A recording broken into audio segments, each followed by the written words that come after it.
sense that last 100 years or maybe 125 years, somehow stupid, mediocre, greedy people somehow took charge of world affairs. And the result of greed, result of hatred, result of inexperience, and the result of tamas, that was snatching, dakati, bloodshed, all kinds of adharma and path. जी. And now, this 21st century somehow is the century of Sanatan Dharma.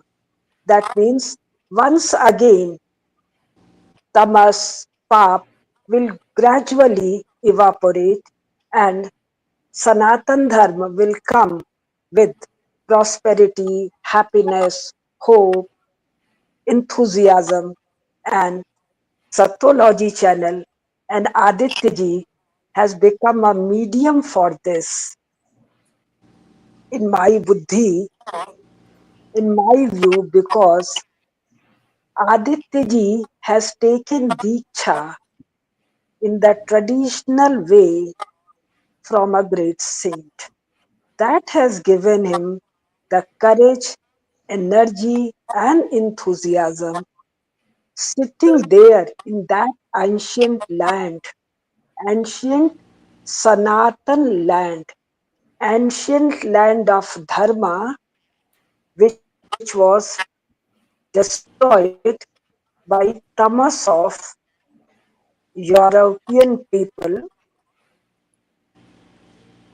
He has the courage to sit there and spread the light of Sanatan Dharma.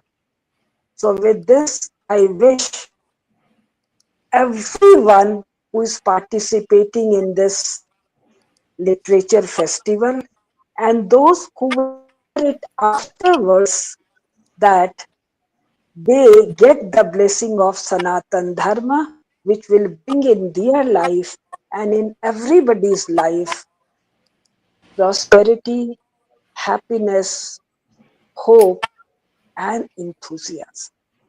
Namaskar. Thank you all. So we have, as per the schedule, we'll go as per the schedule. So the schedule is next is Mr. Sham Bendre. Hello, नमस्ते, राम राम। मैं मुंबई में रहता हूँ और मेरा international logistics का business है। मेरे इंडिया में करीबन 30 ऑफिसेस है और यूएस में 2 ऑफिस है, न्यू जर्सी और एलए में। मेरी और आदित्य जी की मुलाकात महाकुंभ में हुई और आदित्य जी को मैं 4 साल से पहले से जानता था क्योंकि उनका यूट्यूब चैनल में फॉलो करता हूँ regularly. And I was so impressed with his knowledge and insight. What I learned a lot of things from him. तो जब मैं और मेरी वाइफ महाकुंभ जा रहे थे, तब मुझे पता नहीं क्या हुआ, मैंने सडनली आदित्य जी को फोन किया। हम पहले उनको मिले थे जयपुर में और मैंने उनको पूछा कि आप महाकुंभ में आ रहे हैं क्या? तो आदित्य जी ने कहा कि मैं महाकुंभ में आने का कोई प्लान नहीं है। तो मैंने उनको रिक्वेस्ट किया कि आदित्य जी, आप इतना सब बात करते हैं सनातन धर्म के बारे में, तो आपको महाकुंभ तो आना ही चाहिए, कैसे आप नहीं आ सकते? तो उन्होंने मेरी बात मान ली और वो आ गए और हमने 3-4 दिन वहाँ पे जो बिताए साथ में, वो मेरी ज़िंदगी के बहुत अच्छे दिन थे। और मेरी वाइफ के मेरे दोनों सन, दोनों लड़के भी आए थे साथ में। और आदित्य जी को उधर जो सब अखाड़े में जाके उन्होंने जो उनको जो रिसेप्शन मिला अखाड़े में, उनको तो सभी पहचान रहे थे और सबका इंटरव्यू उन्होंने बहुत अच्छे तरीके से लिया। तो एक अच्छे सनातनी आदमी के साथ मेरी मुलाकात हुई, उनके साथ अभी भी करीबन 2-3 दिन में एक टाइम बात होती ही रहती है। और उनका जो ये लिटरेचर फेस्टिवल है उसके लिए मैं वहाँ आने वाला था, लेकिन हुआ ये कि एक दिन मुझे ऐसा लगा कि अभी यूएस जाने में कोई पॉइंट नहीं है। तो मैंने इनको फ़ोन किया और मैंने उनको बताया आदित्य जी कि आदित्य जी मैं कैंसल कर रहा हूँ मेरा टिकट। मैंने बुकिंग किया था पूरा, और मेरे वाइफ जाने वाले थे। लेकिन अभी मुझे ये फीलिंग हो रहा है, आई एम 72 इयर्स ओल्ड, और मुझे ये फीलिंग आ रहा है, मैंने आदित्य जी को बताया कि यूएस में जाने का सेफ टाइम नहीं है अभी, और इसलिए मैं कैंसल कर रहा हूँ मेरा ट्रिप। हालांकि मेरा बिजनेस है उधर, मैंने बहुत टाइम ट्रैवल किया है। I have been travelling to US since 1981। लेकिन अभी की आज की जो परिस्थिति है यूएस की, वो बहुत ही डरावनी है। अभी ये टैरिफ का इम्पैक्ट मेरे बिजनेस के ऊपर भी हुआ है, और हमारे जो क्लाइंट्स है जो एक्सपोर्ट करते हैं यूएस में, वो बहुत हैरान है उसमें। जिनका कार्गो जो गारमेंट्स होते हैं, गारमेंट के ऊपर ज़्यादा इम्पैक्ट हुआ है। यूएस ने बहुत क्लेवरली मेडिसिन के ऊपर तो कुछ लगाया नहीं, क्योंकि मेडिसिन अगर वो बंद करेंगे उसके ऊपर लगाएंगे तो कोई दूसरा कंट्री है नहीं उनको देने वाला। अभी तक भारत ने कोई रिएक्शन दिया नहीं है, कोई रिटेलिएटरी टैरिफ लगाए नहीं है, लेकिन मोदी जी बहुत स्ट्रांग है। मैं मेरा लाइफ एक्सपीरियंस थोड़ा सा बताना चाहूँगा कि 19 सॉरी 2014 से क्या फ़र्क हुआ है। मैं मेरे बिज़नेस के लिए 1981 से ट्रैवल करते आया हूँ, और मैंने 46 कंट्री अभी तक ट्रैवल की है। तो उसमें बहुत सारी कंट्रीज़ है, मैंने मल्टीपल टाइम्स ट्रैवल की है फॉर बिज़नेस। क्योंकि कॉन्फ्रेंसेस होती है इंटरनेशनल, बहुत देशों से लोग आते हैं, उनको मिलना होता है, तभी हमारा बिज़नेस आगे बढ़ता है, हमारे लॉजिस्टिक्स में। तो जब मैं पहले जाता था 1981 से 2014 तक, तब ये होता था कि हमारे मेरे चेहरे से तो उनको पता नहीं चलता था कि ये आदमी कहाँ से है, कौन से देश से है। तो मोस्टली तो उनको लगता था कि ये अरब है, अरब आदमी है, दुबई से या गल्फ से कहीं से आया है। और वो मेरे पास आते थे, बात करते थे, और जब हम कार्ड एक्सचेंज करते थे और वो देखते थे कि ये इंडिया से है, तो आस्ते से पतली गली से निकल जाते थे, भाग जाते थे। और 2014 के बाद जो फ़र्क हुआ है बिज़नेस में, वो फिनोमिनल है। और आज का परिस्थिति ऐसी है, लास्ट 4-5 ईयर से तो ऐसा हुआ है कि मैंने जो भी कॉन्फ्रेंस में मैं गया हूँ, या मेरे बच्चे भी जाते हैं लड़के, तो लोग ढूँढ के आते हैं कि भई इंडिया से कौन आया है। और इतना प्राउड फ़ील करता हूँ, और उनको मोदी जी के बारे में हमसे ज़्यादा पता रहता है। हमारे देश के बारे में उनको ज़्यादा पता रहता है। एयरपोर्ट के ऊपर, इमिग्रेशन पे, हर जगह इंडियंस को बहुत ही अच्छा सम्मान मिलता है, अच्छा बिहेवियर होता है हमारे साथ। अमेरिका में भी हमारे साथ अच्छा व्यवहार होता है। बिज़नेसमैन के साथ तो काफ़ी अच्छा होता है। तो अभी मैंने मोदी जी का एक भाषण देखा, लाइव थे, इकोनॉमिक टाइम्स का कुछ एक प्रोग्राम था, और उन्होंने जो इंस्पायरिंग भाषण दिया अभी, बहुत ही अच्छी बात की। उन्होंने बताया 14 के बाद में क्या-क्या फ़र्क हुआ है, इतनी अचीवमेंट्स हुई है कि ऐसा आदमी मिलना हमारे लिए पंतप्रधान करके, ये हमारे लिए देश का भाग्य है, हमारे लोगों का भाग्य है। और मैं चाहता हूँ कि इनको लंबी उम्र मिले, और बहुत सारे आने वाले बरस में ये हमें लीड करते रहे। So Aditi ji, thank you very much for inviting me on the show and giving me this opportunity to talk about myself. I can't talk like you. This is the first time I'm coming on YouTube live. Thank you very much. Namaste. Namaste. I just want to talk about the Interport Global Logistics. Uh, Dr. Sham Dendre started this company, and the website people can see that live. It's there. It started on his own single-handedly.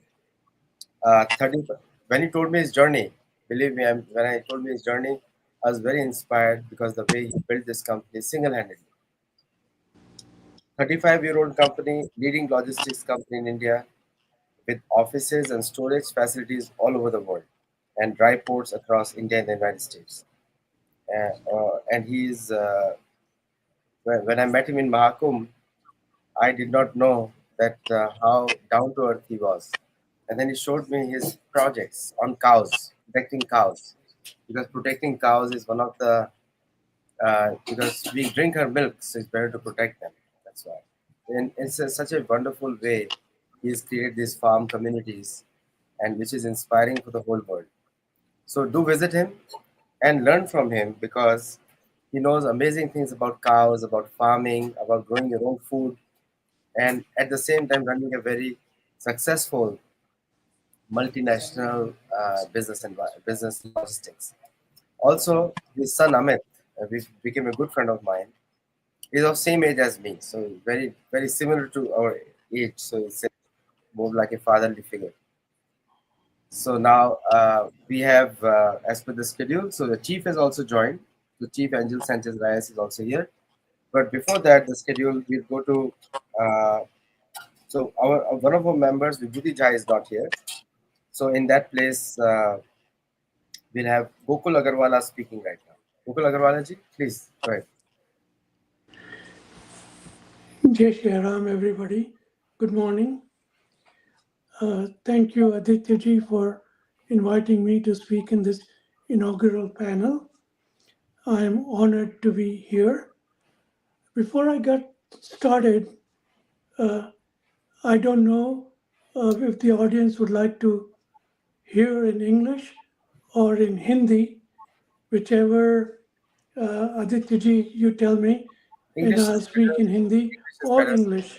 English is better. Everyone can understand. Yes. Okay, okay. Uh, I just wanted to first dwell on the word Sattology. This word Sattology was coined by Aditya Satsangi, basically to debunk mythology. And it became necessary to do that because when you say Sanatan Dharma and its content is all mythology, basically you're saying they are all lies. And obviously that is not true. And to debunk that, the whole movement of Sattology was started. And so the aim of Sattology is to actually debunk the, debunk the myth that surrounds the word mythology and establish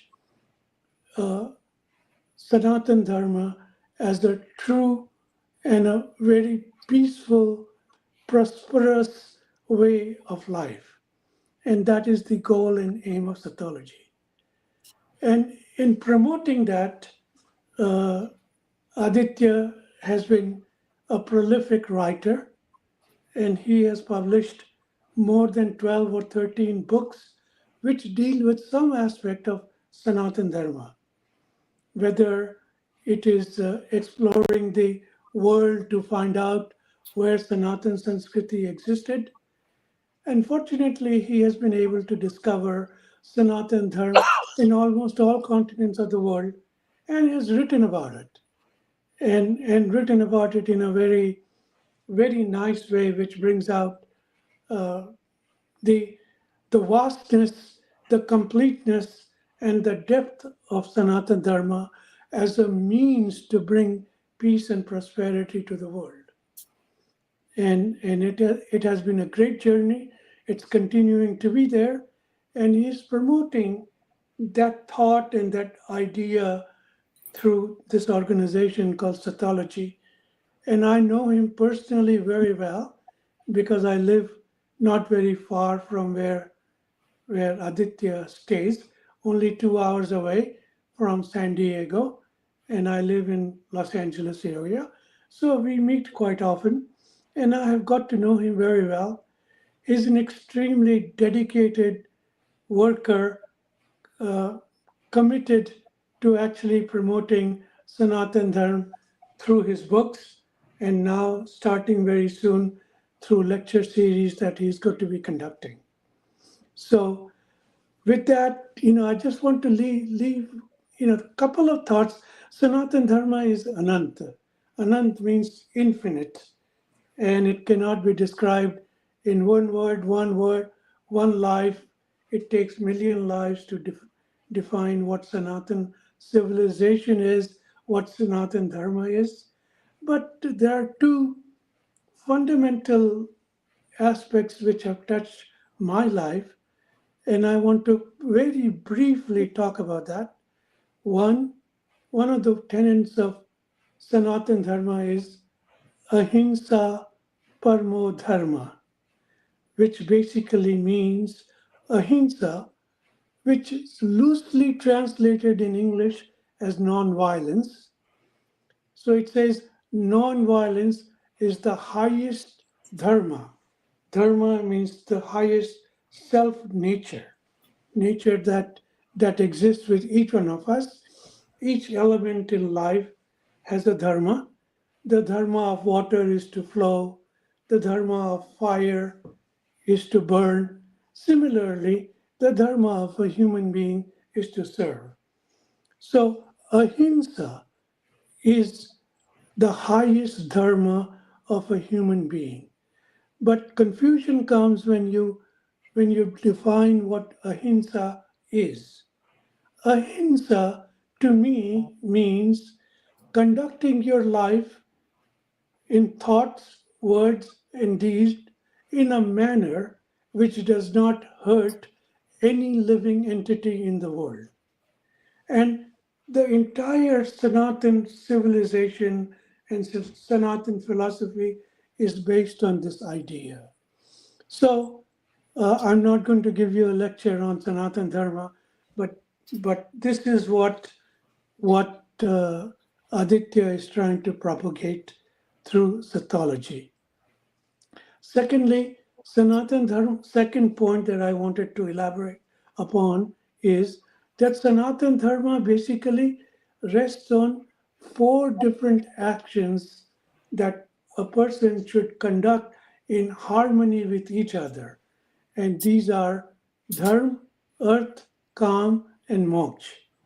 Dharma basically prescribes how we should conduct our life, and we learn about our dharma from the scriptures, which were very, very carefully crafted by our saints and rishis throughout the ages. Uh, earth means activity. Earth means wealth, basically, all that we have and that we possess on this earth, uh, and and and it needs to be conducted in concert with dharma. And then calm means desire.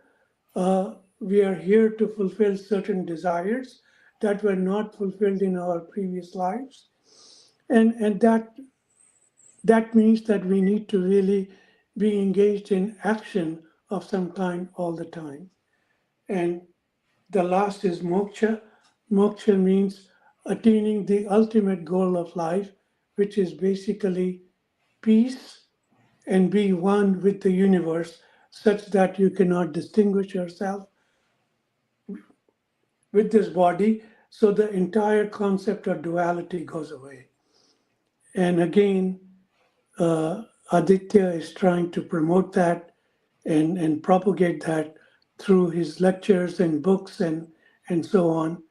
So, with this, I want to conclude by saying we all should join Aditya in promoting Sanatan philosophy and Sanatan Dharma throughout the world.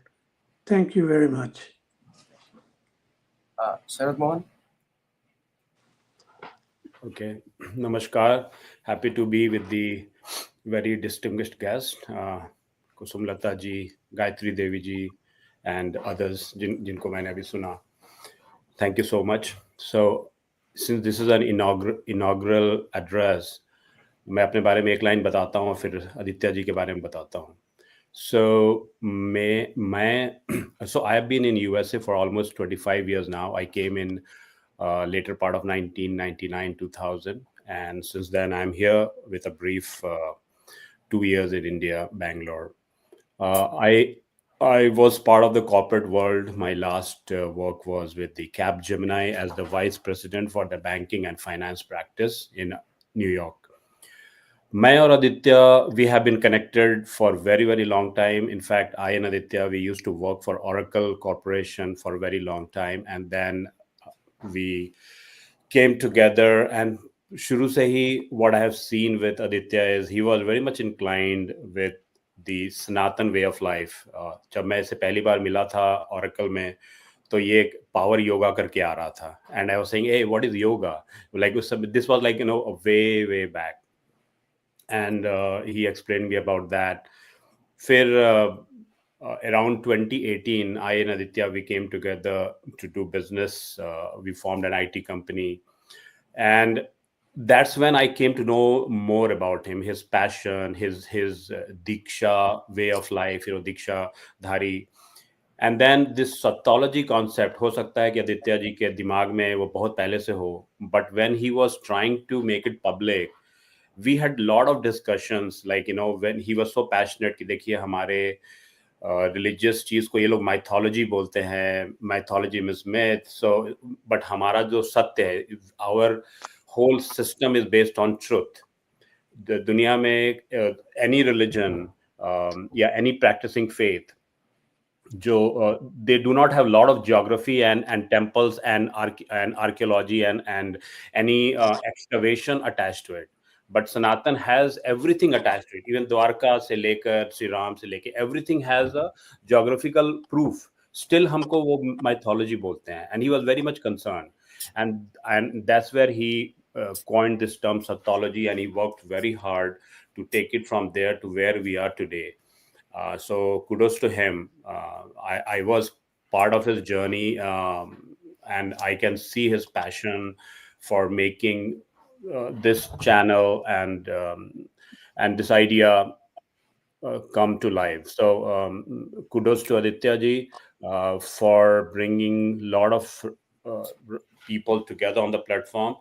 And lastly, what I will say is whatever we are learning. So we have lived our life. We are in 40s, 50s, maybe Gayatri ji is younger. But, what legacy are we going to pass to our Gen Z, Gen Alpha? ये जो हमारे सनातन के बच्चे जो 100 million, 100 million kids are in the as the diaspora के form में, विदेश में और भारत में, हम इनको कैसे right legacy they when the global reset is happening. दुनिया बहुत तेजी से बदल रही है, न्यू फॉर्मेशंस आर हैपनिंग. सनातन की कौन सी चीज, क्या चीज इन बच्चों को हम इस फॉर्म में दें कि वो बहुत इजीली इसको डाइजेस्ट करें और वो अपने आइडेंटिटी को लेकर they feel proud about it, right? And all these things we'll discuss in this 2 days session. Lot of respect to the Native Americans, unko bhi pranam. They have been fighting this, and we are also joining the larger cause with them to take this Sanatan value. So thank you, Aditya ji, for giving this platform. Thank you. Okay, so before we begin, so the schedule is all published. Gayatri ji miss kar gaye, Aditya ji. Gayatri ji. Just so the schedule has been published on social media, so please do check on that. And also the sponsors meeting is going to start next. So people who are sponsored will be next schedule. So just follow the schedule. And then after that you have Can You See the Future is the first session, which is with Ankit Shah. So Ankit Shah session is in exactly 1.5 hours. So we'll have a talk on that. The Okay, so please share this video link with everyone so everyone can else can join. So before I speak, Richard will come and speak. Richard has been working with me hard for organizing this event. Richard.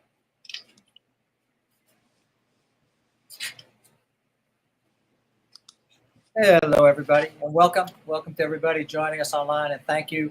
And all of the great praise for Ati in regard to Sattology. So I don't want to add to that because we'll be praising him a lot throughout this event. But the key thing is with this group and what Adi's established is we're trying to reach out to the global good, right? We're not trying to separate based on culture, language, spirituality, and history.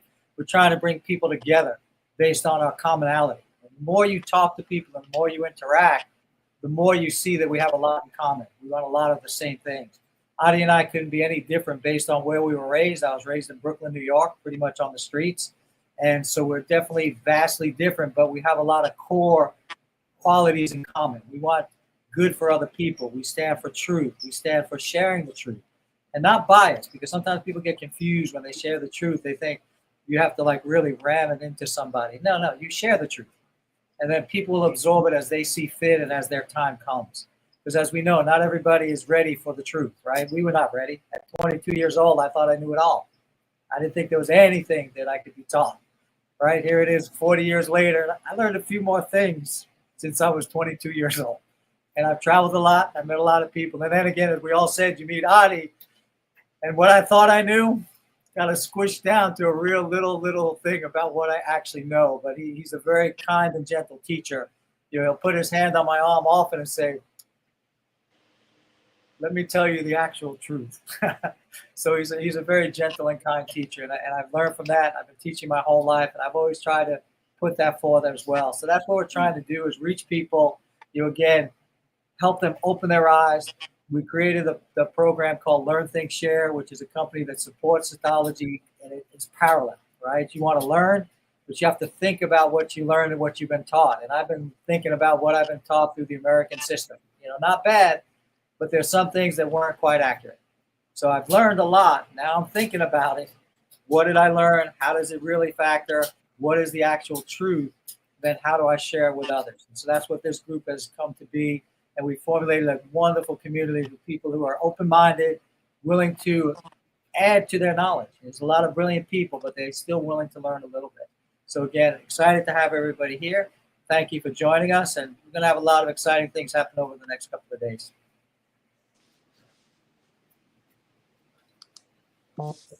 So thank you all for joining. Let me explain a little bit about Sattology. So there was Sattology is made up of two words called Sat, is a Sanskrit word, and the second is Logos. So when you say Sattology, that means science of truth or study of truth. So science of truth or study of truth, because when we talk about Sattology, in the if you look at the in the global space, there's a word called mythology, and the mythology has actually destroyed the identity of many people.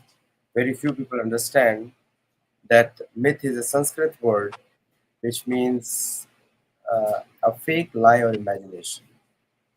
And logos is a Latin word or Greek origin word which says study or science. So when you combine the two etymologically, it becomes science or study of fake lie or imagination. Now, opposite of myth in English language is Sat, which means, or Sanskrit is Sat. So Sat plus Logos, and using the same etymological principles, it becomes Sattology. So it's a true antonym of mythology. In fact, the Oxford Dictionary, Cambridge, and American English dictionaries must use this word going forward to highlight the history being propagated by Mahabharata, Ramayana, Puranas. Because in all my books, I have given GPS coordinates of places mentioned in Ramayana, Mahabharata, and Purana, and they have been 100% accurate. In fact, I travel using my own book. So when people tell me, please visit here, and then I've written 15 books. So uh, in my travel, when I use those GPS coordinates, and then I can come there exactly at the same spot where the Purana says. Many of the places in the world have been renamed. Like, for example, in Peru, a place called Canelva Paracas has been renamed as to be Candelabra Paracas, which finds mention in Ramayana. When Sugriva's armies reach that place, it's called Trishira, and it's a place of Yajnavedika symbol on Peruvian east coast, west coast. Now that's the place to which Sugriva comes from India to that place. Now there's another place mentioned in South America, which is incidentally called Pushkar Dweep, which is coming from Ramayana again and Mahabharata also. Pushkar Dweep, it mentions that behind the Trishira sign is called the mountain known as Udaygiri, which is nowadays known as Andes. Okay? So, and there are places in Pushkar Dweep called Ananta Pahars, Ananta Mountains. And luckily, those names are the same in those in the Pushkar in Peru and other countries to be Ananta, the same name. So there are a lot of places names have been changed, and many places, many people must be wondering what's the ancient name of USA, the land North America. The ancient Sanskrit name for USA is Kronchiti. Incidentally, if you look at it, it looks like a bird with its beak going and catching a snake. And the snake is a small peninsula which is connecting North and South America. And the beak is Florida. And the bird is pouncing to catch. And that's the national flag of Mexico, by the way. So it's so accurate. And also the Puranas mentioned a very beautiful incident of Skanda, the son of Shiva, fighting a war in North America, in Kronchudip, and that is also here. So the ancient histories from Purana, Ramayana, Mahabharata have been brought to light. So see, many times the way I research is very simple. Is that I take the shloka, Sanskrit verse from Purana, and I treat it like an axiomatic truth, and then I use that information. I triangulate it so that I don't go wrong. If you have 3 points of analysis, then you can't go wrong. So I triangulate that with information from Mahabharata and Ramayana and Purana, combine it, and then I arrive at a certain point that yes, this is the place. And then I never go wrong. And then I travel to those places after I've written them in my book. So it's I'm double sure. So if I'm wrong, then I'll admit it. But so far I've tried 55 places from my books, and not a single place has been proved wrong. In fact, many places in India I have visited, like a place called Varkala Swami Janardhanam Temple. That place was not known to the world, but that is the place where Ravan convinces Marichi to kidnap Sita. And then you have some places like Rishabh Mountains in the northern Karnataka areas, and which have been which have been actually those places have been mis uh, mis have been renamed many times now. Have been renamed. So those are the things which I have done with my books. Uh, from Sattology, we also started Sattology Gurukul, and we need your support. And those of you who are watching all over the world, we have another company called Learn Think Share for corporate training and things like that. So all these projects are started so people can take advantage of it and share with their own communities. Our YouTube channel is very small, but I do come on YouTube channel regularly to share about the dharmic way of looking at the current geopolitics. And also, we have many partners who are helping us in a big way. You will hear me throughout the day, so I'm not going to bore you. So I'm going to have Gayatri Devi speak here. Gayatri ji. नमस्कार, सत श्री अकाल, राम राम सा, खम्बा घड़ी, वणक्कम, pranam. Adi bhai, thank you so much for inviting me and lots of wishes for this conference. May this become a super hit. Last year physically किया था, इस बार हम online कर रहे हैं for certain reasons. I know Adi bhai from almost like 3 years, 4 years. हमने show किए, पहला शो किया, फिर अचानक से India-US relations started. Almost, I think, on a daily basis or alternate day, we are doing shows about the India-US relationship. But what is so unique about Aditya Bhai is that his grip over the ancient and plus the current. It makes it very unique actually. For you to understand anything in its proper context, it becomes very necessary that you understand the historical perspective as well. If you miss out on that, the story is still incomplete. So that's how we started 3.5 years back somewhere, and both of us um, been there in touch and been doing shows. He's doing a marvelous job, and I must say it is a very bold and a very courageous step to talk about something which others generally try to ignore or avoid because of lack of audience, because of lack of probably not too many people out there listening. So, given that fact, he's still doing something which he feels होना चाहिए. Actually, होना चाहिए reality में. But ऐसा हो नहीं पाता है. But kudos to you, Adi bhai, that you're doing such a wonderful job on your own, all by yourself. So much of hard work, dedication, and then he's rolling out books like every 2 months. I'm like, आपको time कब मिलता है books लिखने का? How do you manage even? मतलब मेरे साथ show कर रहे हो, उसके बाद बुक्स पढ़ाई कर रहे हो, फिर बुक्स भी लिख रहे हो, then you're doing Sattology also and managing family and the kids also. धनुष को भी संभालना है, वो छोटी सी प्यारी सी बिल्ली का नाम मैं भूल गई हूँ, उसको भी संभालना है. So it's like his hands are full the whole time, and yet he manages. If I no, it's so sweet. Whenever I'll call, he'll say, "अच्छा 15 minute wait करो मैं आ रहा हूँ." So that's his favorite line. So thank you so much, and lot of wishes about अपने बारे में मैं क्या बताऊँ. गायत्री हूँ, मॉम हूँ, लेक्चरर हूँ, लॉयर हूँ. अब यूट्यूब पे मैंने पिछले 2-3 साल से काम करना शुरू किया, तो मैं सोशल मीडिया पर्सन. सो बस इतना से इंट्रोडक्शन है. And we all love you Adi भाई. We all acknowledge your efforts, the hard work, the dedication, the sincerity.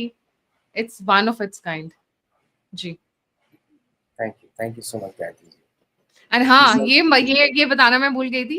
It was a surprise for me when he started showing me couple of his guns and all, and I was like, ये कहाँ से? तो he's like, I am very fond of weapons and all, and I was like, oh my god, इस पे show करते हैं.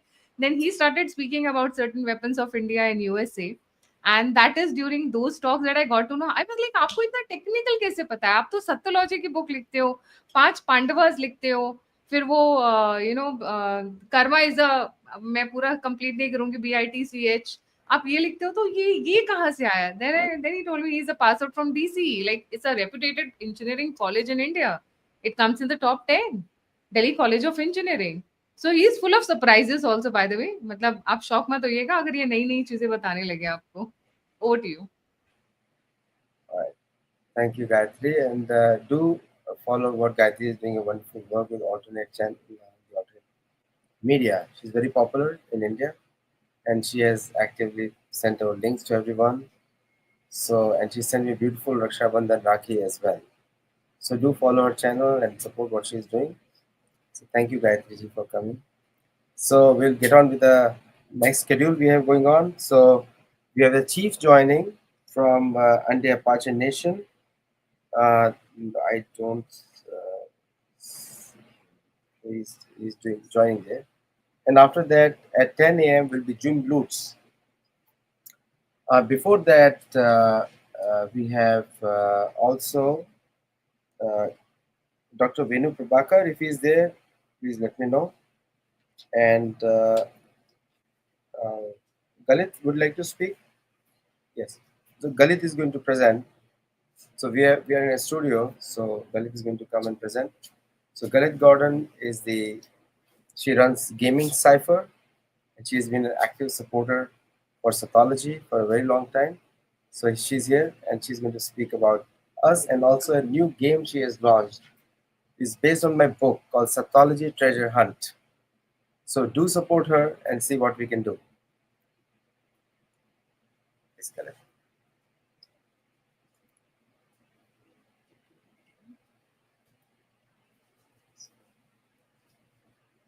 Hi, how are you? It's very nice to have everybody here.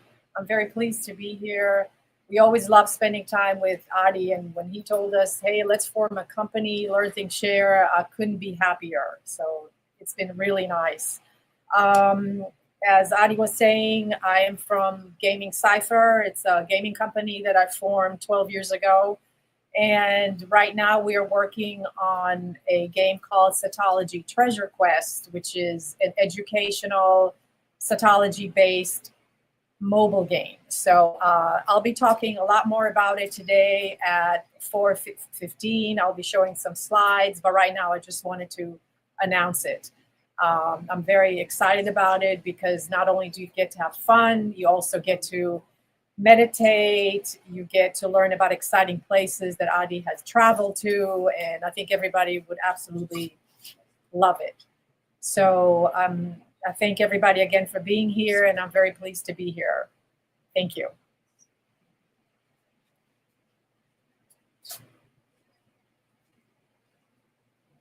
And so we have the chief coming on board. He's trying to log in. So the moment he logs in, we'll have his. The time zone for those of you who are asking is is the West time zone, West Coast, Pacific time zone.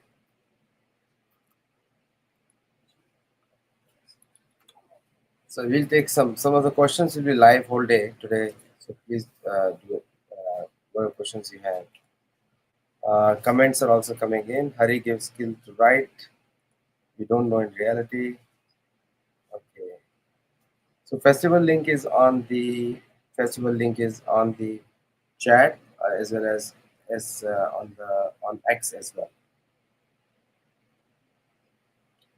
So Gokul Agarwala, we don't see his video. So there was a problem in the Rupa Prasad. Now we are watching you on YouTube. Thank you all for joining.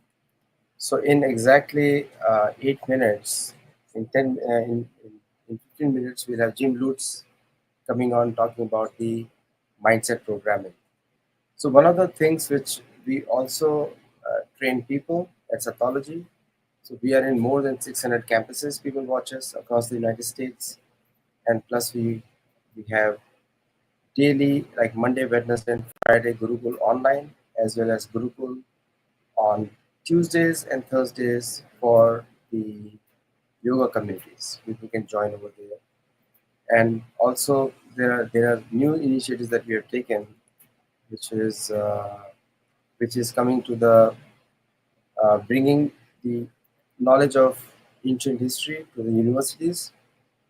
So we are now tied up with at least 3 universities in India and 5 in the US, where Sattology is going to become a topic of study.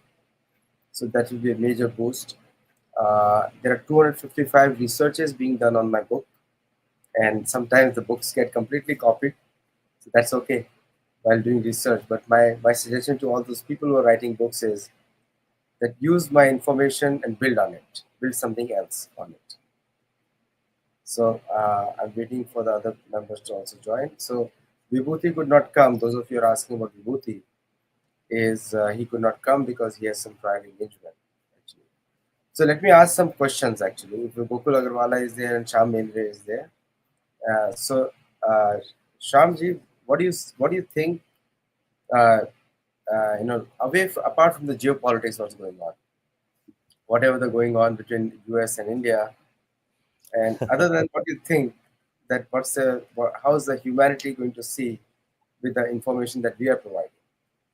Yes आप जो information provide कर रहे हैं वो तो बहुत ही valuable है, लेकिन अगर ह्यूमंस को सरवाइव करना है तो गौ सेवा करनी बहुत जरूरी है। आपको बताया आज मेरे पास 110 गौ माता है। मैं लास्ट 5 साल से गौ सेवा कर रहा हूँ और मुझे कभी लगता है कि एक काम मैंने पहले क्यों नहीं चालू किया। ये काम में इतना सेटिस्फेक्शन मिल रहा है और अभी इतना नॉलेज मुझे मिला है इसमें से कि इंडिया में मतलब I want to give few figures. जब हमारा देश 1947 में आज़ाद हुआ तभी इंडिया में 80 करोड़ गौमाता थी, इंडियन देसी काऊ, और आज हमारे पास सिर्फ 8 करोड़ बची है। और हमारी लोक संख्या वो time it was 30 crore and गौ माता थी 80 करोड़, और अभी हमारी लोक संख्या है 140 करोड़ और गौ माता बची है 8 करोड़। हमारा मिल्क का कंजम्पशन इंडिया में पर डे 65 लाख लीटर्स है, लेकिन प्रोडक्शन जो है एक्चुअल गौ माता का, उसमें मैं भैंस भी पकड़ रहा हूँ और जर्सी काऊ भी ले रहा हूँ, तो सब पकड़ के 16 लाख लीटर है। तो इतनी मिलावट होती है। और ये जो मिल्क आ रहा है A1 मिल्क बहुत ही डेंजरस है ह्यूमन बॉडी के लिए। तो मैं मेरे पूरे ऑफिस में, मेरे फ्रेंड सर्कल में जो भी मेरे सानिध्य में आता है, उनको मैं रिकमेंड करता हूँ कि try to buy and consume only A2 milk, desi cow का मिल्क। तो मैं आज अगले 5-6 साल में देसी काऊ के ऊपर बहुत सारा काम कर रहा हूँ, और मैं चाहता हूँ कि आप जैसे लोग हमारे पास आए, जुड़े, देखे मैं क्या कर रहा हूँ। मैं गायत्री देवी का प्रोग्राम भी अटेंड किया हूँ पुणे में, वो मुझे जानती है। नमस्ते गायत्री देवी। दिल्ली में आप भूल नो गए सर, हो। दिल्ली सॉरी दिल्ली में। सॉरी, दिल्ली में दिल्ली में। तो आप इंडिया आइए और प्लीज़ विजिट मी। हमारे दूसरे, मैं इनका नाम भूल गया हूँ अभी, इनको भी मैं इनवाइट करना शरद चाह रहा मोहन जी। हूँ। शरद मोहन शरद जी। शरद मोहन जी, आप भी आइए। और मेरा अल्टीमेट एम है, गुरुकुल चालू करना है मुझे। तो गुरुकुल के लिए मुझे अंकित जी और आदित्य जी, गायत्री जी और शरद मोहन जी, ऐसे आप जैसे लोगों की, और वो मिस केडिया थी, उनके पास तो वो तो नॉलेज का भंडार है उनका। मतलब मैं उनको सुनते रहता हूँ और it's amazing to listen to her. तो उनको भी मैं इनवाइट करना चाहूँगा, सबको इनवाइट करना चाहूँगा। मैं मुंबई में रहता हूँ, मेरा फार्म भी मुंबई से बहुत नज़दीक है। तो मैं चाहूँगा कि आप आइए और गौ माता का सेवा जो मैं कर रहा हूँ उसमें मुझे सहयोग करें। धन्यवाद। Okay. Chief? मैं कुछ बताना चाहूँगा, और can I talk? Sorry. Yes, yes, please go ahead.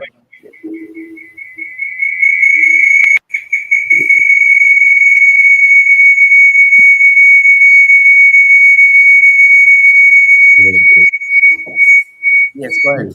I wanted to talk about India-US relationship now, which is very strenuous, पूरी मतलब टेंशन में है सब लोग, लेकिन इंडिया में कोई टेंशन में नहीं है।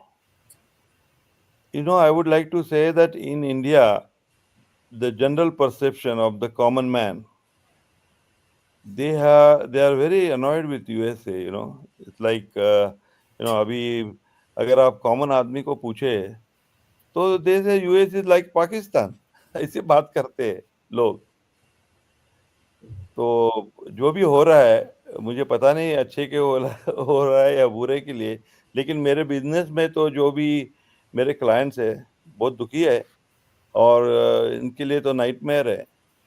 लेकिन आपको पता है इंडियंस तो बहुत होशियार है, सबसे होशियार कम्युनिटी लोग मेरे हिसाब से दुनिया में इंडियंस ही है। हमारे पास जो दिमाग है किसी के पास नहीं है। So, और हम हम ये तो ढूंढ ही लेंगे, अगर कोई भी मार्केट हमको रोक नहीं सकता है। धन्यवाद। so I would like to, from Sattology, like to welcome Chief Red Cloud, my most respected brother and the leader of the entire Apache Nation, Chief Red Cloud. Please go ahead. So I am the ambassador of Ande Apache Nation, international ambassador, and with a kind help from the chief. So chief, please go ahead. Okay, can everyone hear me okay? Yes. Yes. Okay, thank you. Good morning, everyone. Thank you for having me on board on this podcast. And I'm sorry I didn't get to say the opening prayer, but I am Chief Angel Geronimo Sanchez Redigo. On behalf of the Ende Apache Nation, I am honored to open this conference to those that are listening live and those who will watch the podcast all over the world. I pray for you, and I have love in your heart as we have for each other and every one of you. And I offer my blessings. I want to give you the blessings in our native language. Okay, and then I'm going to go ahead and translate the best I can into English. And I have it written down right here, of course. And I want to start with the blessing in our language. It's ne'eh na ish ahe gon. Bikahe na isha ehe ate. Ne gon na isha ehe. Ne gon. Bike shiya ate ahe. Ne gon shi he. Ne gon bikahe shi ate.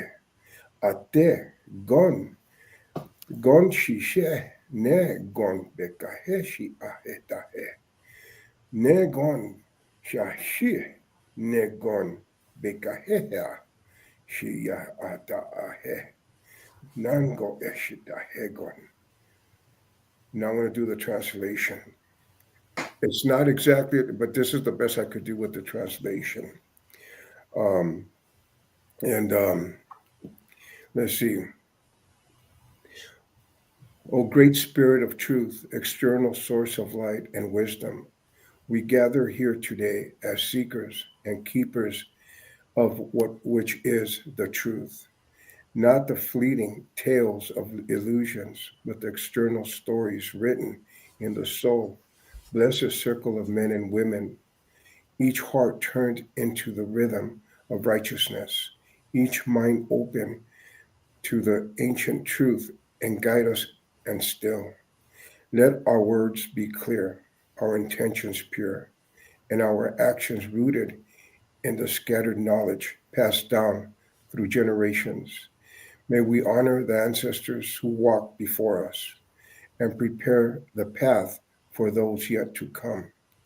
Unite us in purpose, straighten us in spirit, and let this gathering be a beacon of light in the world that offers and often forgets. We ask for wisdom to discern, courage and speak, and humility to listen. In truth we stand, in truth we walk, and in truth we rise together. Aho naish. Gejuritike ahaya taheya. That means God bless us all. And I love the podcast. I love what everyone was saying. And yes, you folks are right. We have to set a path for our future generation, and we have to guide them and be, most importantly, not just a beacon and light for them, but also to be examples and lead them, because we're living in a world of technology, and our youth is now confused. They have no direction, but we are the direction, and we have to be that example and guide them, because again, uh, right now, I mean, I'm not the future generation anymore. I'm the past generation, but our job as collectively is to gather our minds and to help our future generation to learn our way. And the way is to, you know, take care of Mother Earth, take care of each other, and most importantly, to educate each other. Right now, the way the world is just so chaotic. I turn on the news. It's just so sad to see the things that are happening, and how our youth is suffering at that hand. So I commend all of you, and I respect all of you for being of the same wavelength as our people are. We have the same ideas, believe it or not. Just by listening to you, it's exactly what we want, and I think collectively we could make it happen. So let's make that happen. And thank you. And I take my hat off to all of you. And God bless you all. Que Judy Tika, and for having me on your podcast. And Adi, I turn it back to you, my brother. I love you, brother, and God bless you. Okay, Richard, it's good seeing you again, brother, wherever you're at. Okay, go for it, Adi. Thank And you. thank you, Chief, for coming and blessing us all with your prayers, and also for all the people who are joining live. Chief will be there. Please follow the schedule. Chief is going to come and speak more at upcoming panels today and during the day today also. and there are many other people joining from different parts. So Jim Lutz has already joined now.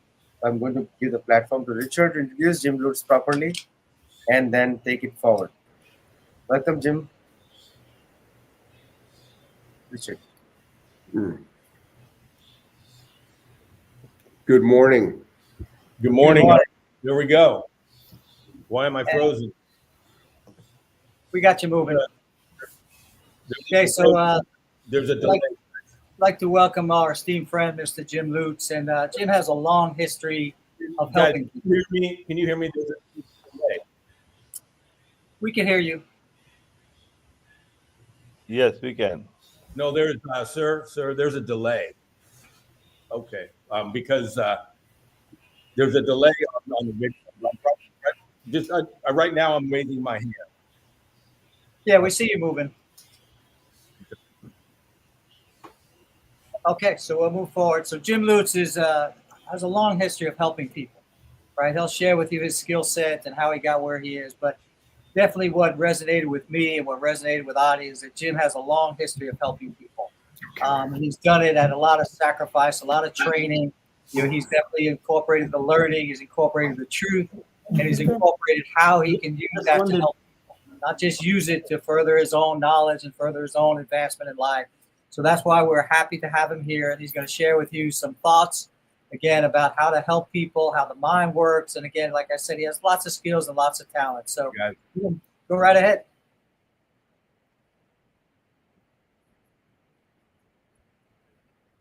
The floor is yours. Yeah, hello. Hopefully everybody can hear me. I'm hearing multiple voices at one time, and there's a little bit of a.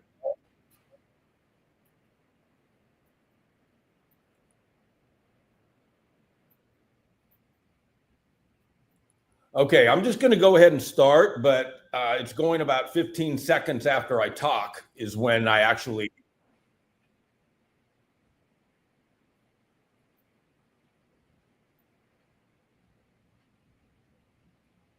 Okay, I'm just going to go ahead and start it out. It's going to be a little challenging for me. Welcome, everybody. Thank you for joining me. I have because I'm not. Richard, I don't know if I can pull this off. I apologize to you because when I say something, then I'm with a 15-second. Yeah, we're hearing a little reverberation on this end as well. Everything's muted on this log side. back in? Would you like me to try to log back? Yeah, please. That will help because everything's muted on this end. So try to just log back in. And then, as you know, the world of technical is always going to be challenging. Yeah, log back in and we'll go from there.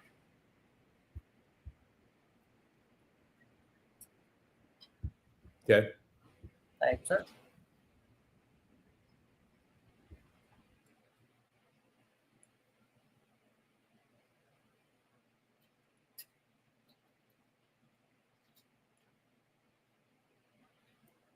Okay, life in the real world when you're going live.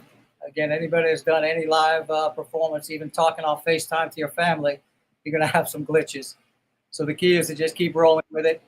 And again, the first key is to always just try to log back in, right? That's you know, we got a lot of high technical IT people out there, but that's always the first step is to log back in, right? You can call the highest technical guy in the world. The first thing he's going to say is try to log back in.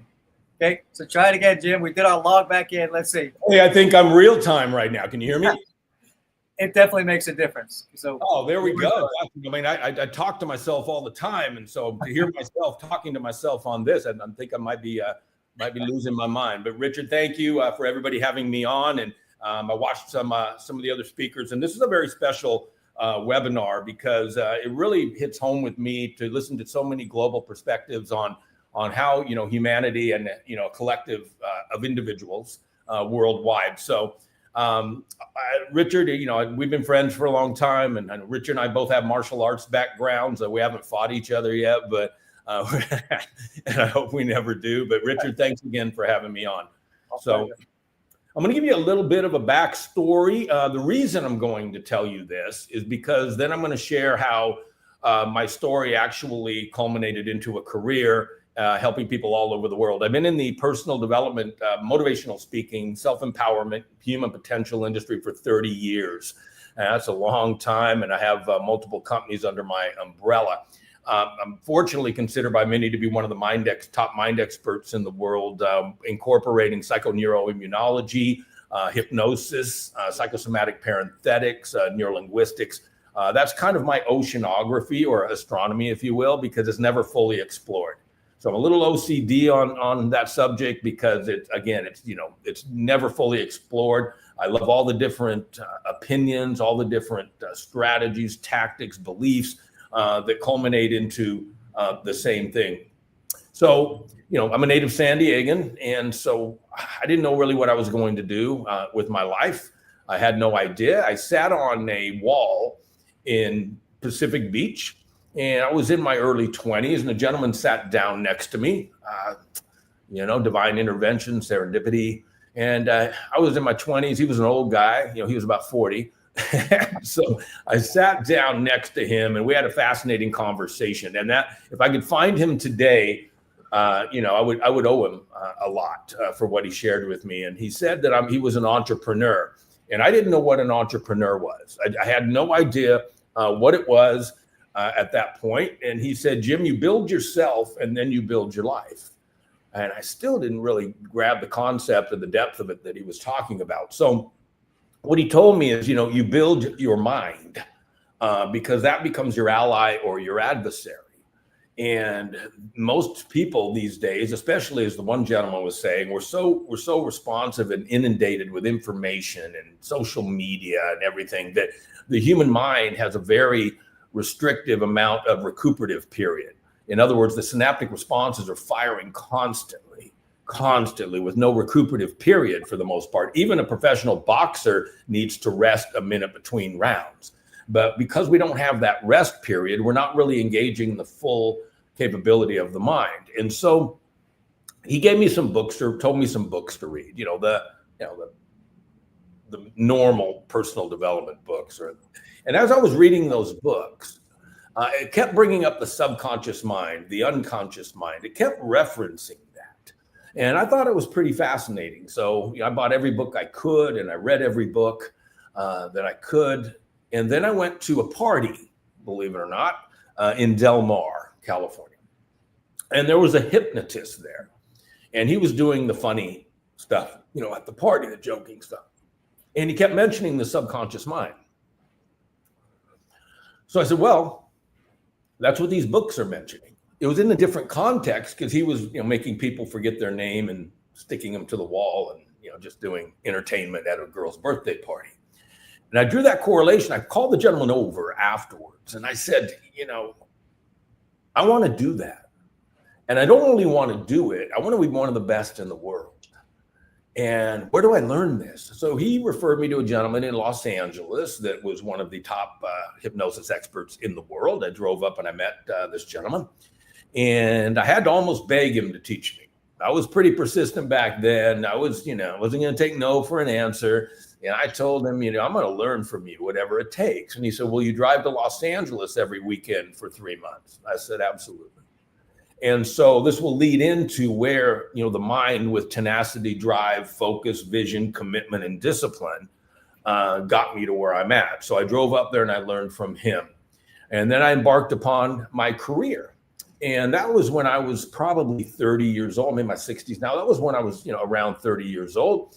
And it brought me to a career that not only had a reciprocal, it was a very profitable, and still is to this day, a very profitable career. But it's also, I'm making my money by giving. I'm not making my money by taking. I'm doing something for people, not to people. And we see that dichotomy out in the world these days. And so if you're able to contribute to people's lives, then there's no reason that you can't have, a robust and abundant life, yourself. So when it comes to the human mind, I began to specifically focus on hypnosis because it was a way to expedite accessing the subconscious mind. And I'm sure many people on here understand or have heard of what that is. So you take, for instance, affirmations. Nothing wrong with them. Nothing wrong. But the challenge with an affirmation is this is called the critical factor of the human mind. And I'll show you what that is in a moment. An affirmation has to come from the conscious mind and drip until some of it gets through. Some of it will get through. Usually what happens with people is they start doing reverse affirmations unintentionally. This isn't working. I've been doing this. I've been giving my affirmations for health and relationships and emotions and money, and it's not working. So you mitigated or restricted the ability of that to even work. With subconscious reprogramming, which is a strategy within the umbrella of hypnosis, you are removing what's called the critical factor. Let me explain what that is. When you are born, you have an open conduit, if you will, from the conscious mind to the subconscious. And the subconscious mind is programmed three dominant ways: repetition, authority figure, and traumatic incident. Repetition, authority figure, traumatic incident. So for instance, when you are a child, you don't have what's called the critical factor. Now, the critical factor is like the bouncer at a nightclub or the guard at the gate. And that is it comes in place around 9 to 12 years old. Prior to that, whatever an authority figure says is accepted as true. Repetitive statements are accepted as true. Traumatic incident is self-explanatory. It's accepted as true. So when you have a child of 8 years old and an authority figure tells them about Santa Claus or, some fictional character, that child believes it. And the subconscious never forgets anything, ever. I have regressed people under hypnosis to where they grab their head because it was the forceps pulling them out of the birth canal. They never forget anything. So you might hear a song that you haven't thought of in 20 years, but it was still there. And then that elicited the emotions and maybe took you back to the time when you heard that song the first time. It's a storehouse. It's always there. So around 9 to 12, the critical factor comes into place. That's where you have enough life experience to challenge Santa Claus or challenge what is being told. And the problem with that, or the challenge with that, is, let's say it's a nightclub. All the people are in the nightclub already before the critical factor or the bouncer shows up. So now you have good people, bad people, nice people, mean people, pretty people, ugly people. You have all these people in the nightclub that are creating chaotic thoughts and a chaotic environment. Those people are the thoughts or the programming that went in prior to being 9 to 12 years old, roughly. So what subconscious programming does under a level of expertise, it removes that critical factor that was in place at about 9 or 12. So it removes it temporarily. You can now go into metaphorically, the nightclub and say, you can stay, you have to go. You can stay, you have to go. If they serve you and your intentions in life, then they can stay. But we have to get rid of everybody else and get them out. A perfect example of that would be if you had a dream that, well, let's do it this way. Speed your heart rate up right now. Now, some of you people may be able to do it. Most people can't on demand speed their heart rate up or sweat or kick their adrenal glands in. They don't have the ability to do that. Some people with a highly trained mind are able to do that. So if you had a dream tonight, what you're dreaming in the subconscious mind, the subconscious cannot differentiate between what is imagined and what is real. That's why you can make people, forget their name and everything. It can't differentiate. But if you had a dream tonight that there was an intruder in your home and he was going to cause harm to you with a knife or whatever you guys want to do, if he was going to go ahead and you'd wake up, boom, boom, boom, boom, cardiovascular system reacting, adrenal glands, cortisol, sweat. There's nobody there. There's nobody there at that time any more than there is right now. But because the imagination was elicited in the subconscious mind, it is incapable of differentiating between what is imagined and what is real. So using that as a premise, if a person was programmed using these strategies to become a millionaire or to regain their health or control their emotions or attract loving relationships, the subconscious mind now goes to work 24/7, enhancing and amplifying your 5 physical senses. However, your 6th sense or your intuition now becomes enhanced as well. You begin to notice things. It's actually called the reticular activating system. you begin to notice things. You might overhear a conversation that you would be completely capable of hearing before, but since you're programmed to scale your business or you're programmed for relationships, you become acutely aware auditorily and you hear things. You'll see things like a note or a business card. You'll start to begin to see things because all you're doing is enhancing your 5 physical senses, turning them up, and then accessing and merging that, and coupling it with your subconscious mind, which is like a radio station. And so if you have a radio station and you are playing jazz music, the only people that can hear the jazz music are the people that are tuned to that station. If you're tuned to the rock station, you're not going to hear the jazz music.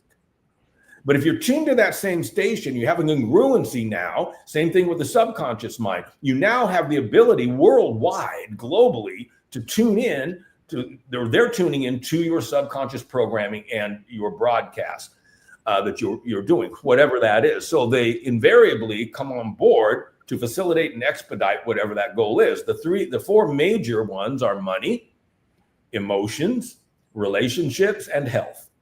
Once you have those 4 dynamics operating with fluidity and in concert with each other, the clouds go away and life becomes much easier because there's no internal conflict. We have told the people who could stay in the subconscious and we kicked everybody out, going back to the nightclub example. You now have a much greater purity of thought based on the fact that there's no interruptions. You've cleared the brush from the roadway. So let me give you a few rules of the mind and how the mind works, and in no particular order.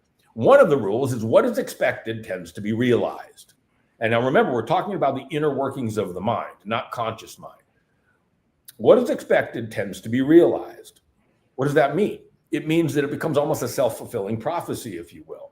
If I approach a woman that I'm interested in and I expect her to reject me, then all of my physical attributes, maybe my posture, my voice tone, my eye contact, all of that will not be at its optimal level, but neither will the energetic exchange with that person because they can sense that. Have you ever sat down next to an angry person, even if they had a smile on their face, and you can just sense that there is like some, they're omitting this energy of anger.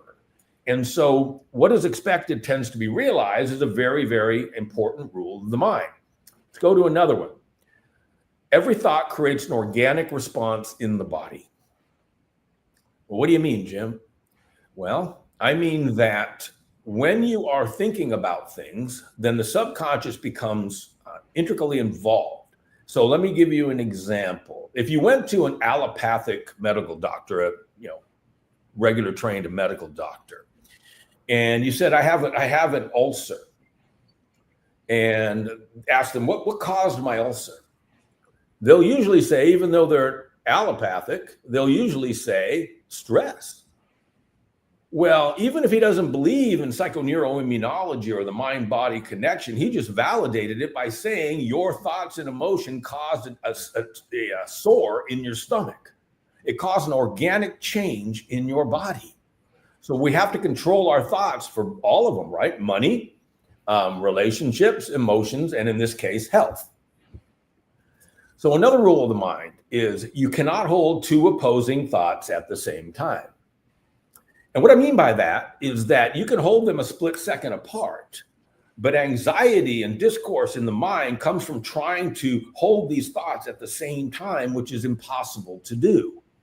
Sometimes that creates uncertainty in the mind because you'll think about this, but I should do this, but I should do this, but I should do this. And it creates that reciprocal looping of anxiety in the mind, which, as you know, runs rampant in society today.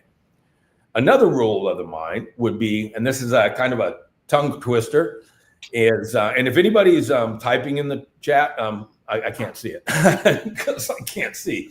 So that's okay. The one that is like a tongue twister is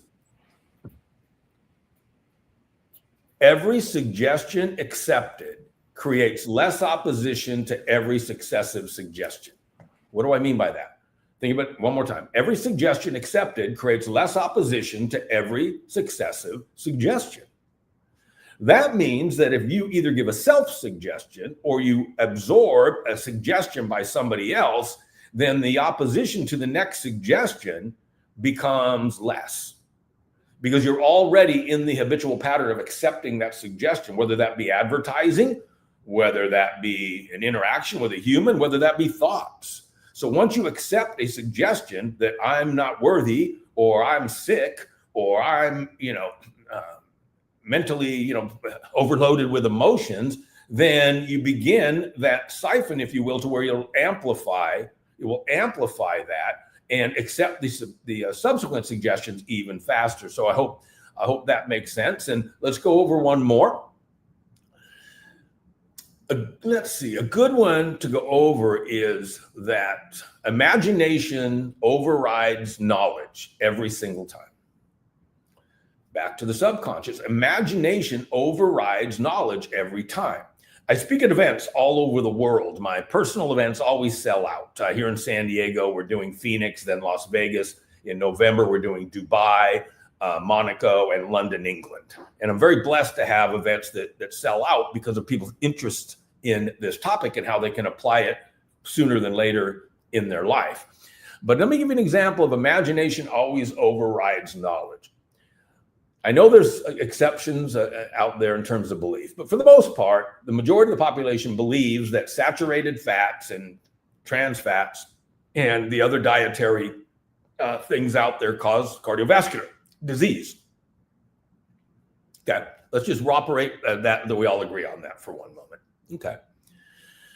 Then why are you eating that hamburger with bacon and cheese and grease and that pepperoni pizza and all the rest of the stuff? Knowledge dictates you are slowly killing yourself.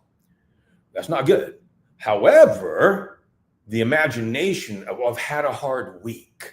This is my cheat day.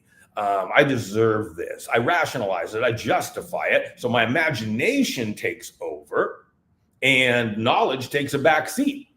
Same thing. Let's say there's a woman and she's gaining weight and she wants to be in shape. She knows she shouldn't eat that chocolate cake. She knows that's bad. Knowledge dictates that she shouldn't eat it because it is contributing to her obesity. But it's been a hard week, and now she starts imagining the cake and the chocolate frosting, and now the justification, rationalization, I worked hard, I deserve it, and the knowledge takes a backseat to imagination. Now, when you look at imagination as it's constructed in the subconscious back to where it cannot be differentiated, you have to be very, very careful. If you imagine failure, then that's probably what's going to happen because it will have that effect. If you imagine success, then that's probably what's going to happen because, again, the subconscious mind cannot differentiate between what is imagined and what is real. So let me give you a couple other examples. Remember, repetition, traumatic incident, authority figure.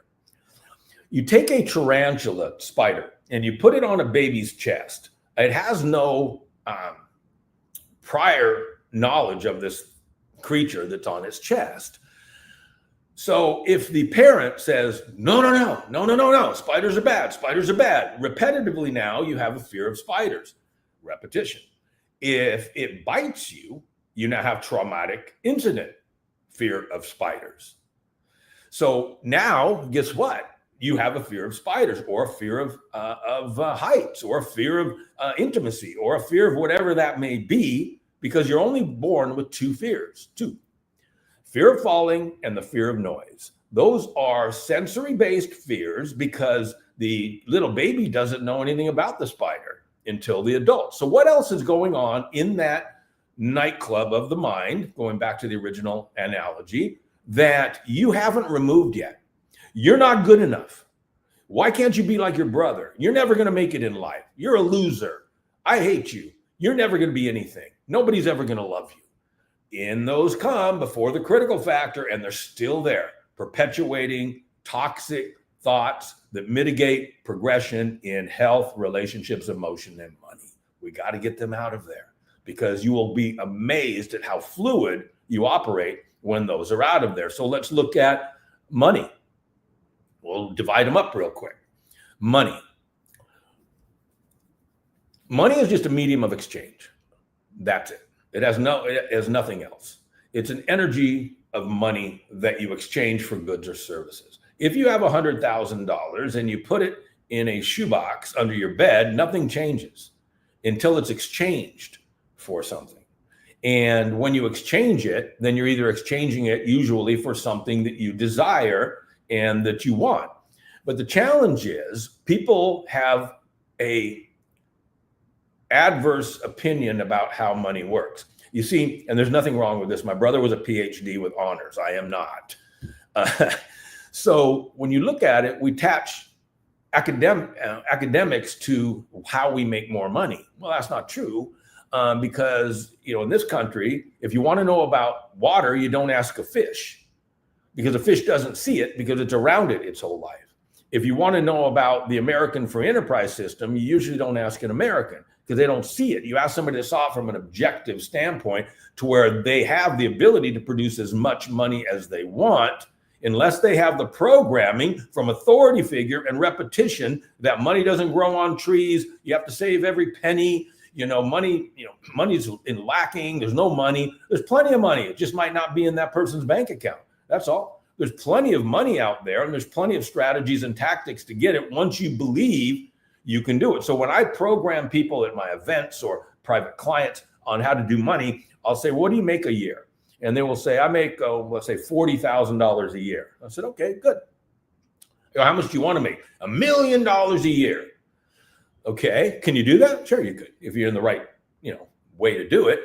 But here's the challenge with that. You have to keep congruency between belief and reality and excitement. So if somebody's making $40,000 a year and they tell me I want to make $1 million a year, then I say, here's the challenge. That's exciting, isn't it? Yes, it is.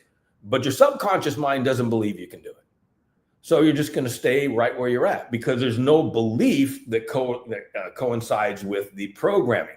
So what I tell those people is I said, let's program you for $80,000 a year. Now they have seen people that make $80,000 a year. They believe that might even be possible. And it's really exciting to double your income. Once you get to 80, let's go to 160, 320. 320, 640, boom, over $1 million a year because you didn't go from here all the way to the top of the ladder. You incrementally went up. Before you can make $1 million a year, you need to make $100,000 a year.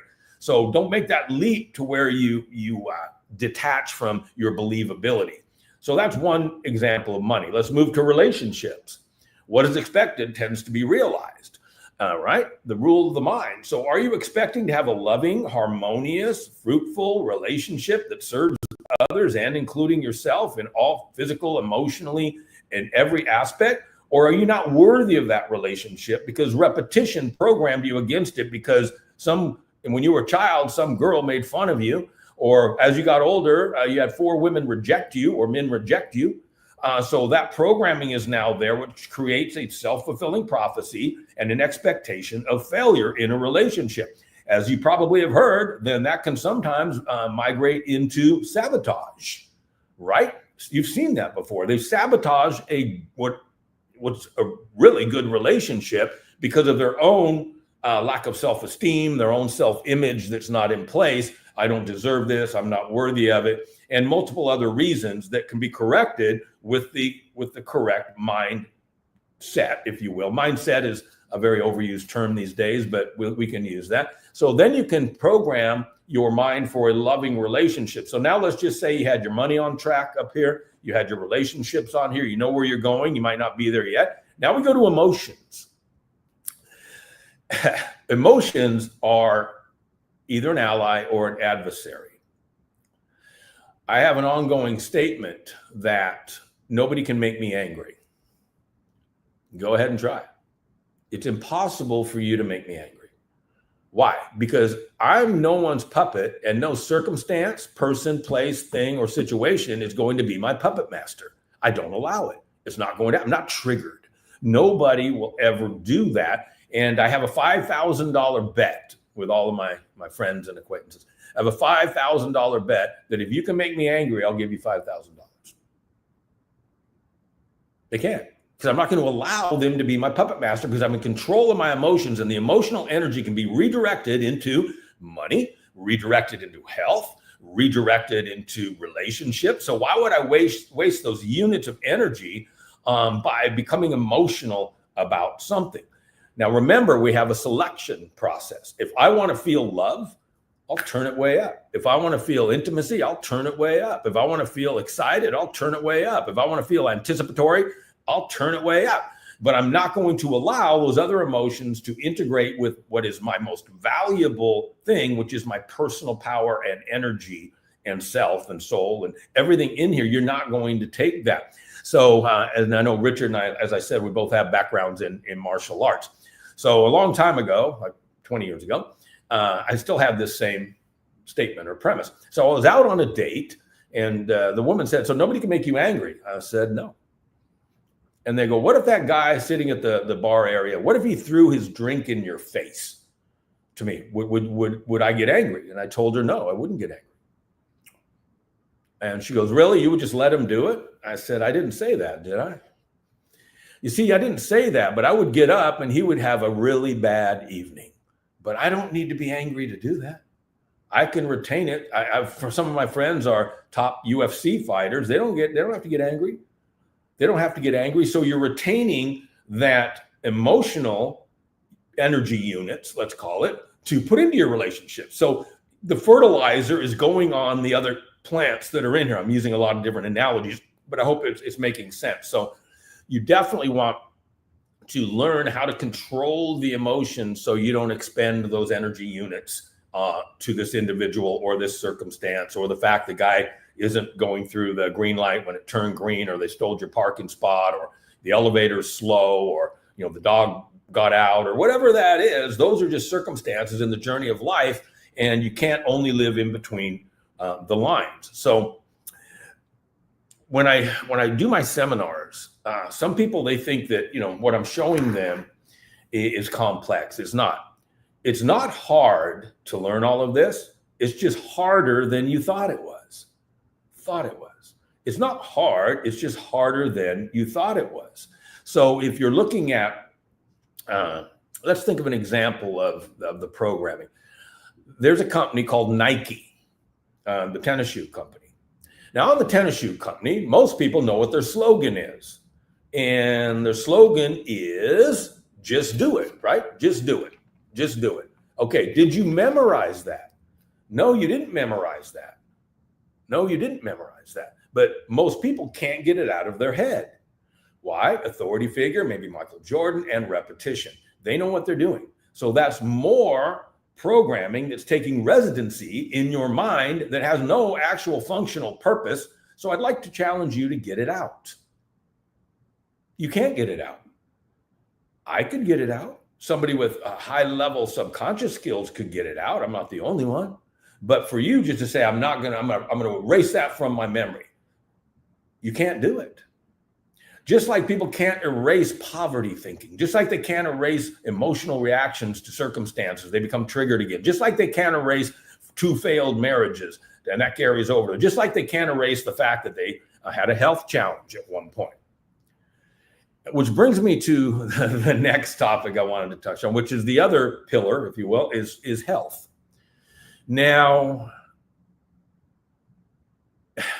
everybody goes through their own journey of healing, but this is my personal experience, and that could be a breakup, it could be anything. Personally, I would heal sooner than later. If at all, I would use whatever it takes to get through that barrier and to the other side, because the rest of your life is waiting on the other side. I was working with a woman one time, and she goes, well, I was, my father abused me. And I don't do very many private clients anymore. My students do that. I like the events and the trainings. And she said, my father abused me. I said, okay, I'm sorry to hear that. Yeah, he did. And it's just affecting me. It's just affecting me completely. I said, okay.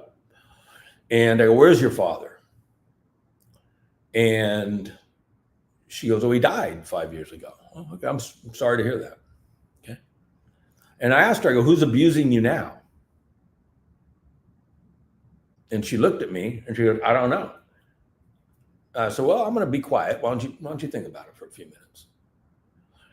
And she looked at me, and this story actually comes from another friend of mine who had the same experience with a client that he had before this one ever happened. And she goes, I'm abusing myself. I go, yeah, you are. Because the person that abused you is gone. He's dead. He passed away. It's impossible for him to abuse you anymore. But because it's stored in the subconscious mind, she's replaying the tapes over and over and over. That's affecting her marriage, fear of intimacy, fear of getting close, inability to love fully on. So I said, I want you to imagine, and this comes from a colleague of mine, I want you to imagine this pin. When are you going to put the pin down? You're going to put it down when you're ready to put it down. So you just let go of the pin. So when are you going to let go of those toxic subconscious beliefs about you're still being abused? Because you're not. So see the insidious facts of the human mind of how they can, this could happen for a year, 2 years, 3 years, a lifetime until they're ready to put it down. So in terms of the emotions, once you learn to control those, once you learn to control, to pull the barrier away from how much money you can make, then you're working on the relationship, then you work into health. Okay. So yours truly here, Jim Lutz, healthy. Yeah. Always been healthy. 100%. Work out every day, eat right, take all the supplements, everything, right? 8 years ago, I woke up. Thank God I woke up, but I woke up and I had a little weird feeling in the back of my head and I didn't know what it was. So I went to the doctor. They said it's probably stress. I said, I don't really stress about anything. And they go, I don't know. So I went and got an MRI, and to where they, put me in the machine and did a brain scan. So I saw the neurologist. It was her. And she walks in. You ever been there to where you're like sitting in the doctor's office and they walk in with their little folder and you're going, oh no. And she goes, well, I've got good news and bad news. What do you want? Well, let's start with the good news. And she said, great. What you have is not going to kill you. Okay. Well, what's the bad news? And she said, you have a rare condition that only 1 in 5 million people have, or some incredible statistic. And the only way that you're not going to turn into a monster. And I go, what do you mean by a monster? She goes, your whole face is going to squish up. Now, I'm a motivational speaker. I'm on videos, and your whole face is just going to contort and squeeze progressively until it's just going to be like all just scrunched up, and there's nothing you can do about it. It's just going to twitch and get all scrunched up. I go, holy smokes, really? She goes, yeah. I go, well, who has this? She goes, not very many people. Or figures me, right?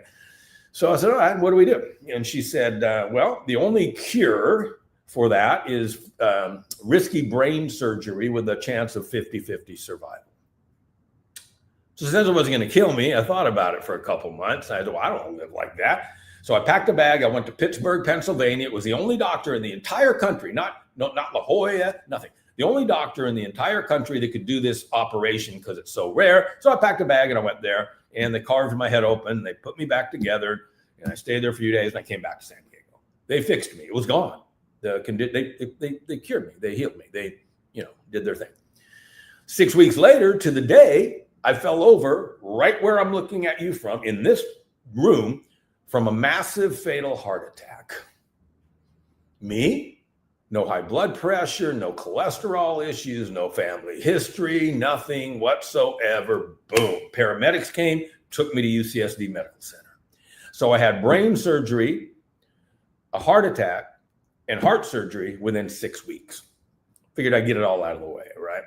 So where I'm going with this is there's not always a reason why things will happen necessarily, even though we can argue that point. But now I thought it was time to put psychoneuroimmunology to work, which is a section, if you will, of the field of hypnosis and neurolinguistics and subconscious programming. So I began to spend 2 hours a day in meditation and self-hypnosis. They're very similar. They're both in alpha state with a dip into theta. And so I began to do that. And this time it was purely to restore my body to perfect health and not look at those 5 bottles of medication that are sitting over there. So did it work? Yeah, it did work. 8 years later, I'm not on any medication, clean bill of health, heart's perfect, brain perfect, mind Hopefully it's on track.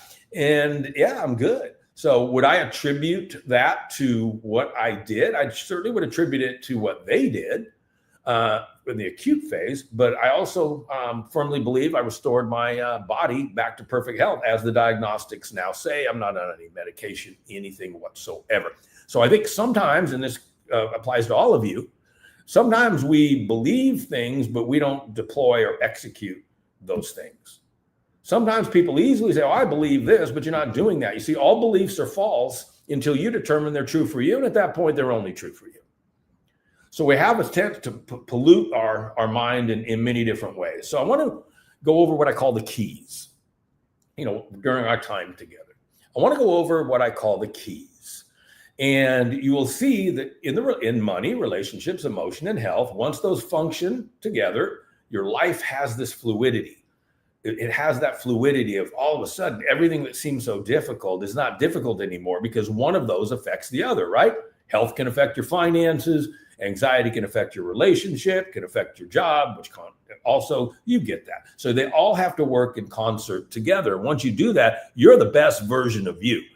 It is mind-boggling how you can make more money than you ever thought without changing hardly anything. A little bit. You can have a loving relationship that you thought was impossible. All of a sudden you have this peace and this emotional control, if you will, to where you just your mind doesn't go there anymore. And then you integrate programming for health in all of your systems and everything else, and you're on point. So here's the keys. One is self-awareness. We spend so much time, as I said before, on social media, television, this, that, out and about, pumping in podcasts, whatever we're doing, that we lose some of our self-awareness. Now, right now, you have self-awareness. We're always aware that we're where we are. But there's a difference between self-awareness and self-observation. For instance, somebody could have an issue with alcohol. And they're sitting at the bar, and their self-awareness is, I'm having a drink and I'm sitting at the bar. That's their self-awareness. But it's seen from an internal justification standpoint, because self-observation would be like them looking at themselves from up here. Do they like what they see? Do they like that there you are, half asleep, half drunk, sitting at the bar? But when you're aware of that, it doesn't have the same impact as self-observation. When you're aware that you're sitting on the couch, you're aware of that. But if you use self-observation, you might not like the way you look. It's like, oh my God, I'm like way overweight. But you don't notice that because you're in self-awareness of the environment, which you've accepted at that point. Self-observation is an objective view of that, which initiates change. Now you integrate the subconscious mind. The next key, so that's one key. The next key is self-esteem. Ask yourself on a scale of 1 to 10, how's my self-esteem? Do you have low self-esteem, a low opinion of yourself, or a high opinion of yourself? These are internal programs. They're your thoughts about only you, right? The external environment can only influence you to the point you allow it to influence you. The sponge that absorbs other people's opinions of you, right? So if somebody said to you, you know what, you are or you overheard somebody, that's even better. You overheard, man, that guy or that girl is very unattractive over there. She's ugly. Would you absorb that? If yes, then you're not creating that barrier between external stimuli and selective programming of what you let in. If somebody said to me, Jim, can I tell you something? And I said, sure. What is it? Man, you're really ugly. That's nice. Have a good day. Their opinion means nothing. Nothing unless I allow it to mean something, unless I accept that criticism or I accept that programming or I accept that environment. So self-esteem is very important for 2 reasons. One, your own congruency with who you are as a person, with your mind. Also, other people will migrate toward people with a high self-esteem, not ego, not cockiness, but high self-esteem. Because that's an emotion that they pick up that they want. It's an emotion they pick up that they want. It's like the scent of a flower. It's there. Or even cologne. You smell it. You want to be closer to something that makes you feel good. Being around people with high self-esteem, especially if they're encouraging, like I am, especially if they become an ally of yours, even if it's just an acquaintance or somebody you met 15 minutes ago. They want to be around that person, not the toxic person that's complaining all the time, bitching all the time. Everything's wrong. This is no good. This is on. I mean, those people really aren't people that draw people into their circle. You know, I have a friend of mine, and all he does is complain. It's a habit. Everything. He just looks for what's wrong. And so I don't really go out with him anymore. I didn't tell him that. I just don't want to go out with him anymore because I want to go out and enjoy my environment. I have limited time on this planet. I'm not young. I'm not old, but I don't have another 50 years. So I have to watch where I invest my time. The next one is self-control. So you've got self-awareness and self-observation. You have self-esteem and self-control. Self-control means, are you reactive? If your child throws a milkshake at the wall, are you reactive to that? You can handle the situation without being reactive, but we become reactive because we don't have any ability to control our emotions, like I was saying earlier. The next one is self-motivation. Now, there's intrinsic motivation, extrinsic. Intrinsic means you do it for the love of the journey. Extrinsic means you do it for the prize. Me, I'm intrinsically motivated. I would speak on stages all over the world if you didn't pay me a dime. There's a lot of logistics that go into me putting on my own events that I do. I don't care. I do it for free because I'm intrinsically motivated to help people and have fun doing it. Most musicians would play for free. Even if they told them you're not going to get paid, they're not going to stop playing because their passion drives them intrinsically to be motivated. Extrinsic means I'm only doing it for the Grammy Award. I'm only doing it for the gold medal. So your self-motivation, you need to figure out where that comes from. Because an object, like Newton says, an object at rest tends to stay at rest. An object in motion tends to stay in motion. So what is your passion, first of all? Then that passion needs to create desire. The desire needs to create goals.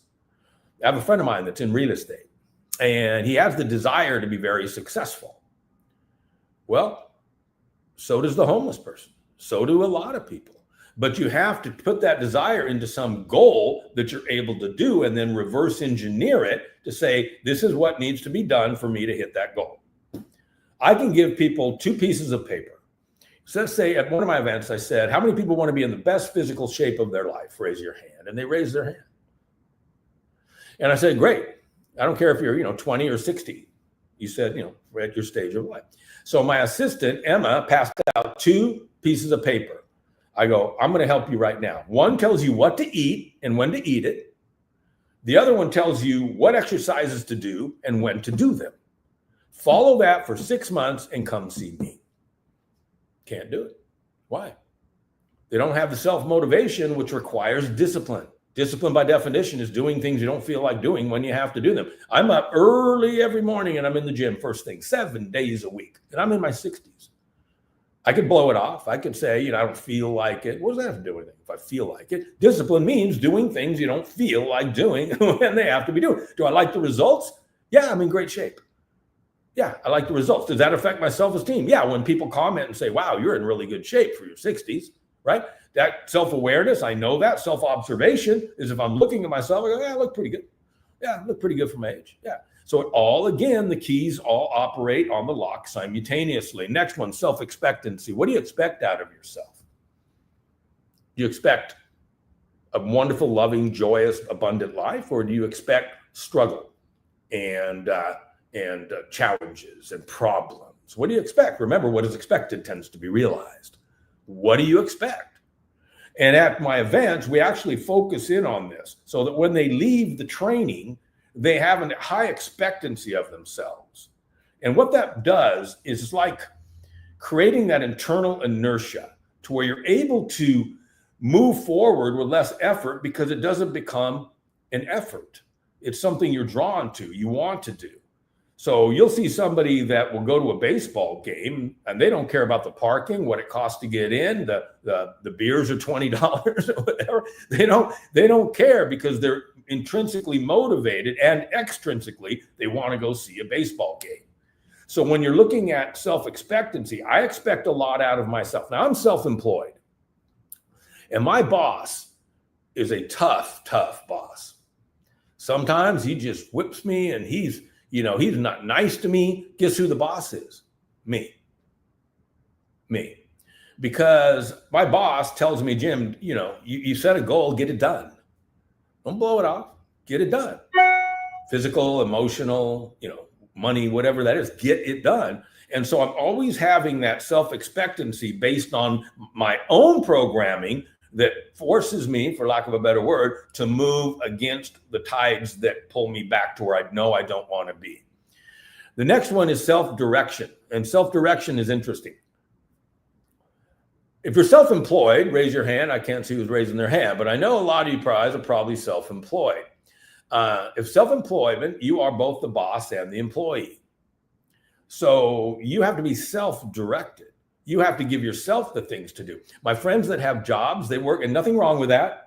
Some of them are very successful, some of them aren't. But if they have a job, they usually have what's called a work day. In other words, it is 9 to 5. And as the late, great Jim Rohn said, you make your living 9 to 5, you make your fortune 6 to 9. But when they're off work, they're off work. Is there anything wrong with that? Not really, but they're not where they want to be in life.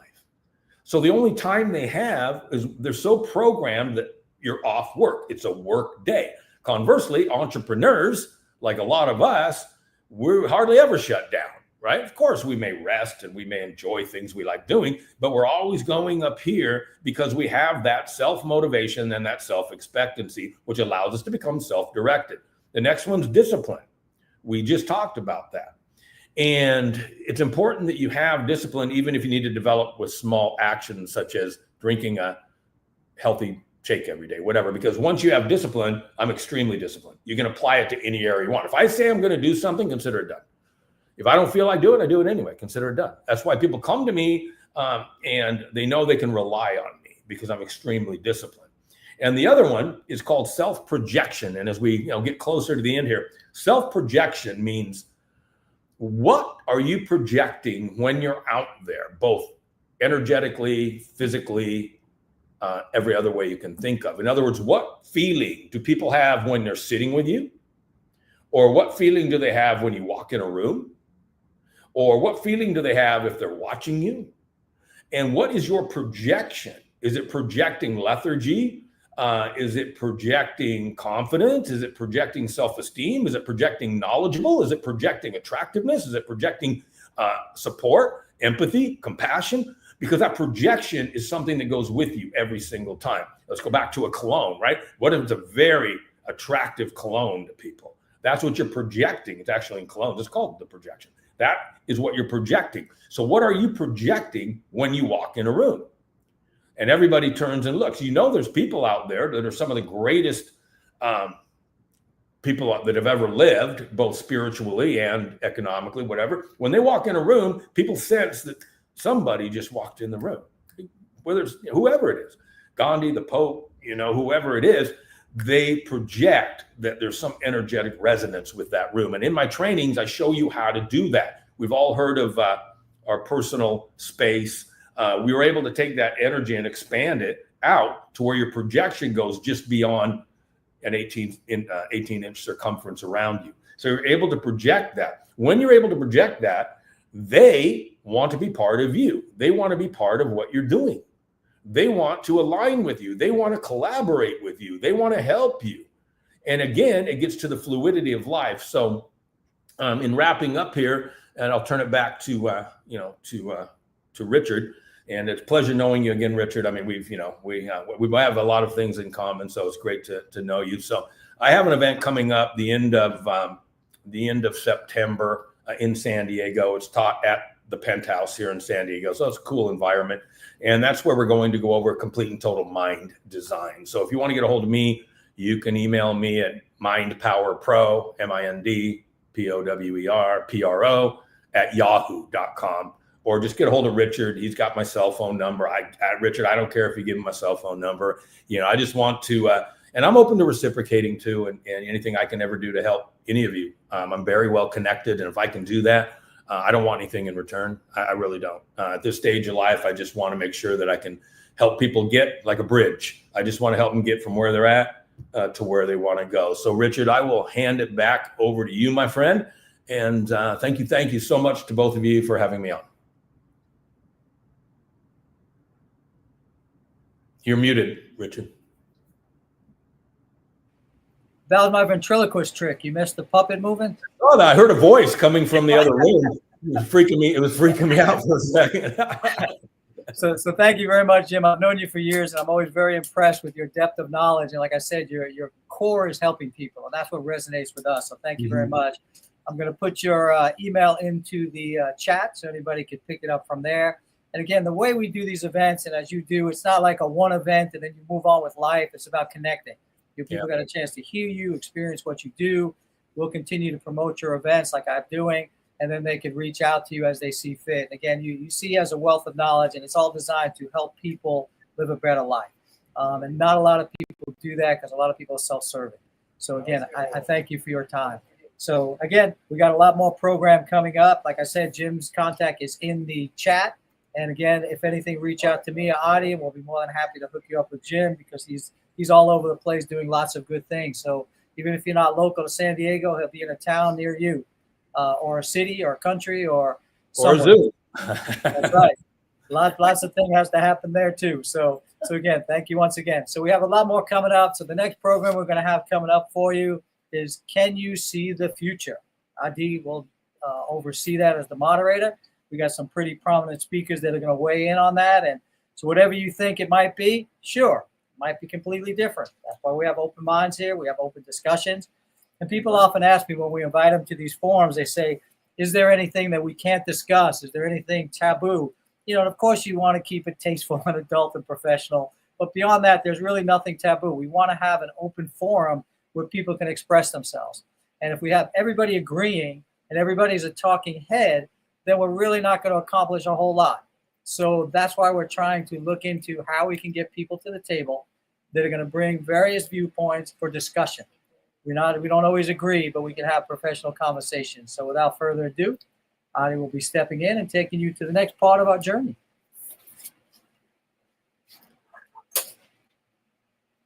Hello, everybody. So now Ankit Shah is coming online.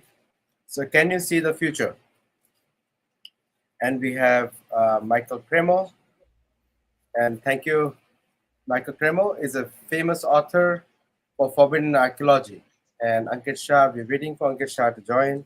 So let me just give him a call while he's there. Just give me this. Okay. And he's joining now. So let's see. Anytime. Please join. Okay, ji, जुड़ जाइए. I'm in the studio. Can you see me? Yes, I can see. Yes. And so we'll have a fantastic panel coming with Ankit Shah and also Michael Cremo as well as Jim Lutz. Oh, sorry, me monitoring it, moderating it. Ashwini Sahasrabudhe, I think she has not joined. So let us wait for her. Can you see the future?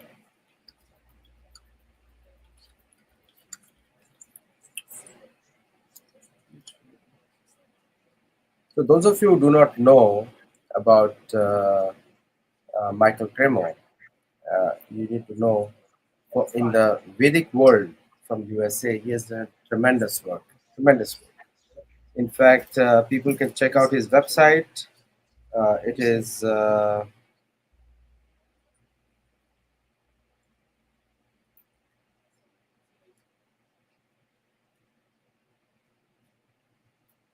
it's going to be seen on the site now.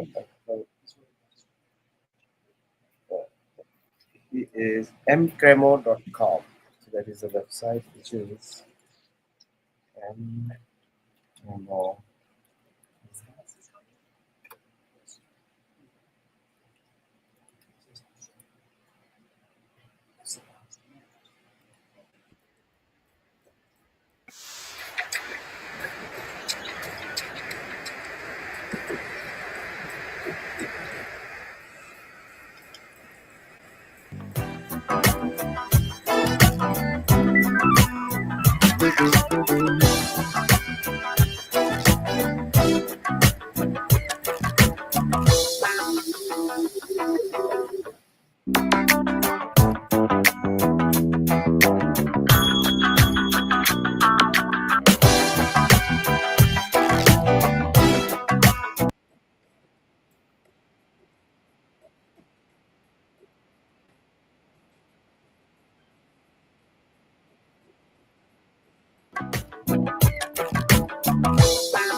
So we have Dr. Ankit Shah, Michael Cremo, Shriram. Jai Shri Ram, and also me here. So let me just organize it a bit. So my the first question to this is: can you see the future? Michael Cremo and Ankit Shah. Sir, Okay, sir can go first. Yeah. do I go first? Yes, Yeah. please. Um, we all experience time in terms of past, present, and future based on experience, and we observe certain patterns in the course of time. For example, we're familiar with the day-night cycle, the waking sleeping cycle. When we're awake, we can understand at some point in the future we're going to be sleeping. When we're sleeping at a certain time, we'll awake. We're also familiar with the passing of the seasons. In the temperate countries, we know by experience there's winter, a cold or rainy season, followed by a spring, by a summer, a hot season, by an autumn, and then again another winter season.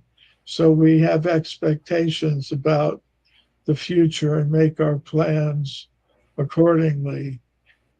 People in different ancient cultures had understandings of larger cycles of time. For example, in the Vedic culture of India, people were aware of the cycle of ages called Satya Yuga, Treta Yuga, Dwapara Yuga, and Kali Yuga. So, by accumulated experience, either personally or recorded in the Vedic text, people understood what the future would be like. The Satya Yuga was an age of truth, enlightenment, simplicity. And the next age, there were social divisions that began. And in the next stage, there were larger conflicts. And finally, in the Kali Yuga, which is the age we have recently entered, things are predicted to be not so ideal. It will be a time of increasing environmental and social disturbance, as we've been seeing. So we have to make plans for the future. Just because it's going to rain, it doesn't mean you have to get wet. You can make arrangements to shelter yourself and those you love in these difficult times that the Kali Yuga will bring on. But eventually there will be another Satya Yuga, another golden age, and the cycles will go on repeatedly. So that means that ultimately we want to transcend these cycles, and the Vedic texts contain methods, techniques for raising consciousness to the level where it can transcend this ever moving force of kala or time. Ankit ji,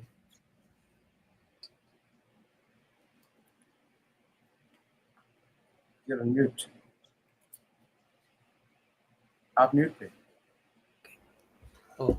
So just like sir mentioned about the concept of Kal, and how in our Vedic times we believe in cycles, we don't believe in linear or a one life concept, right? So these are the two theories that we have from ancient Bharat. One is about karma, and second is about Kala. So the karma theory also, gives you this proof that if you are to behave and do well in this life, well, that has an akashic imprint on what your soul accumulates in this life. And when the cycle goes on in the next life, you will bear the fruits of the good deeds that you do. So this is exactly why the Indian civilization has been the most non-violent of all, because this guidance and wisdom that comes does not require high tech policing or high tech law enforcement, because it is a bottom up learning of dharma, which says that if you are to behave well with all other living forms, even the non living forms, I mean, even the mountain is considered as a part of the same ecosystem. You'll consider river as mother, even as the trees and the fruits and the birds and everything. So Sanatan covers everything. And it says that since you are going to take all different life forms in these cycles, the best you behave, the better the outcome you will get in your next life when you take the next life form. So it's very clear that when the question is about can you see the future, Sanatan Dharma says that what you do now is your future. That is the concept of karma. So if I am going to be violent with any forms of life today, my future should be very clear in the next life cycle that I am going to face some kind of violence, because this is a deposit, karmic deposit, that happens in your akashic records as a soul.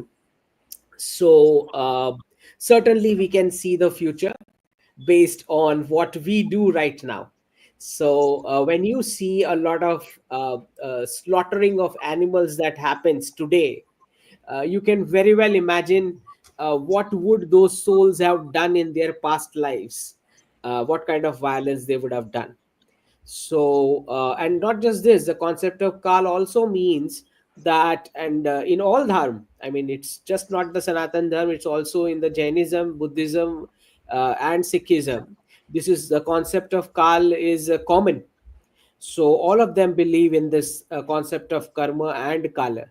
And it is also believed that this planet that we are living in, there is a possibility that there are hundreds and thousands of planets outside our imagination or our reach, where different kala is active in a different zone.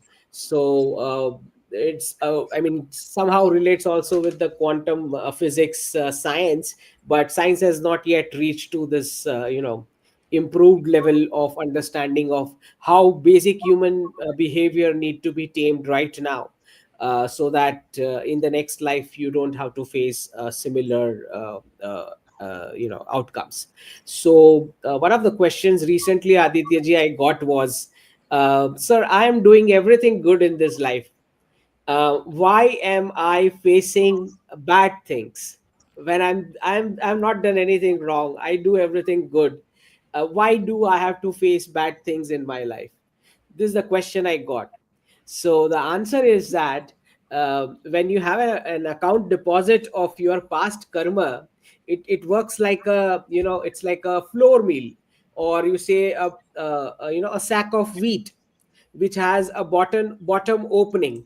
So when you open the bottom, the accumulated wheat which is at the bottom will come out first. Okay, and whatever the good deeds that you do gets deposited on the top of that bucket, right, of that sack. So only when the good ones come down, then you are going to taste the fruits of your good karma. So whatever is accumulated, you have to face right now. So even Yeah. if you are doing good things, you have to expect those results in the next life or in the future. Michael. I get questions also.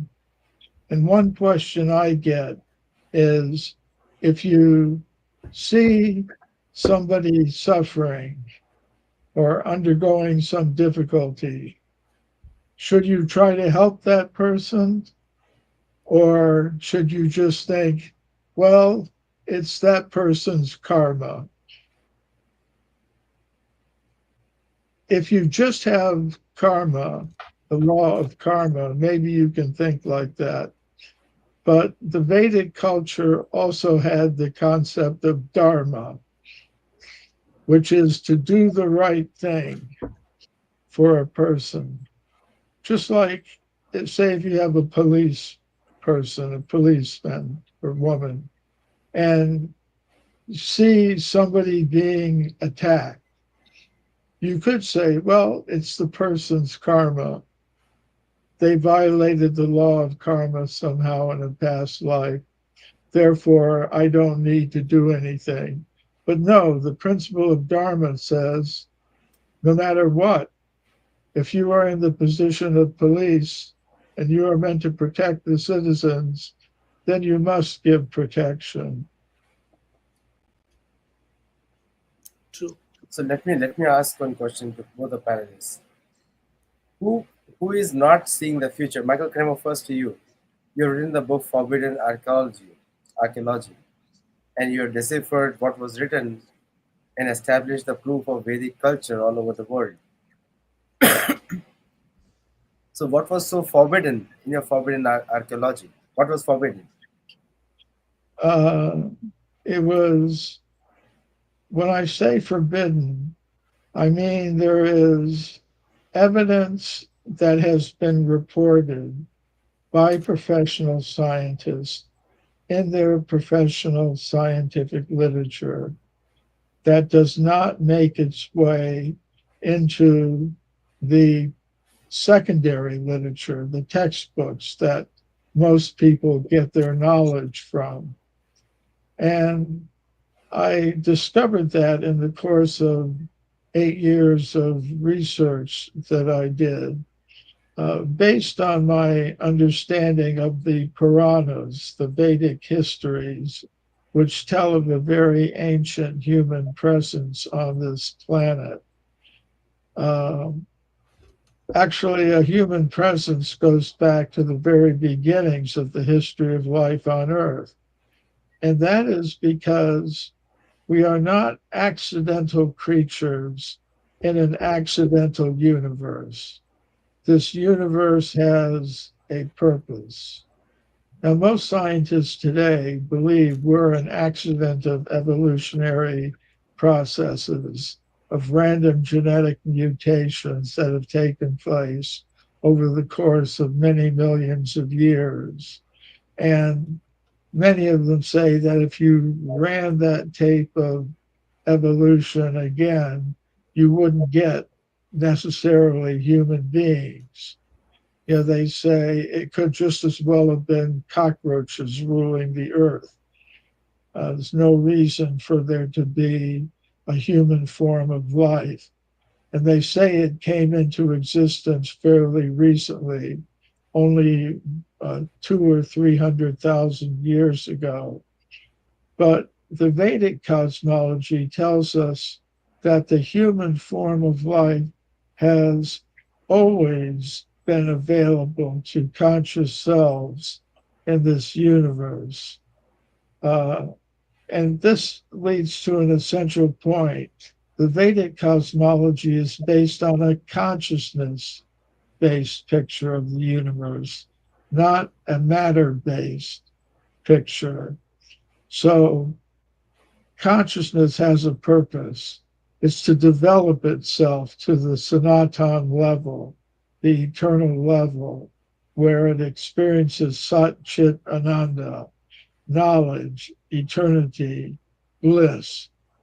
So that can only be achieved in the human form of bodily vehicle. So I think it's been around for a long time, as the Puranas and other Vedic texts say. It's but that evidence, which is there in the professional scientific literature, the primary literature, is not there in the secondary literature, the textbooks that most people hear from to get their knowledge about the human origins and human antiquity. So, because that evidence is excluded, I call it forbidden. And if people were aware of this knowledge, they would see it's consistent with what the Vedas tell us about human origins and antiquity. It would underline the special nature of the human form of life. Of course, all bodily vehicles, all forms of life have consciousness. They have a jiva, an atma, a conscious self in it. But it's in this human bodily vehicle that we can bring our consciousness to the highest state. Thank you. Uh, Ankit, the predictability is built into our systems. So, like he's saying that the archaeology, I mean, which was hidden by the other people, but it has led to some deep information about our past and also our future. Also, you mentioned that the karma is something which guides us, which forces us to think. So, what do you think? How do you see the future? Even though the past is giving us all the proof of our past, real past, Hmm. Hmm. but what do you think the why the future is still not happening despite having a common past? Well, I think Aditya ji, you have different different people in different regions at different levels of consciousness. You cannot have that kind of enlightenment in all sorts of regions and all sorts of people, a different age group. In fact, nations themselves are in different age groups. So if you look at Bharat, how old we are, I just now tweeted about it, that we are like an ancient civilization, very complex but sorted out ancient civilization. And you compare that with United States, it's like a teenager who is juggling between porn industry and defense industry. So so it's like a huge difference between age groups and the life cycles of nations itself. So we do not expect all kinds of people to be able to see what future looks like or rectify their path of going ahead. But certainly there are hints of people in all regions, including the US, where they do understand that the Indian concept of seeking, the science of seeking, is the real path forward. And those enlightened souls keep coming to Bharat in search of some kind of a knowledge reservoir where they find themselves taking the right path towards liberation of the soul. So you have different kinds of people, why which is why with the different kinds of knowledge systems, because as you have seen that the classroom model which Britishers imposed all across the colonies worldwide have actually dumbed down the perceptive qualities of human beings. Whereas the ancient Bharatiya model of Gurukul system, where small kids are initiated with those processes where they can actually hear out what the soil is saying, what the bird is talking, what the sun is saying, what the climate is talking.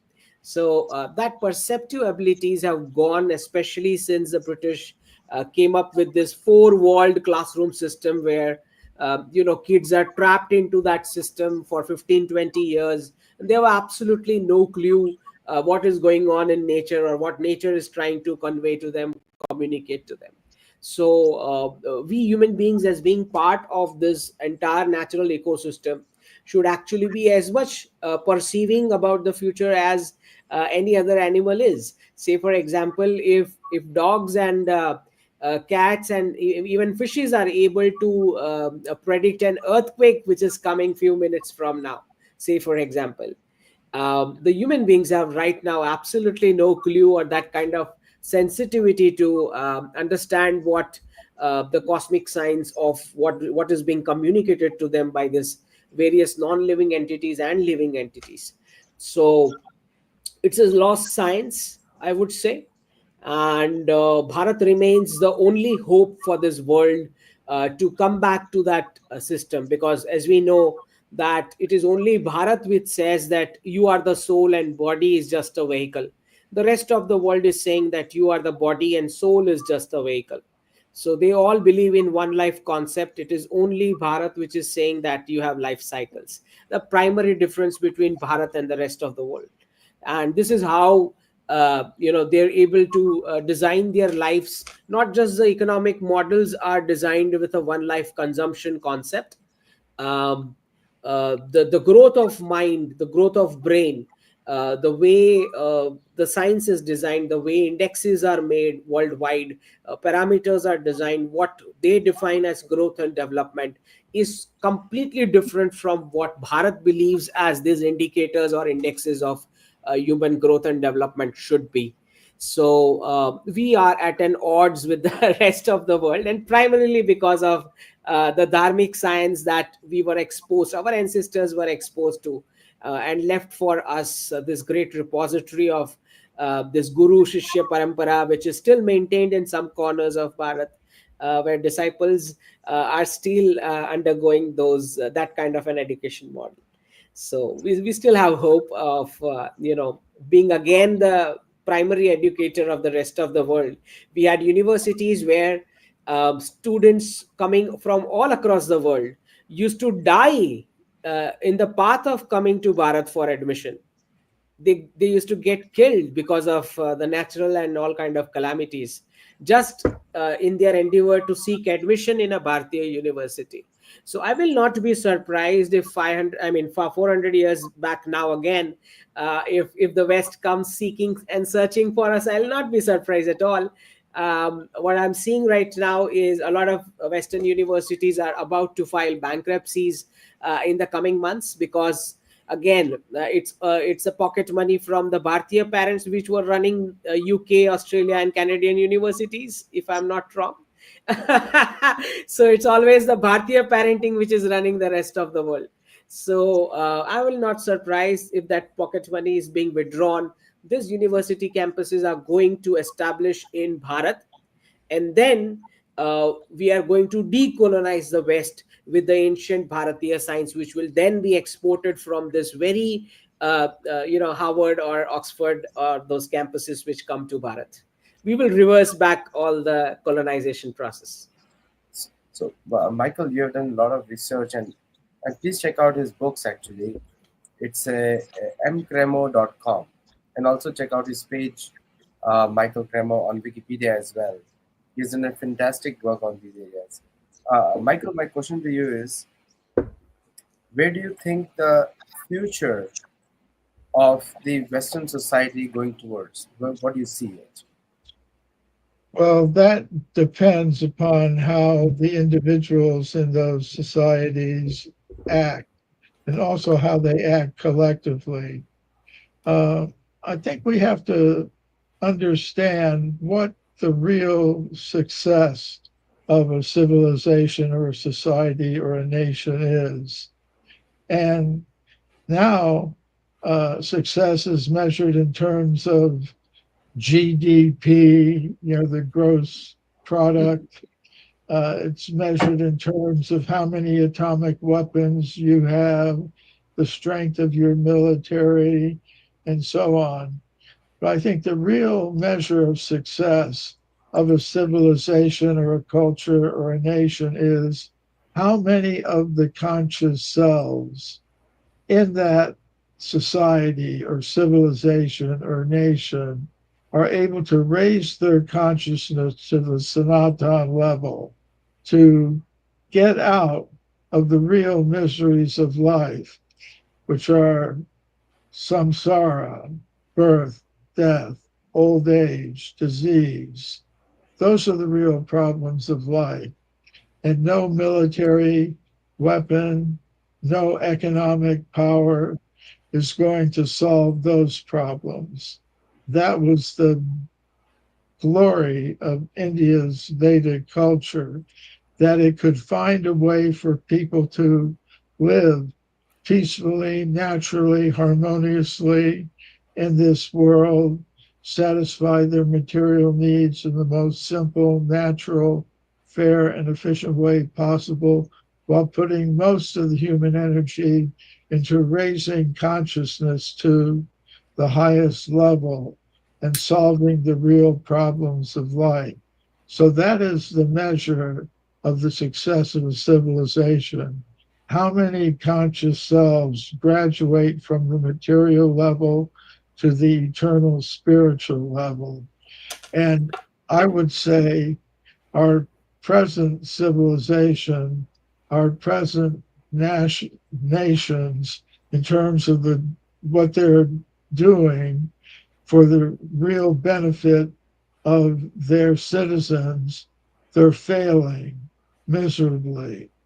So that is what I see as the future, that gradually, by the spreading of the influence of Indian knowledge systems around the world, which is happening to some degree or another, that there is a light of hope for these countries if they take advantage of this knowledge. Thank you, Michael.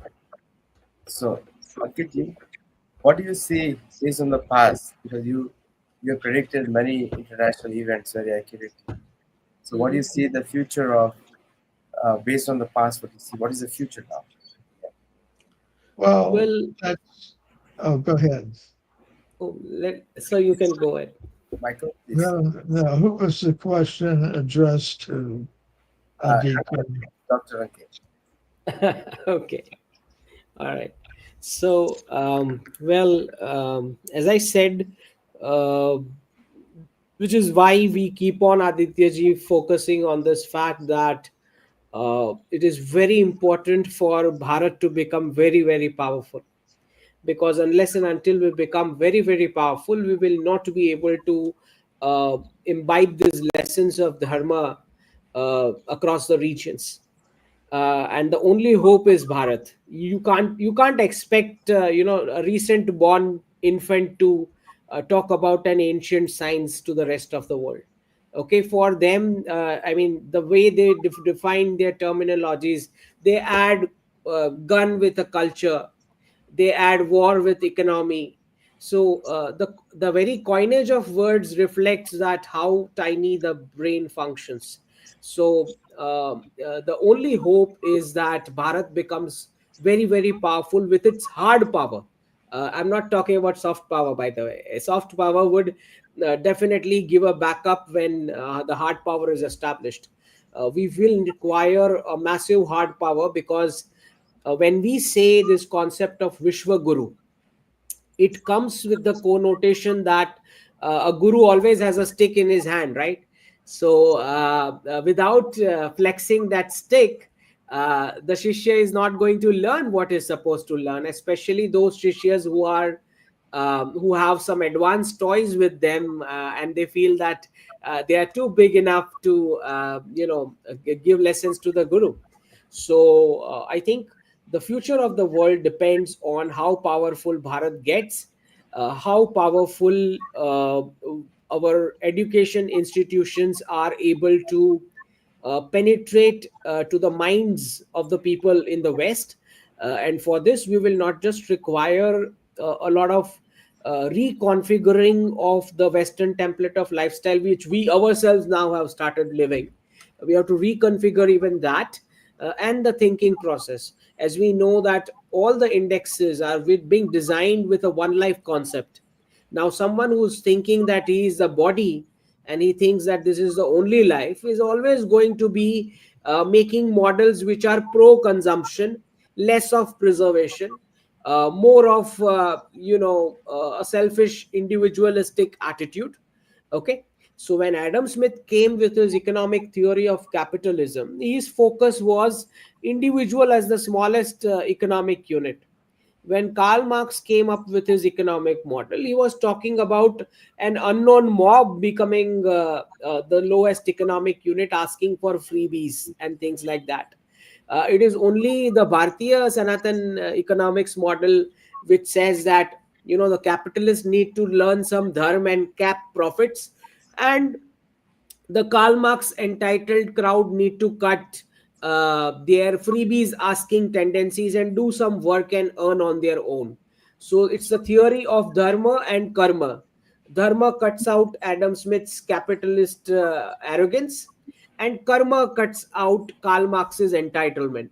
So, from this two both lopsided views, we need to bring the world in the middle. And only when that happens, we are going to have a good future.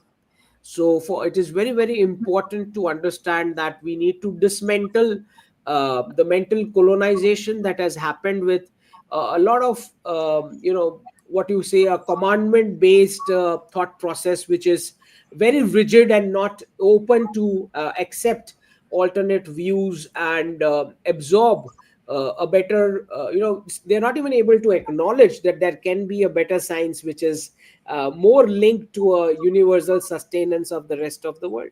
So Gandhi used to say that there is enough in this world, uh, so there's no paucity of resources or anything, but not for everybody's greed, right?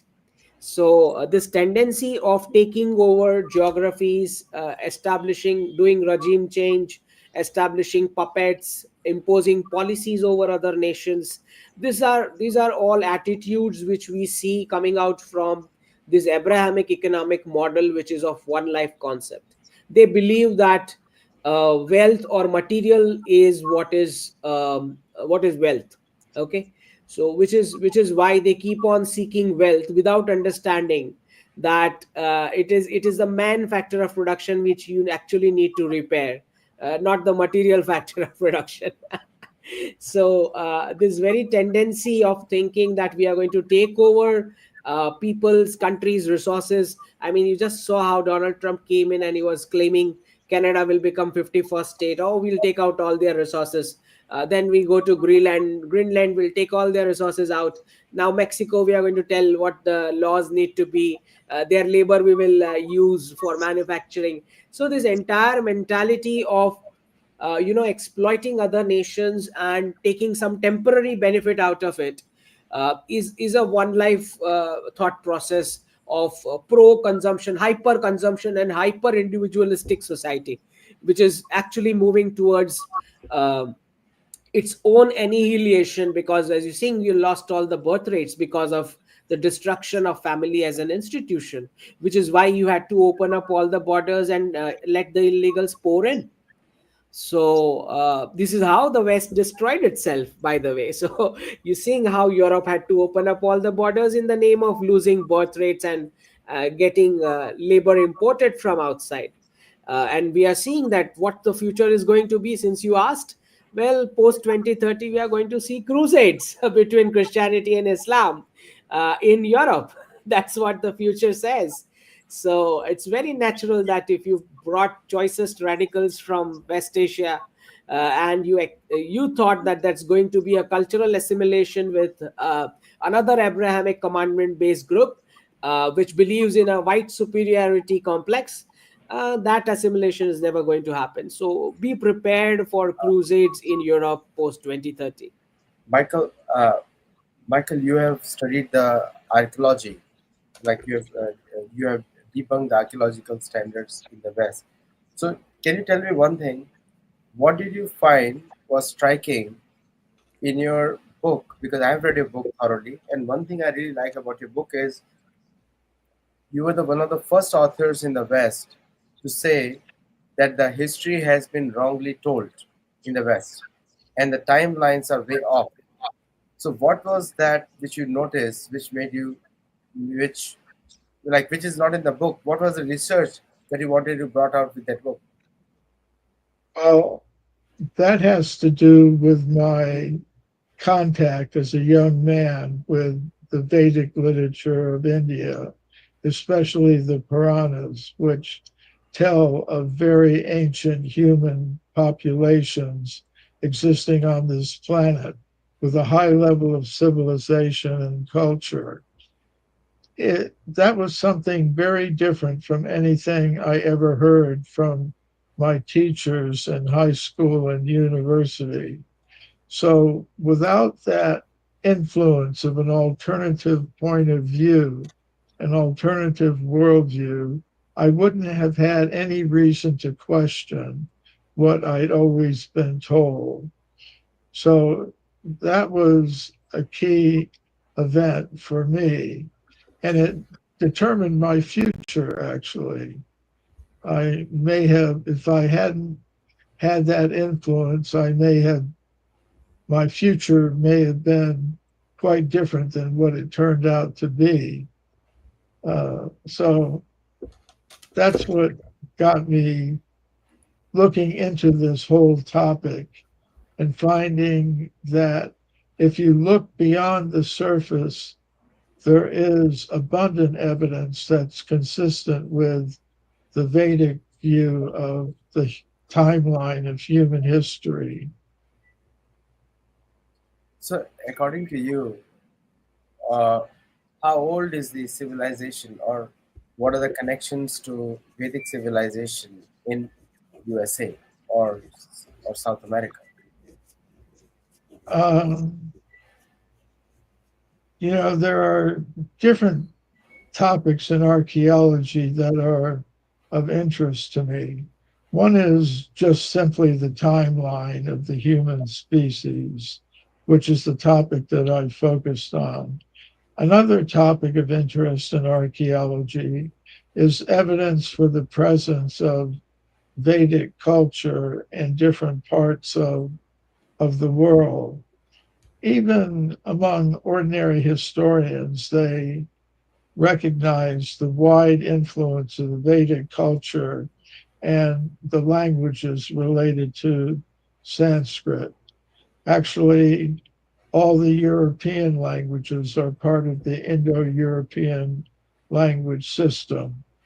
All over Asia, there are remains of Vedic temples like Angkor Wat in Cambodia, uh, evidence for the existence of Vedic temples and Vedic culture throughout Indonesia, the spread of martial arts from India through China, Japan, and Korea.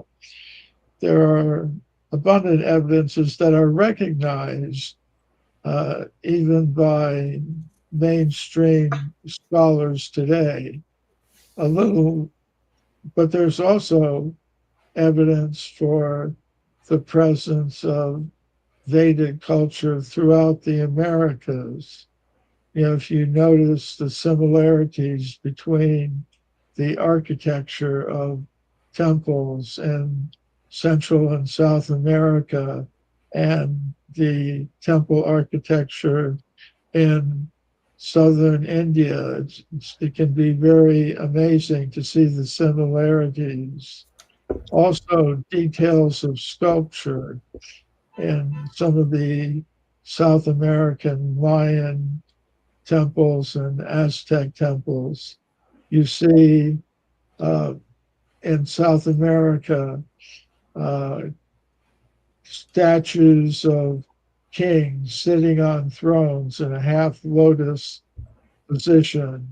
You see carvings of elephants on temple walls in Central America when such things didn't exist at the time those sculptures were made. So you do find evidence for the influence of Vedic culture around the world. And just like today, you can see evidence for Indian culture all around the world. There are uh, populations of uh, people who have come to practically every country in the world from India. That's not just happening today, it was happening in ancient times as well. Thank you. And also, Michael, my research is also like that. Like in one of my books, The Original Atlas, I identified 100 places in the US, today's USA, which have a very strong connection to ancient Mayan culture in Mexico, and which is culture is very much connected to Shukracharya, very closely connected to Shukracharya.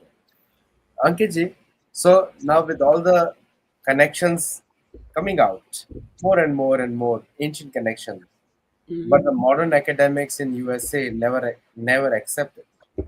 And the Mhm. problem is in the scholarly consensus in the university system, which actually troubled Michael. I may correct me. That troubled you a lot as well. The scholarly consensus models in the US. So this is what is going on. The connections are there, but people are not seeing the future in a way because they don't accept the past. What do you say? So, Aditya this has, if you look at how the academic narrative is shaped for the last 200 years, you would realize that there is a direct connection with how pound and dollar have remained in the reserve currency status of the world for the last 400 years. So, it is very much connected to how the cash flows behave. That is a direction which the rest of the domains take.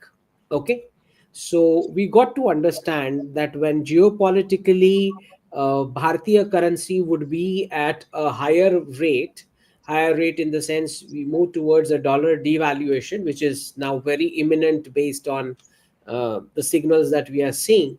And when we see this complete wealth wipeout of the Western citizens, which is why this Ukraine conflict started, that was the objective. So once we see the wealth wipeout and the fake numbers all vanishing from all the assets and the currency valuations of the West, it is going to be very, very natural for the Indian rupee to not just appreciate, but the entire academic and narrative of science will start tilting back towards Bharat. The needle will start moving towards Asia. Okay, so when that cash flow power comes back, that liquidity of investment will come back in academic and other domains as well. And when that comes back, you shouldn't be surprised that a lot of white citizens would be traveling to Bharat, wanting to find out, and again, curious, just like they came 400 years back searching for us.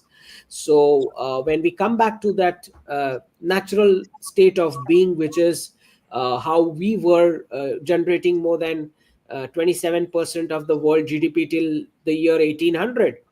So from the last 2000 years, for 1800 years, we were giving more than 27% to the world GDP. So it is very natural that whatever change that has happened artificially in the last 200 years, when that tiny glitch goes out of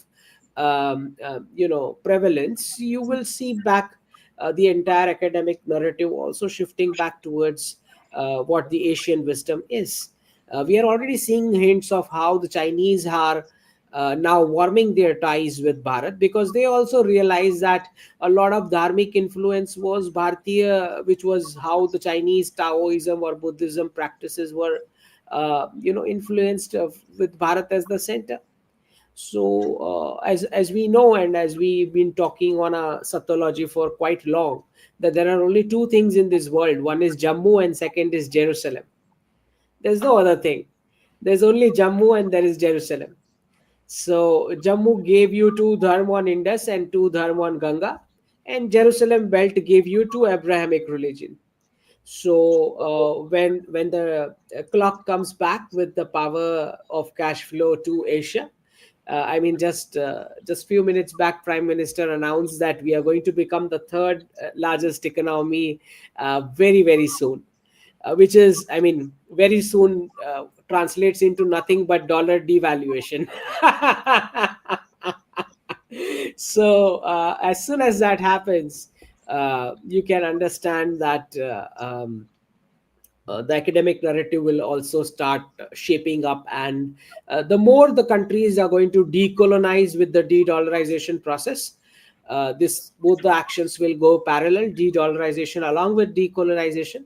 So all the countries are going to think back again on how the Western templates were imposed by the Britishers on all colonies, in all domains, be it science, be it medicine, be it trade, be it fashion, be it content on TV, be it forces, all kinds of templates, Western templates in which the world is living. The global South is going to throw out those templates, and they want to find out what their ancestral wisdom was. So this entire decade is going to get into this decolonization process along with de-dollarization, and the West is going to, uh, at least for the starting years, going to have tough time digesting that this is what is happening. This entire golden years that they were enjoying for the last 300, 400 years was because of the loot that they were able to do of Asia as colonies. Now they will have to actually work and earn, and with the power of currency, the way they were exploiting Asia, using our natural resources, using our labor, abusing our labor. They were just printing the currency and buying things and then taking out reports, climate reports and labor abuse report and whatnot. And now when the currency reset happens, um, you will find the West removing all the climate change things, just like Trump is doing. They will also remove out child labor things, just like Florida is doing. So eventually, all the fantasies of different kinds of values was possible because money was free with dollar as a reserve currency status. So the reversal is going to be painful for the Western citizens, certainly. Michael, the current affairs seems to be, Ankit has a very strong hold on current affairs. That's why, viewers, we set up this panel because one comes from the new and one comes from the old. And even before Ankit was born, Michael was fighting for defending Sanatan Dharma in the world. So 93, his first book was published, and it has been tremendous work by Michael. Michael, one last question, and you'll be on a later panel also today, on this panel. And give me a very honest answer. That how do you see when you established when you wrote the book Forbidden Archaeology, which viewers must read that book, will give you some idea where he comes from. And in that book, how did you connect the Native American history to the ancient findings that you have? Well, there was a good response to my work from the Native American Indians because I talk about a very ancient presence of the human species in North America, as well as other parts of the world. Uh, so there was a good response from the Native American Indian scholars because in the universities they were teaching that the first Native American Indian people came from Siberia over the Bering Strait land bridge. During the past, they believed the sea waters were lower and it was possible to walk from Siberia into Alaska and then down through the Americas. But they say that happened only within the past 20,000 years. But the the Indians say, the Native American Indians were saying, uh, we've been here for a lot longer than that. We didn't come from anywhere else. So I got a very good response from the Native American Indian populations who were objecting to the narrative that was being promoted in the universities about their history. So that's the response that I got.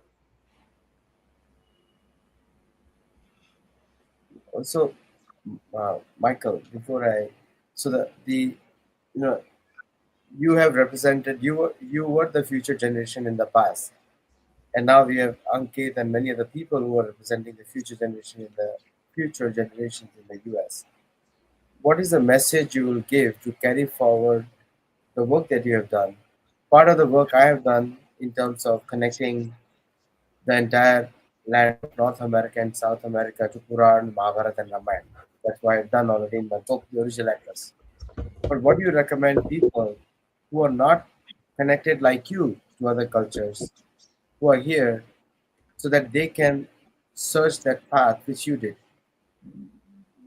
Um, I would recommend they have a look at my book, Human Devolution, because there I point out the importance of having a consciousness based picture of reality.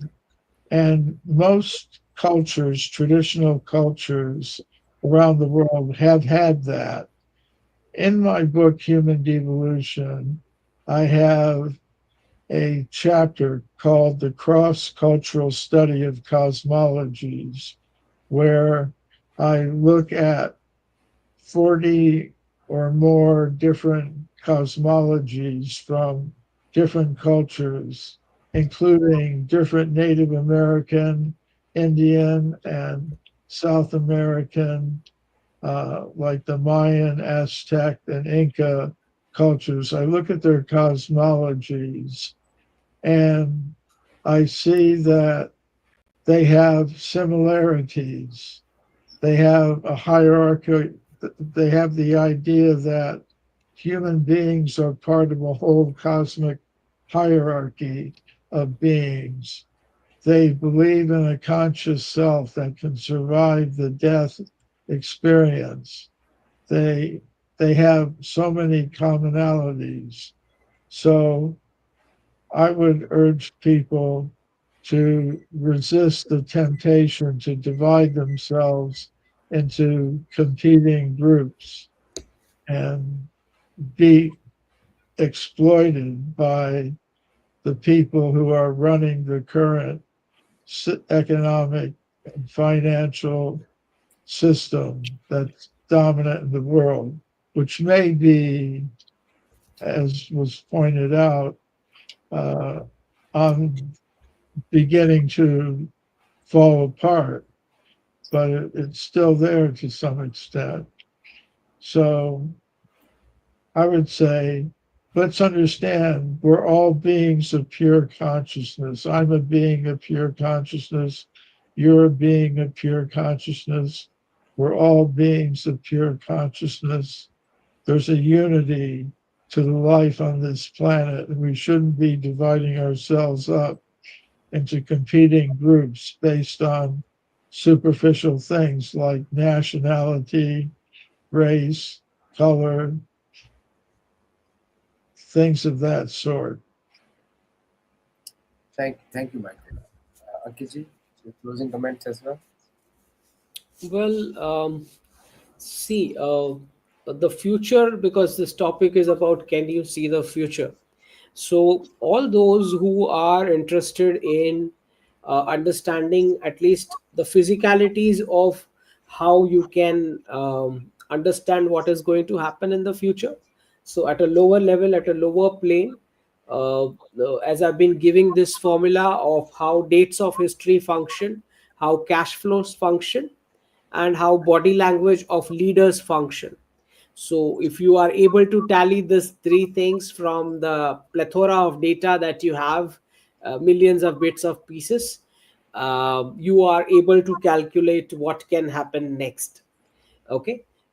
From the spiritual plane, if you are interested in you knowing what you see in the future, well, you have to be seeking some kind of a guru, and now obviously in our guru shishya parampara, that it's only with the patrata of of the shishya that a guru will give the status of a learner or a student.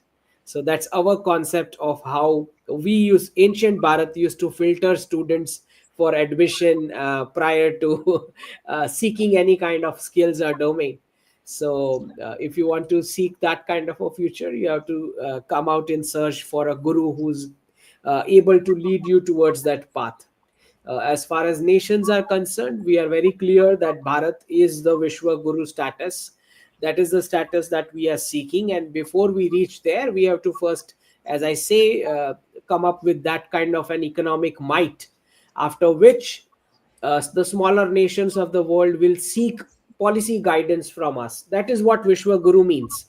when the rest of the world comes to you seeking policy guidance, that is what Vishwa Guru status is. So that can only happen once you have reached an economic might and you are able to flex the hard power. So, in terms of nations, that is how the future is going to be. We are looking at this entire region as our Bhartiya Upmahadweep, the greater Indian subcontinent, if you will, from Saudi Arabia to Laos, Cambodia on the other side.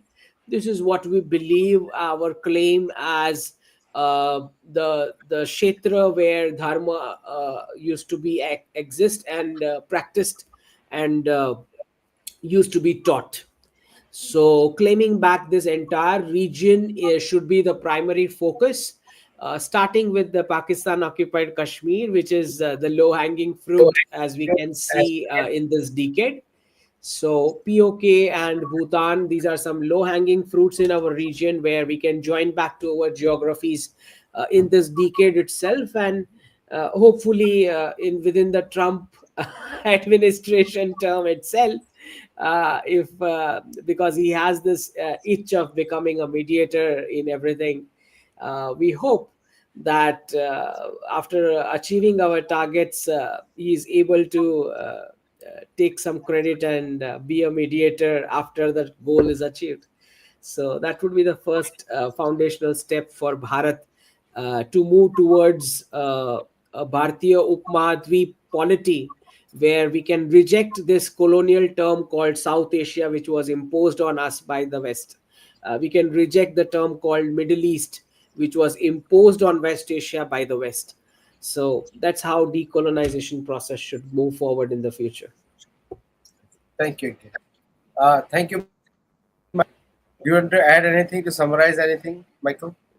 Uh, I would just like to agree with Dr. Shah that the position of Guru is important.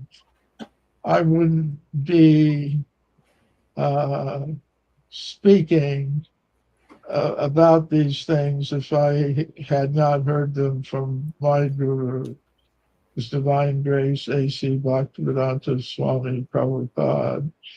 And it is necessary.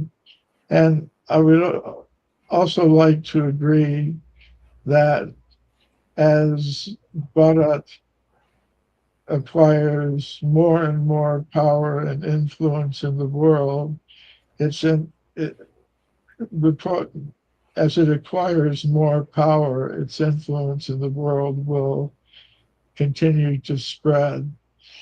And it's not just power, but it has to be guided properly, because there have always been suras and asuras.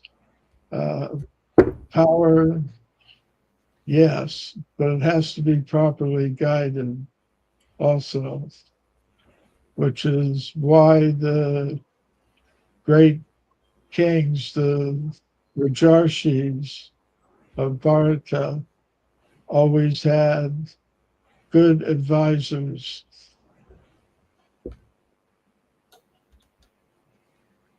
Thank you.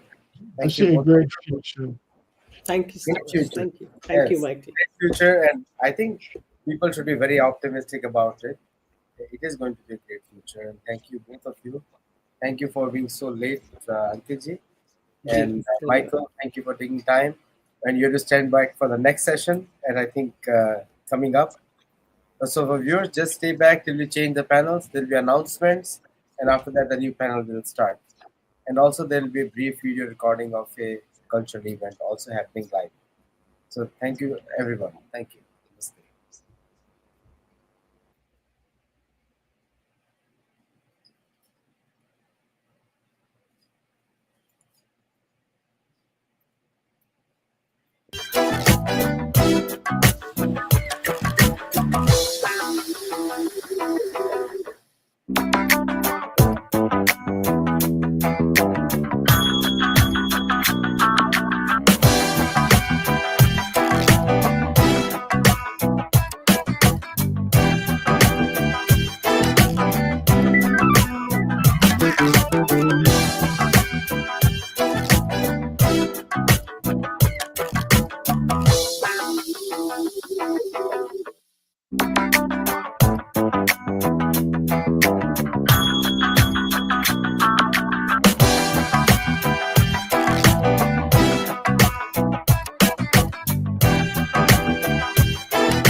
Hello, greetings.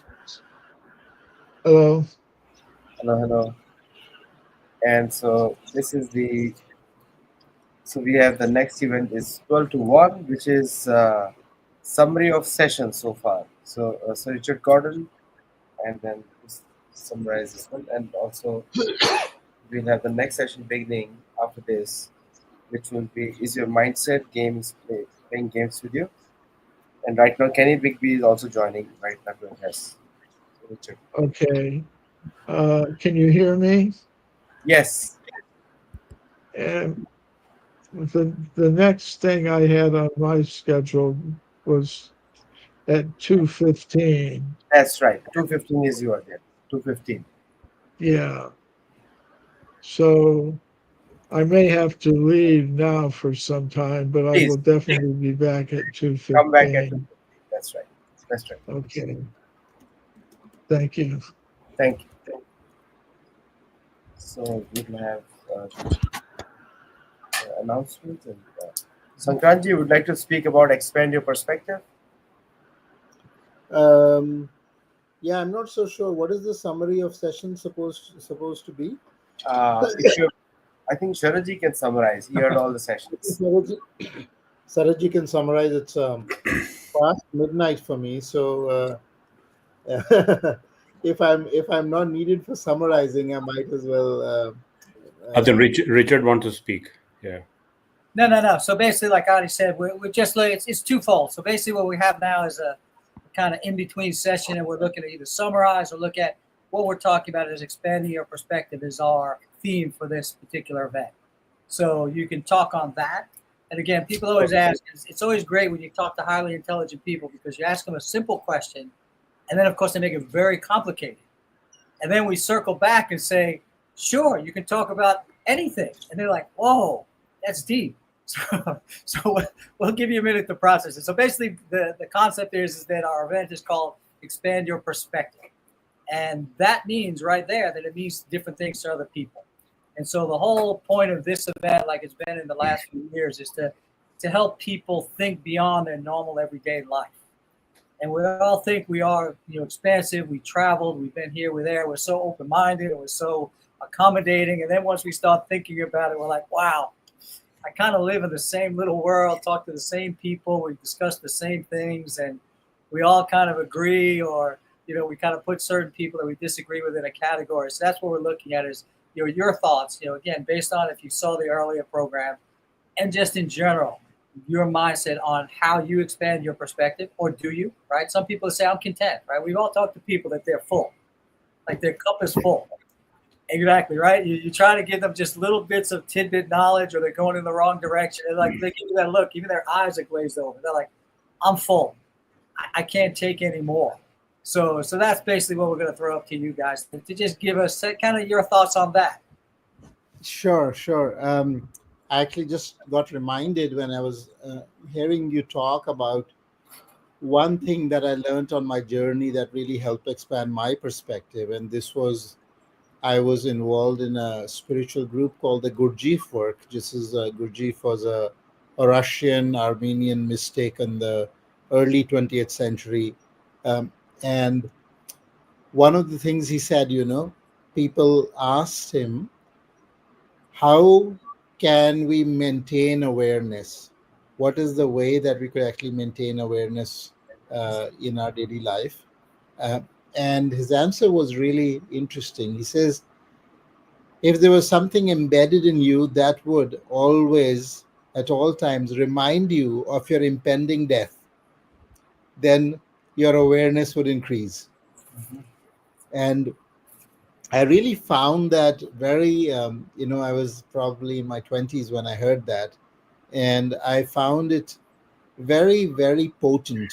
And I still use that technique because what I find is that when we realize the perishability of so much that we are attached to, when we realize the perishability of all of our worries, when we realize the perishability of all of our concerns at the moment, and that all of this is actually heading towards dissolution, um, it doesn't bring me down. It actually gives me a lot of freedom. It makes me feel expanded.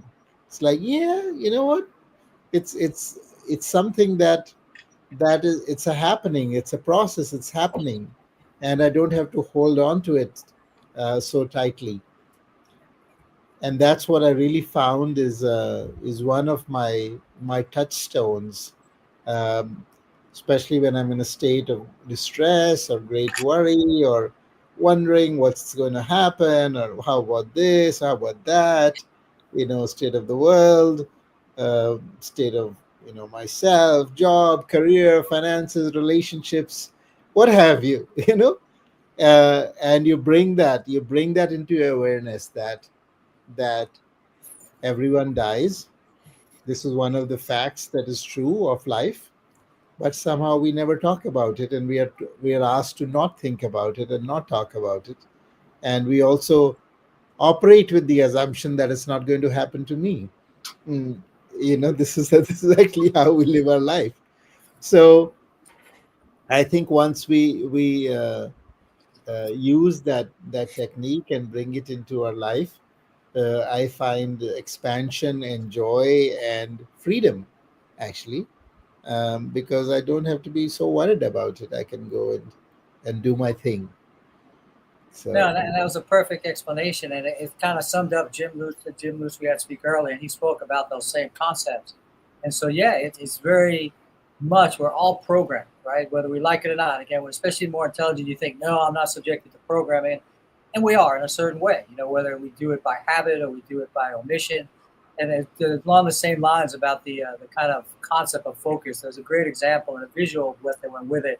A coach of a high level athletic team took them out to the ocean and he submerged them underwater and he held them under there. And he knew the time limit based on their young capacity of breathing, but he held them to the limit of where they're literally going to run out of breath. Now they don't know if this strong man is going to let them up or not. And so when he lets them up, he says, "What did you focus on?" And they said, "Just breathing." And he says, "That's the focus you need to achieve whatever success you want in every chosen field." Right. So it's the same thing you're talking about. We think we're focused, right? But are we focused like that? We can even imagine if we're getting our last breath underwater, nothing else matters, just like you said. So that was, to me, was a great visual and a great story as well, just like you said. None of your other issues matter. All you're thinking about is, I got to get my one last breath. I got to breathe. I got to get up from the water. And that's, again, I look at that as the next level because we all have challenges. We all have, now the country's going through issues. The world's going through issues. We had COVID a couple of years ago. So it's like, how do we just get that one breath and focus on that, what's important? So great points. absolutely wonderful, Richard, and I forgot to greet you, and I remember you from last time, Richard. So wonderful to see you, Yes. and be back here again. And my greetings and namaste to everybody who's listening, who's tuned in, for this wonderful banquet that we have in front of us. Thank you. Thank you. And now we have our other distinguished guest. He's been contemplating his response. So he goes last, so he's had a little bit more chance to think. Yes, sir. Hey, Richard. Good to see you. So this is a summary and cultural event and section, and thanks to all the viewers from India at this time. They have logged in, especially Sankrant ji, Aap, Ankit ji. It was a great presentation by Michael Kumo and all the other speakers. Such a learning experience.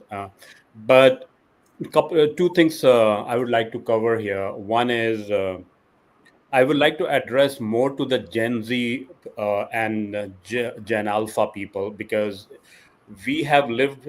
We are in 40s and 50s, so we have lived, or maybe 60s, some of them. But like I'm telling panelists who were in earlier, but the younger generations, right? And this is catering to expand your perspective, right? इस पे थोड़ा सा I want to speak. So to the younger generation, I'm addressing to you guys. You guys, or rather we all live in bubble. Your feed shows that what you already like. your friend, probably you share your vibes, your comfort zone, everything feels safe. So if you are in that safe heaven, growth doesn't happen in bubble. This is very important part, guys. You need to understand, and this is catering to your expand your perspective, which means stepping into unknown, listening to people who you think differently or different, trying to hobby uh, you'd never imagine yourself doing, learning from cultures you have never experienced. And this is where, whether it's an Abrahamic, whether it's a native, every culture has a lot of offering for you to learn. So don't come with a closed mind, because eventually the Sanatan is a huge umbrella to of inclusiveness, right? It includes all kinds of views. And this is what I would like to address to the younger generation. Now, why does it matter? Because the world is bigger than your algorithm, right? You will be seeing that the algorithm makes you log into a certain program, certain song, certain role model. But again, you are in a bubble, guys. You need to broaden your perspective, and the perspective will be only broadened when you don't come with a closed mind. And if you're a real Sanatani, you need to embrace every culture. That's what my say to the younger generation is. The more perspective you see, the more creative, empathetic, which is empathy, and adaptable you become. That's the real flex, being able to understand and connect with anyone, anywhere. So this is one of the message I wanted to give, Richard, to the younger generation. Yeah. No, and I appreciate that, and that's what collectively we are all, and that's what's funny. We all want to do that, but somehow, like you said, we get back stuck into our own little world of kind of middle-aged gentlemen, right? And then that's easy to do because we find comfort. We have a lot in common. But I've made sure I've dedicated my life working within different organizations, teaching martial arts. Especially teaching martial arts. I was teaching the younger generation. Middle school, high school, college, and I always thought in my head, am I teaching them how to fight their way out of a dark alley in Bangkok? And of course, the answer is no, right? So what am I teaching them? It's exactly what you're saying, is to expand their horizon, right? To try something new. The kicks and the punches, they in essence never used them, but they did. They used it to control their body. They used it to feel uncomfortable. There's nothing like a college kid coming in or a high school kid, a 15-year-old boy or girl. They're the most subconscious. Now they're trying a kick or a technique that's going to embarrass them because they're looking awkward. But I groomed them. I taught them. I encouraged them that there's nothing wrong with that. That's how, exactly what you said, that's how you expand your horizon. You're going to look uncomfortable. And I show them myself, because if I expanded into many things I'm not comfortable with, I don't look at it as embarrassing, but I definitely was not smooth as silk. And, especially when you're accomplished, whether it's in the academic world or whether it's in any type of field, you don't want to be looking like a beginner. So if you're an engineer, you don't want to be going to a psychology kind of side of the house and being like a person who doesn't know. But as you said, that's the only way to expand. And I agree with you. We as the adult have to encourage the young people to make mistakes, to branch out. And you're not going to be good on day one. Some people are really lucky. Some people really have a natural ability to absorb things quickly. They go and they surf and they get it. Surfing, I've never tried it per se, because I've tried it basically and it's very difficult and I don't have the time. But I've expanded my horizon. I've tried.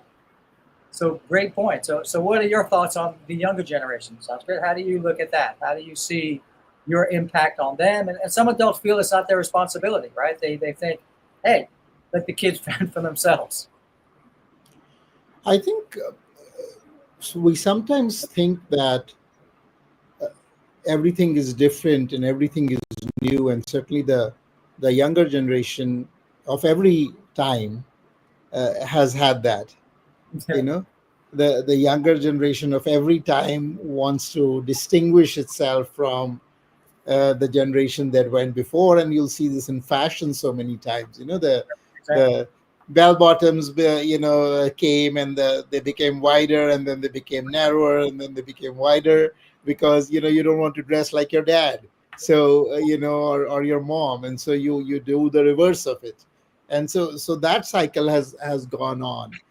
And but at the same time, the more things change, the more they remain the same as well. And this is what I wanted to point to earlier, and Sharaji is also uh, pointing to this expansion and growth. And I it brings me back to some of the very basic questions, which is true and relevant for young people of today as much as it was for young people of any age, which is, what is your quest? And if we ask the question, one of the fundamental quests of all living things is, I want to be happy, right? It can be summarized, I want to be happy. Even let alone human beings, even mm, animals, everything, plants. You'll see that the dog in your home will find the most comfortable place to curl up on. you know nobody chooses discomfort by itself. No one chooses to say, oh, I'm building this life because I want to be unhappy. This is nobody's quest, right? So in a way, the fundamental quest um, is, I want to be happy. And now the only question after that question is that there are some activities that bring us happiness in the short term, and some activities that bring us happiness in the long term. So what Sharaji was also saying, so of course nobody would choose discomfort, but sometimes one does choose discomfort because one feels that that will lead to happiness in the long term. So if you optimize for short term happiness, oftentimes it will lead to long term discomfort, right? Let's say I optimize, many of us do. I do say, okay, don't really want to exercise, and I don't really want to go to the gym, or I don't really want to go for the walk today, or whatever it is that we do. And so it feels nicer to do that. I mean, I'm happier to lay on the bed and maybe play a video game, and it's nice. um, but what I there's another part of my mind says, I'm going away from the discomfort of getting up and actually doing something or going for a walk. But an awareness, my buddhi, my intellect says that if I keep doing that, it will actually lead to discomfort in the long run, right? This is this concept in the Hindu tradition. It's called prayas and shreyas. Prayas is that which is priya, or which is pleasurable in the short run, and shreyas is that which will brings happiness in the long run. And so it's very interesting that that is equally valid today as it was 3,000 or 5,000 years ago when the elders were articulating those thoughts, right? It's equally valid today when we are making those choices. So first is, how I want to be happy. How can I be happy? The second is, I want to have long term happiness, which may be sacrificing short term happiness, which may be choosing short term discomfort so that I can have that long term happiness. So that kind of builds on, and I think these are key questions that come again and again in the Hindu tradition, which I'm most familiar with, and also in other traditions in many ways. So we're looking for that ananda, the ultimate joy. So we have this quest for joy, which is also the quest for infinity. Ananta is very much related in terminology. So how do I what are the fundamental questions then of all human beings? How can I be happy? How can I be happy for a long time? And then also another question that comes, um, which parallels that, is, what is real? Now, this is a question I remember my daughter was maybe 6 years old. I was dropping her off to first grade in her school in Seattle, in Bellevue. And one time in the car, she asked me, Dad, is this the real life? I'm like, what do you mean?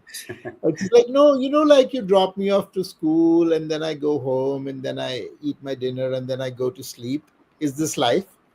Uh, and I was so struck that even a young child has that, a thoughtful young child has started to examine, what is it, what of this is real, right? What is this what life is about, and is it real?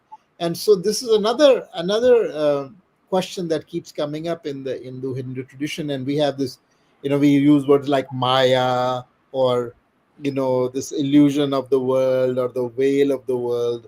But very much related to this question of short-term happiness and long-term happiness is, which of my quests is actually real? I mean, is it real uh, that I need money to live my life? At some level, absolutely real, right? At some level, is it really real? Like even the money is not real, to some extent. We're all talking about how the country has inflated its currency and it's just printing the money and it's a piece of paper, and it's is it really of any value? I mean, it gets value when I'm able to go into a store and get something to eat that nourishes my body. And so it gets value when I'm able to use it in a particular way, but inherently it has no value. It has no value any more than Bitcoin has value, actually. The Bitcoin at least has a limited reserve of money, but the Federal Reserve apparently has no limit to what it can print. Great, So great point you make. And the key is, one of the things you talk about is happy, right? So I work with a client that's, he checked all the boxes, went to school, got his law degree, worked for a law firm, worked his way up. Now he's owned his own law firm for 25 years. So now all he knows is that. No one ever taught him in any of those schoolings to be happy. The profession of law, they didn't have little happy classes. They don't have happy days at his law firm. He's an right. HR lawyer, and so everything is really adversarial. So that's his life, And so we go to a concert, and there's a gentleman standing there, and he's dancing, right? So the first thing this person does is look at him. That guy's crazy. Like, how could he do that? And so again, I work with him on expanding his perspective, because I'm like, you can do that. You have to flip your mind, because you don't know that in your life. You're not dancing in the courtroom. You're not dancing in the hallways of your law firm. But now that you're getting ready for the next phase of your life, you can't go through life as that lawyer. And Sattology talked about it as well in the corporate world, right? It's just a different world, and you got to get ready for the outside the corporate world, right? It's a different mindset. It's a different game. IDG, same thing. He was very much entrenched in the corporate world, and then when you come out, you're like, corporate world, corporate. So you have to switch your perspective. And then I think that's the key to the truth, the Sattology, learning the truth. And I use the term a lot, be you for you.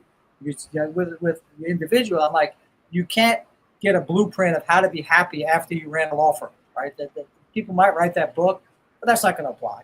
How's that going to apply to him? Like you said, the individual. Your daughter has a question: what's real? What's not real? How is it going to apply to you? And so that's the biggest quest, is to try to figure out how and when to expand your perspective.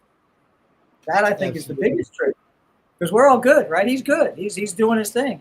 He's preparing for retirement, and I'm saying, what are you going to do when you retire? If you sell your company, you don't go to the beach, you don't play tennis, you don't have guys that you hang around with, because you're all in the same lane. Like you're saying, we hang with the same people, and then that again comes back to the original point: is we have to teach young people, our children especially. We have 3 children, Galit and I, and we've taught them that happiness has to be built into this equation. Yes, money. Yes, success. Yes, fulfill your intellectual pursuits. But you have to build in happiness along the way, because it's not going to happen. No one's going to come and provide it to you. The next job is I can say, hey, we really care about your happiness here at ABC Corporation. So what's your thought about that, Shahji?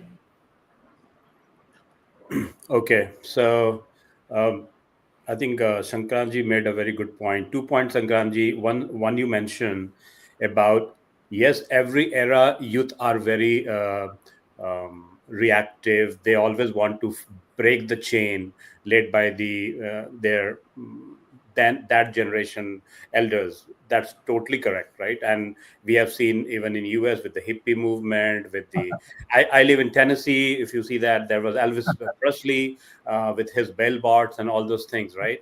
Yes, youth are supposed to be rebellious, which is well taken. But the danger in this era, what we are talking, is there was always when this revolt was happening, it was between human beings, elder parents versus the younger generation. This is the first time when machine has been introduced into our civilizational route in a form of artificial intelligence, which is going to be so many manifold disruptive. And it will be beyond your means, the way in the corporate greed we have not come with a morality or ethical way of programming these machines, right, just to make quick money and many times more money. And this is where we see the challenge, because our kids are not going to be um, getting the rivalry from the human, but it's a machine which will be superimposing and doing things. And this is where I feel the danger is really manifold. You also mentioned about your daughter, and I was I think I have not at that young age, but definitely at a mid school level. Even when I was going to drop my daughter in the school, I used to have a lot of such discussions. And again, what I realize now is how to actually expand. And the lesson which I would like to tell to the kids is listen first and talk later. Whether it's a debate, whether it's a new culture or a different lifestyle, try to understand before judging. And this is where the whole cancel culture and all those things comes. This is very important. The second is travel digitally or physically. If you can't hop on a plane or explore documentaries or vlogs or even VR to see how other people live, it is very important to be physically connected. Then the other thing is learn something random. So, Richard was telling about his martial art and all the thing. Pick a skill or subject that has nothing to do with your comfort zone.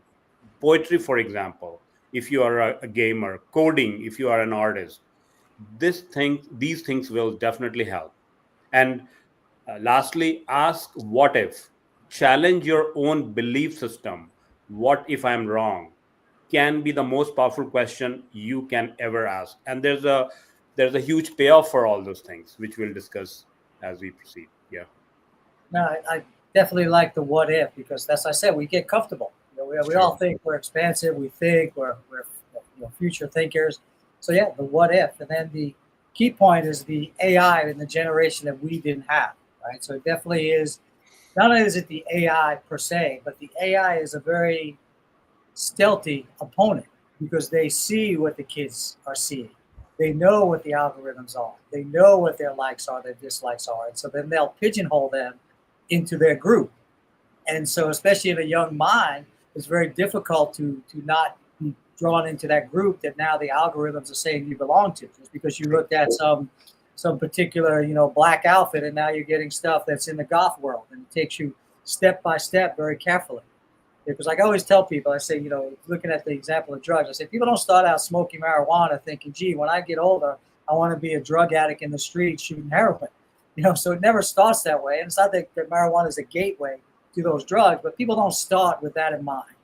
And the same thing with young people. They don't start, gee, I'm going to get sucked into this whole internet world and all the predators that are out there and all the stuff that's being programmed into my mind without me knowing through images and sounds, because they're not mature enough. And that's where, of course, parents come in. You have to have discussions and keep them grounded. So it's not all bad, but it definitely is a challenge that we did not have. And then the other key thing is people always ask, well, how do you engage with young people? Because they're so vastly different. And it's like anything, even with people of cultures. If you look at the differences, you'll stop yourself. I use this example all the time. I had a friend show up with her 4-year-old son At the time, I'm 55 years old. He gets out of the car, 4 years old, cute little boy. He's wearing Spider-Man sneakers, Spider-Man pants, Spider-Man shirt, and a Spider-Man hat. Perfect opportunity, right? Everybody says you talked about Spider-Man. No, that's too easy. I told him Batman was much cooler than Spider-Man. Oh, this kid was lit up. We were engaged. I engaged. So it's really that simple to engage, and it works the same way with any level. You know, we're all proficient at speaking, which a lot of people are not. But you can meet someone in the airport and notice their shoes. Hey, is that a special shoe from Spain? And then they are light up. How did you know? What do you mean? How do you know my shoes? And then you have a story that goes with it. You know, I had a friend. I was there on a business trip. It was a gift, and now all of a sudden you engage them, and that works at every different age. So how do you see engaging the younger generation? Because that's our goal. If we're so smart, we have a lot of knowledge, how are we engaging them? Because they're not going to run to us. You know, they're not going to run to a group of 10 old guys, so to speak.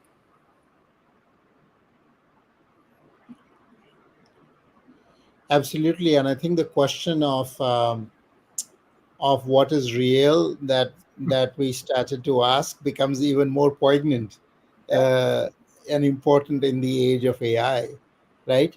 But even that question is not a new question. The right, that question is, as I said, you know, there is this notion of Maya in the Hindu tradition, which is saying the whole world is unreal, right? So at some level, what they're saying is, you know, and what, you know, I grappled with that a lot growing up, because like, what does that really mean? Like, is this table unreal? If I, you know, is the food I'm eating unreal? What does it mean that the world is unreal? And I don't know if I have a definitive answer to the question, but what I realized was that uh, a lot of times we are not seeing things as they are. So it's not as if the table is real or not real, or what it is, but all the time our um, perception is colored.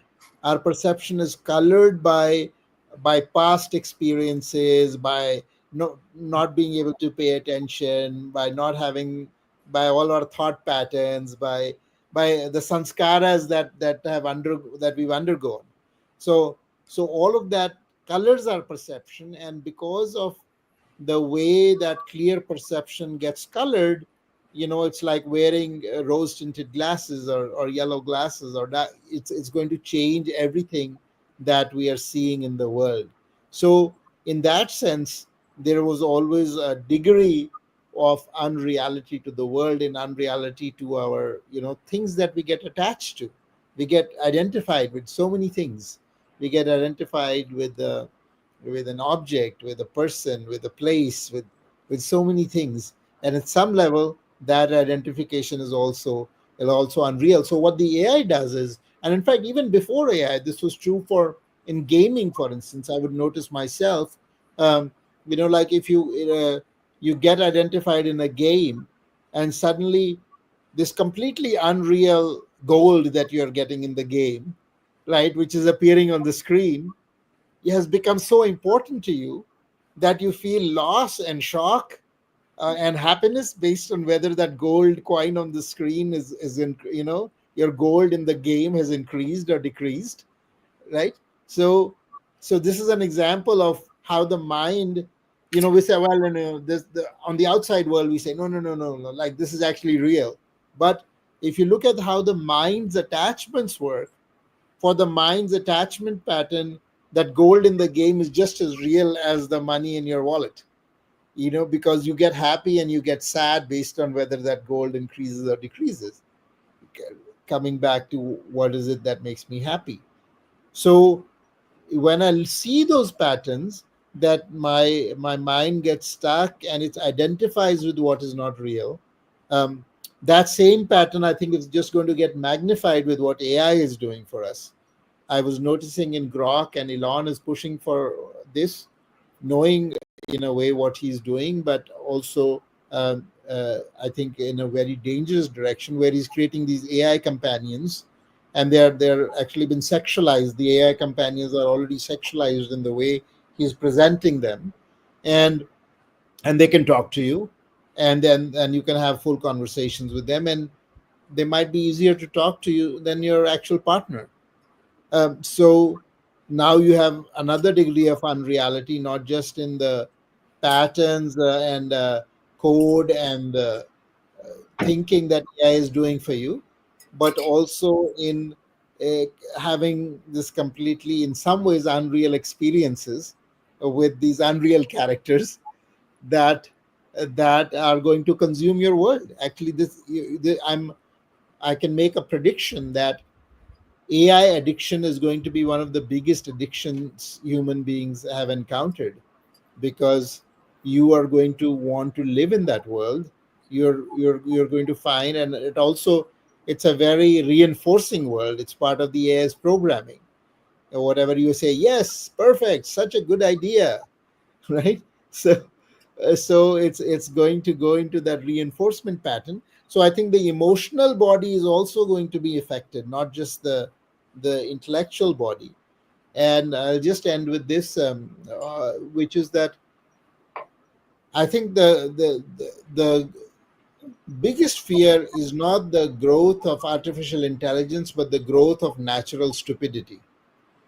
So natural stupidity is going to grow faster than artificial intelligence is going to grow, because uh, human beings left to themselves avoid effort. It's the same thing about comfort and pleasure we were talking about earlier. So if it is effort to think, and somebody can do the thinking for you, it's actually easier to let them do the thinking. And the more we do that, it's like a muscle that atrophies. It's a muscle that without use will atrophy, and we will become less and less capable of thinking, uh, as we as we rely on the machine doing the thinking for us. No, And you're I think it's absolutely right. this And that's why window that is less talked about. and that's why we need to put back the human element. So that's what our efforts are: is putting back the human element, the face to face, whether it's on an internet call or it's in person. And yes, the AI has showed us examples of how they can take over. And we discussed that, Adi and I discussed that, and Galit on our Learn, Think, Share. And the concept is that you have to look at the concept of how you take AI and not let it do the work for you, but just kind of polish. Maybe do like a proofread. You do the effort, you write the script, you write the project, you write the proposal, and then just have it do like a sort of an edit, like an assistant. We have a friend, Larry Neiman, he'll be speaking tomorrow, and he said that he's cut out time basically using it as an edit assistant. Because before he'd have to send it to someone, they would do it, send it back. But he said he still writes the script, he still writes the proposals. He just likes AI to be his, top-notch proofreader. So I think exactly what you're saying. The average person is going to just hit, do it for me. Create a painting, create a script, create a book, create a proposal, and take away the creativity. But again, the more human element we put in it, the more we reach out to people, the more we teach people. And you can see it. We've all seen it. I have friends send me stuff, and it's an AI written thing, and it's like it's not in their tone, it's not in their voice, and it's speaking in a tone that they've never spoken their entire life. So that's, again, there's still ways to indicate that it's not the human being. So that's the key on that. Absolutely. So the key again is how do we expand our perspectives to not necessarily combat it, but be aware of it. Absolutely. And I think it's the other aspect that we are talking about. Like, imagine, and I'm already seeing this. I've been enjoying coding after many years, and with AI, it's actually kind of fun to get back into coding, because you don't have to deal with setting up all of the stuff in the stack and all of that. It can do all the basics for you, and then it can start writing your code. But what I'm wondering is that as the system becomes complex, and the AI becomes better, and we are getting it to generate and code more and more complex systems, will we humans be even able to understand what it's doing? Because right now when I'm coding, I have to keep a little bit ahead of it, so that I can catch its mistakes and guide it. But it very soon it's not going to be possible to stay ahead of it. And what happens then? It's like, um, let's say there's a flight traffic controller, and the flight traffic controller function is, the AI is learning patterns, and soon the flight traffic controller function gets taken over with AI, and things improve. There are less problems. It gets under control. But one day it starts glitching, right? And what are your options at that point?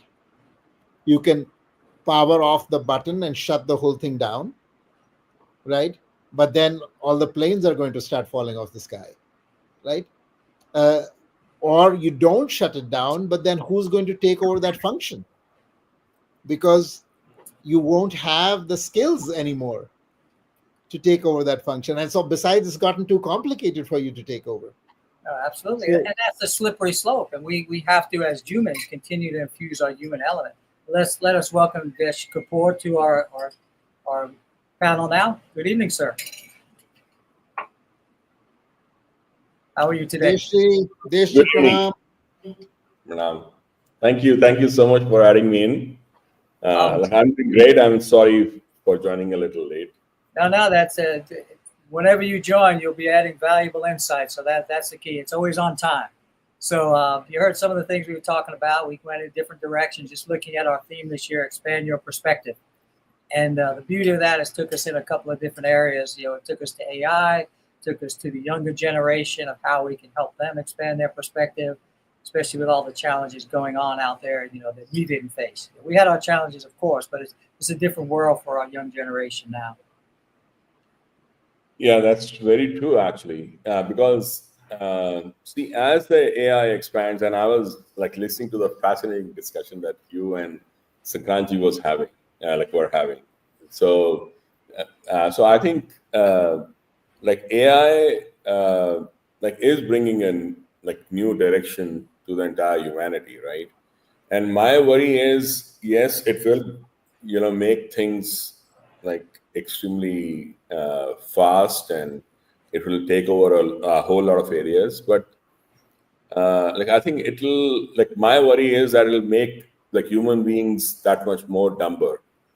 Uh, because if people will stop trying to use the faculties that they have been using, and like try to depend more and more on AI, because like one of the examples that I have is that like long back when the GPS started off, I deliberately tried to avoid it. I did not use it, and the reason was because I wanted to keep my own instincts in place, and I would use my own instincts to guide me through the whole area. And I still remember that there were times when I had to go to the Boston sometimes late at night because I was in consulting at the time, and I would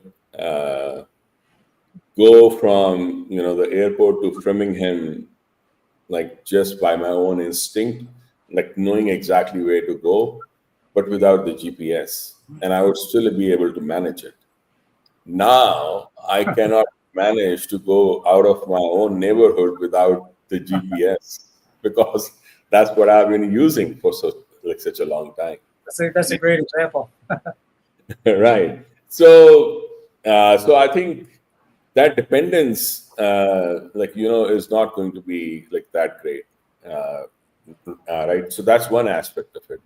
The other aspect is that um, we think, I mean, people think that using AI is kind of a sign of weakness as well, or like a sign of like not having enough of your own capabilities. I don't think that is always true as well, because see, uh, like when I remember when I started off like working in finance long back in early 1990s. At that time, like Excel had not really started off. It was more of Lotus 1 to 3. And there was, in my company, there was this guy who used to do the entire cost planning and financial planning on just his notebooks. And once he was doing the annual plan on the notebook on large sheets of papers, Like if any change had to be made, it would take him at least 2 days to ripple through the whole thing, the entire cost plan. Or this assumption changed, and now he had to go through the whole thing. And then here I came and I put everything on the loaders 1 to 3, and it just happened in a jiffy, right? Because that's like that was the nature of the whole thing. Now, like somebody could say that, oh, like you had the advantage of loaders 1 to 3, but the thing was I could not have used that if I did not have the knowledge of how to actually put down a cost plan. So it can enhance like what you are doing many folds if you know the like if you have the knowledge behind it. So I think like that's what we need to understand, that you can enhance whatever you are doing many folds if you still try to maintain your knowledge and information that is required behind the scenes. You can actually create better work, more enhanced, if you have the knowledge yourself. So that is how I look at AI for now. And lastly, there are many people who are saying that all the jobs will be gone and things like that. Yes, I do feel a lot of jobs can be gone, and it's not just AI, because a lot of things, a lot of technologies are coming together apart from just the AI, right? It's like there is big data, there is robotics, there is AI, there's blockchain, all of them put together. There's like if you create a singularity, then what you have is something even more potent, right? So that could actually take away a whole lot of jobs and areas which required specializations and things like that. If you are very aware, knowledgeable, indiscriminately, no matter which area it is, if you have that kind of knowledge, if you have that kind of resourcefulness, and you have the creativity, then you can use it much better. So in a way, what I'm trying to say is that if we keep our basic knowledge that we do work with today, if we keep that, then maybe tomorrow we are being pushed to a point where raising of our consciousness will be far more important than just like memorizing something. So it may be we may be coming, the mankind may be coming to a point where it will have no other option but to raise its consciousness to a level where it functions beyond machines. Because right now we are just a glorified machine, because that's what we are. Like we have not really used our creativity, our consciousness, our human capabilities, our human faculties to its maximum potential, as a spiritual being. So maybe that's what we are being pushed towards. That is how I would look at it. Those three things. No, great points, and that goes back in line when we're talking about expand your perspective, right? So as we all know, people are fighting AI, fighting, oh, it's coming, it's here. There's no fighting, so it comes back to expand your perspective. How can you use it in your business? And funny when you're talking about the spreadsheets. I was in the Marine Corps back in the 80s, and I just had a knack. They gave me the program. I figured it out.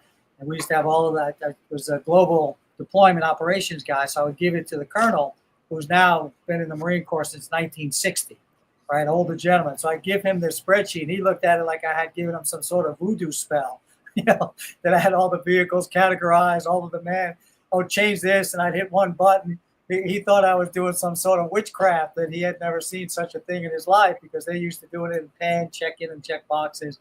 So yeah, I think that was the same radical evolution as well. The same thing with the internet when that came. Oh, we can talk, email. And when the generations before us were like crazed, we were like, oh, this is cool, because we didn't know any better, right? We were like, oh, this is a cool invention. But other people were like, oh no, don't send me no emails. I don't want no email address.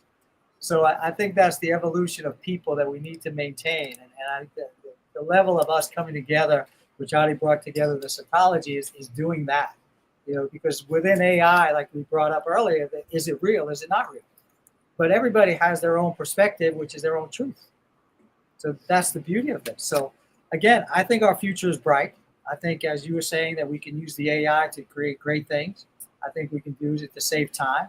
I think we can continue to elevate our brain to have more time, since we're not going to be bogged down with keep punching in data and creating stuff that's already click of a button created. So we're going to be ending soon. So let's get some last thoughts. We'll go around the table. Okay. So Deshi had, as always, a very good presentation. So we all enjoyed it. So this is a paradox to me, right? As Shankranji was mentioning, Jagat Mithya, and then we also our soul, which is reality and truth, and all those things.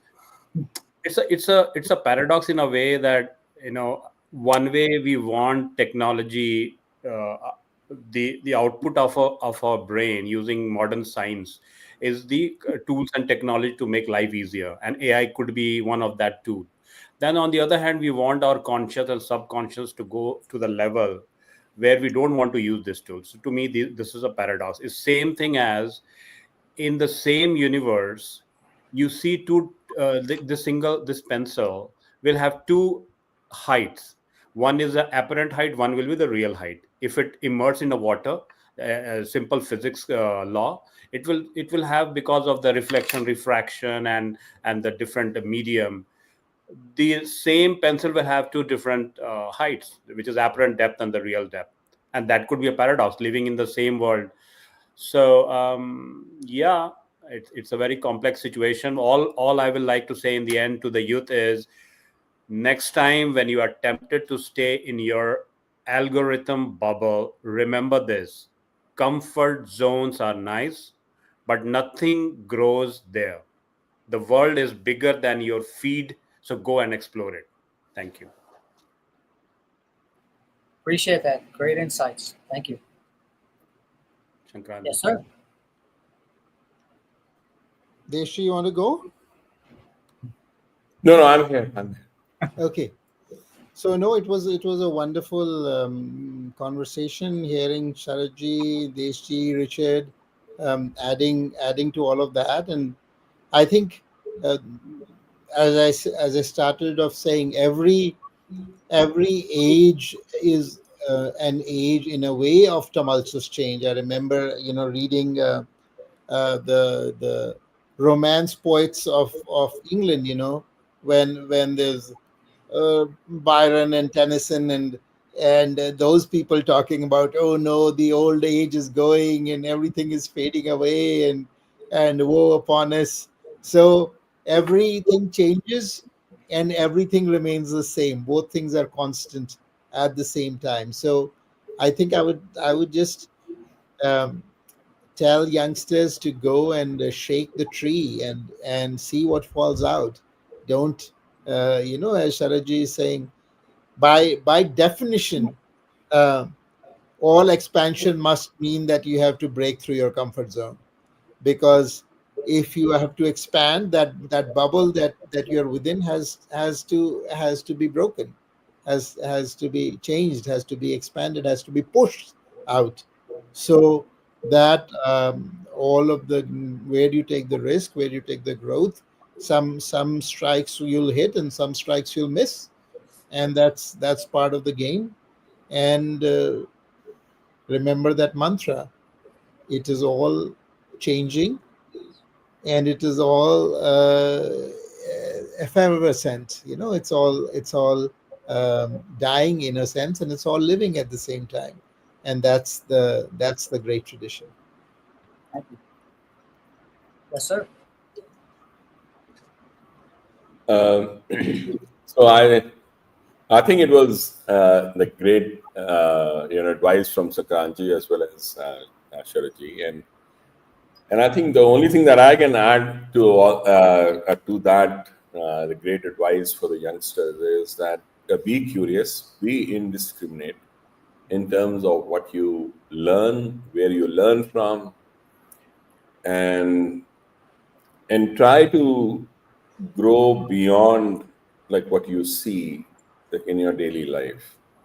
So if you can like if you can become a like better human being, not as in morality or things like that, but better human being in the sense you extend yourself to a much greater extent, like in the way that uh, like you don't compartmentalize, or like you don't restrict or limit your faculties or your abilities. Because one of the things I've seen a lot of people say and do is, and they often say, well, I can't do this.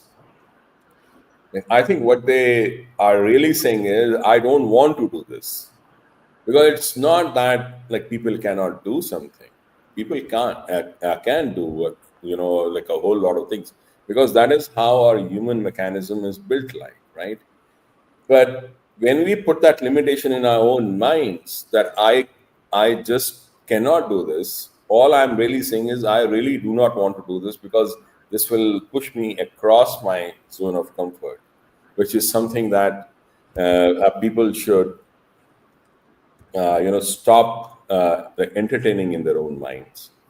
So I think those will be my extensions to what Sankranti and Charaji have already shared.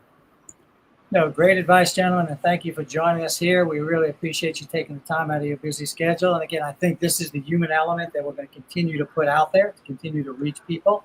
And as you were speaking, it made me think of children. If you have children in your life, it might be a while, but children, they just go. They don't have a little bubble. Like, again, when you have children, they just run. They're going to run to a dog. They're going to run in the water. They're going to climb a mountain. And you as a parent have to guide them to not stifle them. I remember one time I visited New York City with my daughter for the first time. She's probably 6, and she grew up in North Carolina, a nice little suburban area. So we go to New York City. My whole family's from Brooklyn. So my daughter's walking in Manhattan, and she's walking all carefree down the street, talking to people. Hey, hello. And so my family, of course, having that heightened sense of growing up in New York, said, no, no. So what we did is we formed a circle around her. Talk about a bubble, right? So this was like a human bubble. We formed a circle around her so we could walk through New York City with her not being jaded that everybody can be a criminal or a pedophile or kidnap her or kill her, but she had no concerns of New York City whatsoever. She was just going to enjoy her life. And so that's the trick, is to make people aware without stifling that creativity. But I think, unfortunately, society does that often. They take people and they just keep pushing their bubble down and down. Be this person. This is how you act. This is how you act in school. This is how you act in your job. This is how you act in your free time. So yes, continue to expand your horizons, and I definitely enjoy your time, gentlemen. So thank you. Enjoy the rest of the day, and some of you will be back for different programs throughout. We look forward to seeing you soon. Namaste. Thank you. Thank you. Bye.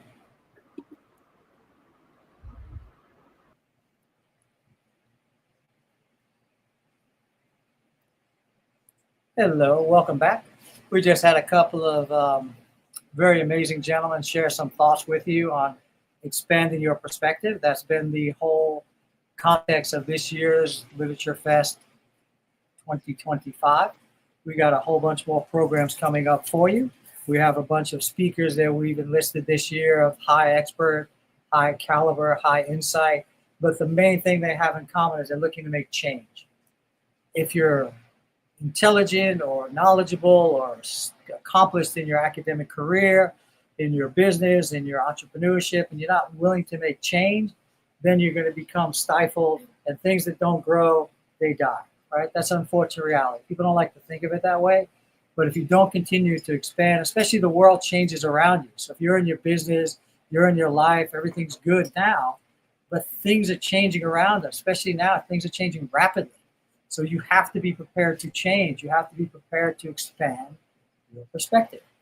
Because the perspective you had 5 years ago, 10 years ago, 20 years ago, especially without changing times, the perspective you had at the beginning of the year, the country and the world has gone through dramatic changes in the past couple of years. So that's definitely something that you have to build into your life plan. things are never going to stay the same, even though you maintain sameness. The world is not the same. The people around you are not the same. Relationships are not the same. Maybe people who you do business with, they go through transitions and now it impacts their relationship with you. So that's the thing you want to look at and you want to keep in mind. So always focus on asking yourself, like Sari said, just ask yourself, what if this happened? What if I do this? What if I try this? What if I expand my horizons? That's the beautiful thing about it. And most times people don't act out of fear. They don't act out of embarrassment. They don't act out of, it's not their comfort zone. It's not what they've been taught. But that's the beauty of expanding your horizons, traveling, expanding your culture, expanding your knowledge of languages, not just the spoken languages of Spanish, French, Hindu, all of the languages, but actually the variations on how people use words. I always find that amusing traveling through the U.S. People, it's all English, correct? Right? People speak English, but there's different words. Brooklyn has their own way of these, those, and them, and utes. If you saw my cousin Vinny, everybody knows the utes. What's a ute? They're the two young men. So each place has their own kind of history and the language, how they say words, how they pronounce words. Then you go to other countries, even if they speak English, they say it differently, they speak it differently. I had a friend that I work with, and he was from Jamaica. He used to call the cell phone, he used to call it cellophone. So the first time he tells me, did you see my cellophone? I've never heard it. My perspective was here. I called it a cell phone or phone. But to him, it was a cellophone. And I was perplexed. But then after he kept saying it, I got it. He calls this a cellophone, right? So it's little things like that that we can be open-minded to other people, how they phrase things, how they say things. And then it becomes almost a sense of fun. People kid me all the time about my Brooklyn words. They say you're slipping into Brooklynese.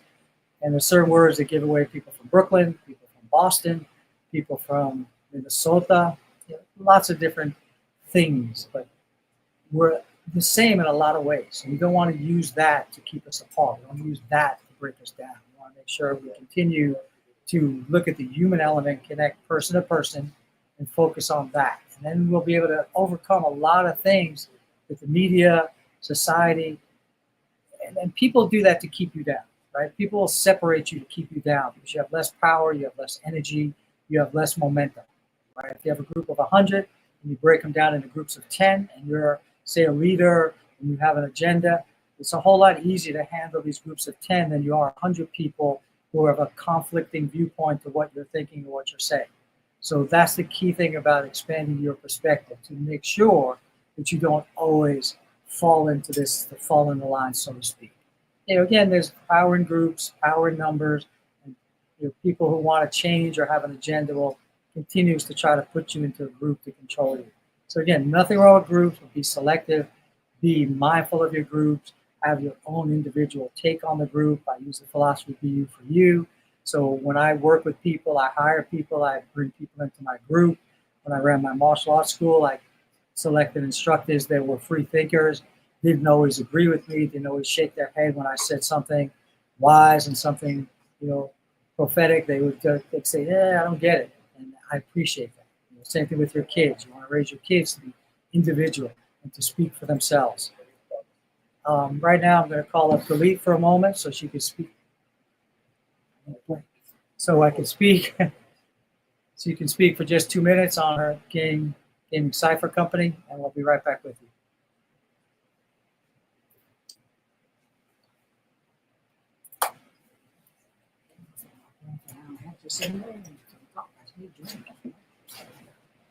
Hi, I'm back again. Just wanted to see how everybody's doing. Please feel free to leave comments in the chat.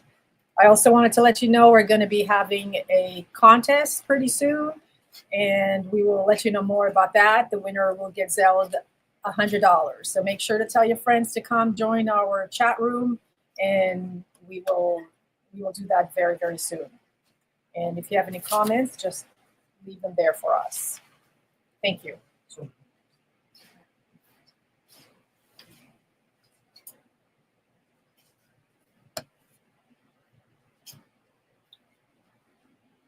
Hello, everybody. Welcome back. So thank you all for watching continuously, and we've shared the link so that maximum people can join. What we do at Sattology is a lot of research and on ancient history, connecting ancient histories to modern world, and how the native history in America is so valuable to us. Native history connects us to all over the world. In fact, in my books, I've mentioned that the whole world is united in ancient cultures. Every world is united. The divisions started coming in when the Abrahamic religions came in, then the divisions started coming in. But people are interested. More than 15% Americans are looking for their ancient native roots, and the whole USA is filled up with proofs of native cultures. There's so many pyramids. So many pyramids are actually temples. Cahokia and so many places in New Mexico, in Arizona, in California, and these places are amazingly connecting us to our ancient roots. We do run Gurukuls, so you can join us on Gurukul on Telegram channel. You can join us through corporate training programs in learnthinkshare.com, and these are the programs we run to educate you. We also teach young writers how to build, uh, how to write books, and how to do research on native histories and other things which can connect us to our real roots.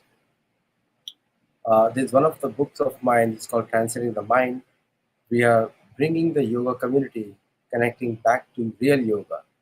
Real yoga is much more deeper than what you experience. It's the solution to all anxiety, all kinds of hypertension, and also other various types. I practice it on myself, and which keeps me sane, keeps me dedicated, keeps me focused, and that you have seen in my work. It's a consistent hard work over the years, and I enjoy doing it. You know, I work from 4 a.m. in the morning to 12 in the midnight. Those of you who know me, an afternoon nap is my favorite time to pass out a little bit. So thank you all for joining, and thank you all the panelists who have come across, and all the viewers also. If you have any questions, I can take some of these questions, uh, and you can respond to all the texts which are there. If you have any questions, you do sponsor the questions as well, and support us. Support Sattology in the US. So all the links are there below. You can support us and join us in our programs. So in next 5 minutes or 6 minutes, we'll have Kenny Big B coming. So he'll be here to share his experiences with us. He's a SEALs trainer, and he has a phenomenal track record with the U.S. Navy SEALs, and he's a celebrity in his own right. And so please do join us and and learn from what they are going to share. He's going to share with us. One housekeeping task is please share widely. That's the main housekeeping task. Share widely, support us. Now, when you join our Gurukul, then what you learn is systematic, step-by-step process, how to understand yourself, how to understand others, and how to build a lasting relationship with with others. So, so we would like to welcome you to join our Gurukuls. The link is here, and Learn Think Share. This link is right here, so you can also join Learn Think Share, become a member there, and that's designed for giving you a comprehensive view in your own businesses. It's called change management.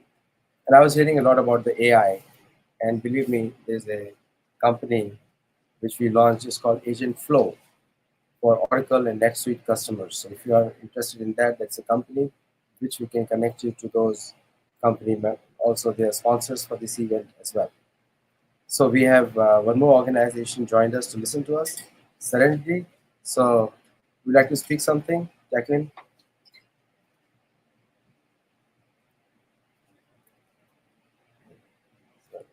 They are maybe busy.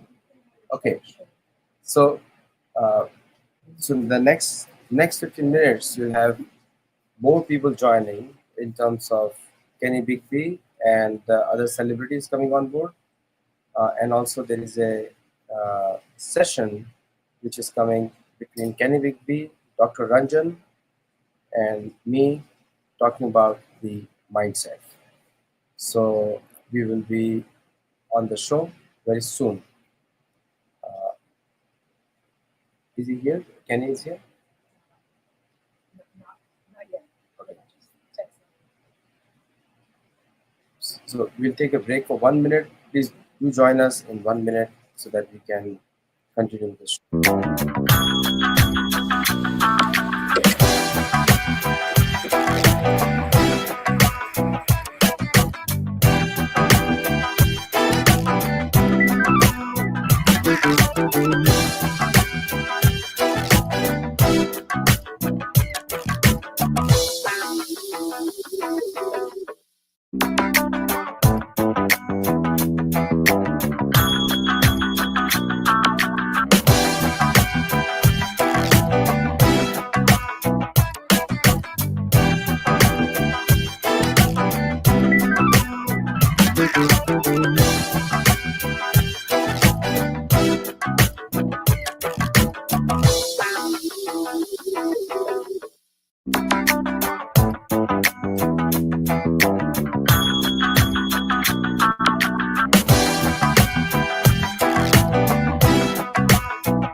Hello, Kenny.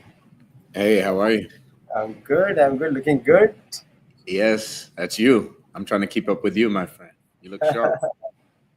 All right. So we get started just in a second, and uh, and the topic for this session is being recorded, is live, and the topic is your mindset playing games with you? Moderated by Mr. Richard Gordon. Yes, sir. Can you pin the giveaway, please? Yes. Thank you.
Good to see you, brother. You too, my friend. Did you go out for a little swim this morning? No, I was fighting grown men that were trying to strangulate me for exercise. That's always a good exercise. It definitely gets the heart rate going, no matter how many years you've been doing it. Once you get those arms wrapped around your neck, especially when you get the young bucks out there, Yes, trying, sir. trying to make their bones, as they say. Yes, sir. And people always used to tell me, "Why do you fight with the young guys?" And I'm like, because if I don't fight with them, then I can't hone my skills. Yeah. Because they don't hold Keep- back. They want to take you off the top of the mountain, and so definitely make sure your skills are intact. They are rather transparent and keep you honest. Yeah, no, they make no secret to try to take you down. So it's not even like they're being coy about it. Like, all right, we'll come get you. Yes, sir. Yeah, everybody. We've got some distinguished gentlemen here ready to share their knowledge with you, and it's an abundance of knowledge. So it's with great pleasure I introduce a good friend and a good man, Kenny Bigsby. So Kenny, just tell the folks a little bit about yourself. Yes, I have. First of all, it's an honor and pleasure to be here amongst some great men that I know and I've met. Some of the greatest I've ever met, and possibly in the nation and in the world. And a little bit about myself. I would say that I'm on an adventure and a journey for constant, never-ending improvement. And I like to empower the impossible.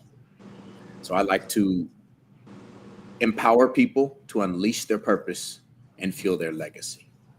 I just happen to teach martial arts and do that through integrated combatives and tactics, and also through mindset and methodology. Oh, beautiful. Thank you. Nadi, a few words for our new people that have joined us and might not know you. Hello, I'm an author of many books, and also I'm a founder of Sattology. And so what I do is that I try to bring the ancient knowledge into the current space so that people can use it and make their lives better, even better. Awesome. And I'm Richard E. Gordon. I go under the handle of CEO Dojo.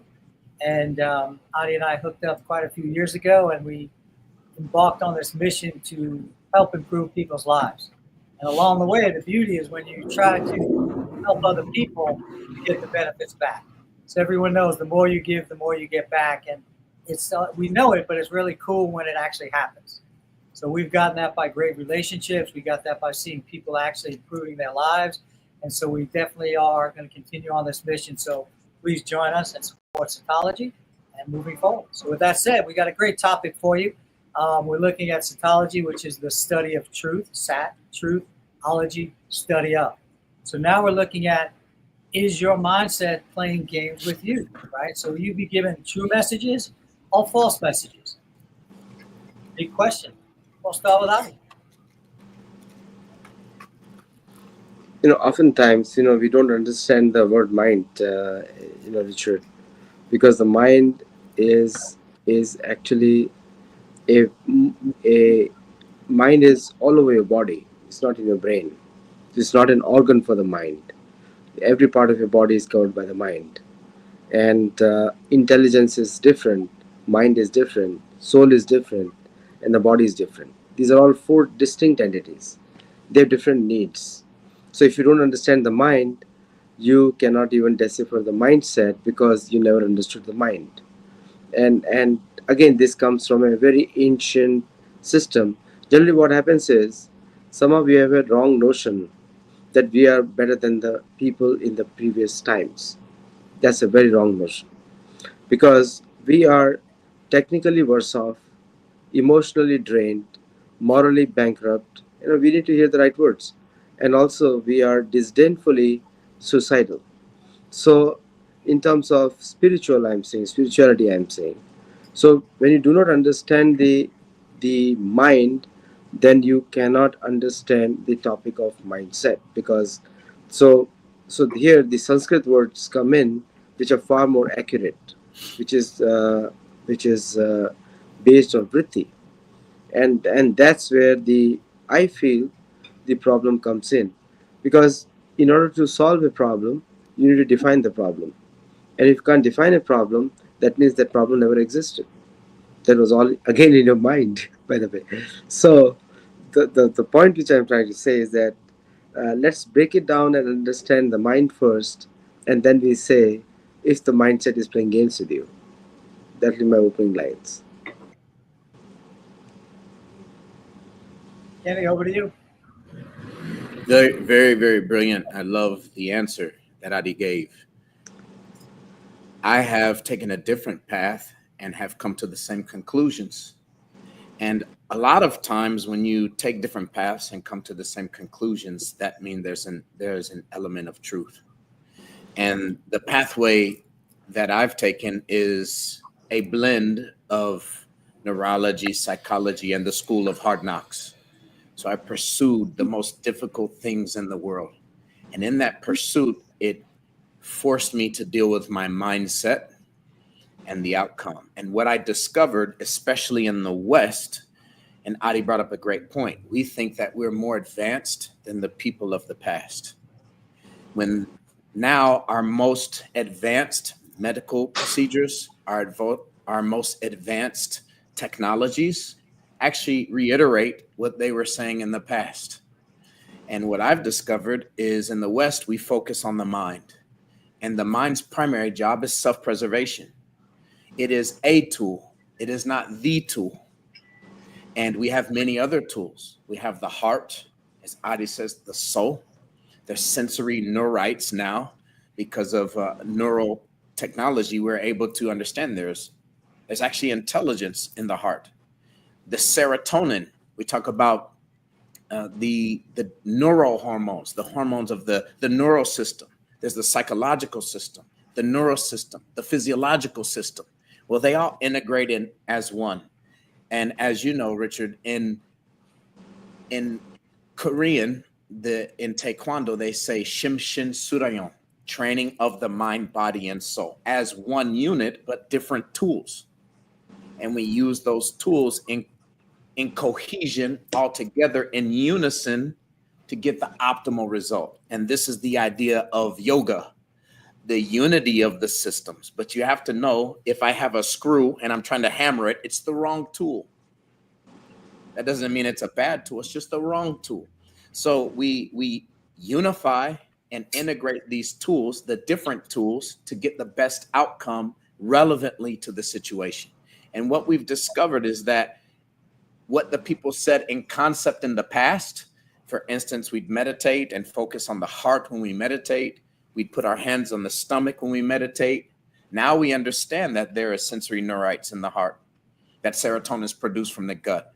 And they were describing in Southeast Asian Ayurvedic medicine and concepts, they were describing this capacity in concept, and now we can prove it with modern technology. But we are no more intelligent. Now we just have evidence of what they already knew. Great point, actually. Great point, Kenny. Now, let me break it down, and Kenny, you can add from your modern and also your current understanding, so we can have some common answers for everybody. Uh, when I talk about mind, it has five functions, and the one is finding proof. So, so in the Sanskrit world, mind is a repository of past experiences, maybe from this life or previous life. Both are coming, and because of previous life's experiences, we have current personality. And five functions. One is called pramad, which is finding proof. Second is drawing wrong conclusions, and again, there the intelligence and the mind are working together, drawing wrong conclusions. Or alternative personality, vikalpa, all perception, alternative perception. Then sleep, because mind goes into a phase where it is devoid of absence of the surrounding, and that is technically we call sleep. And the last one is the smriti, which is the memory of the past experiences. Now, so these are the five different functions described for the mind. So, but if we keep it as it is, mind, then it becomes peaceful automatically.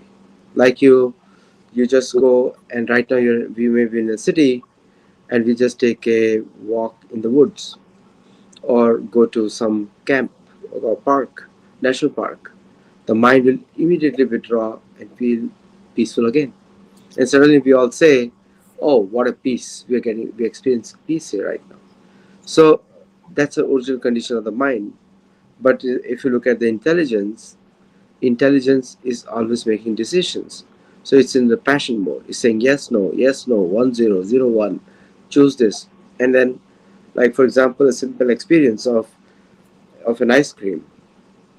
When we say, okay, I like vanilla, because the mind has told you the vanilla always worked best for you, the taste.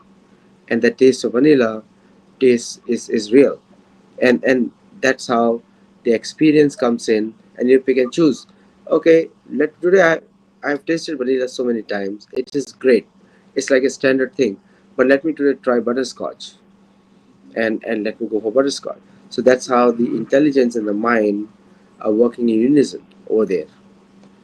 And so when you understand this function, the very famous saying in the yoga is yogas chitta vritti chitta nirodhascha.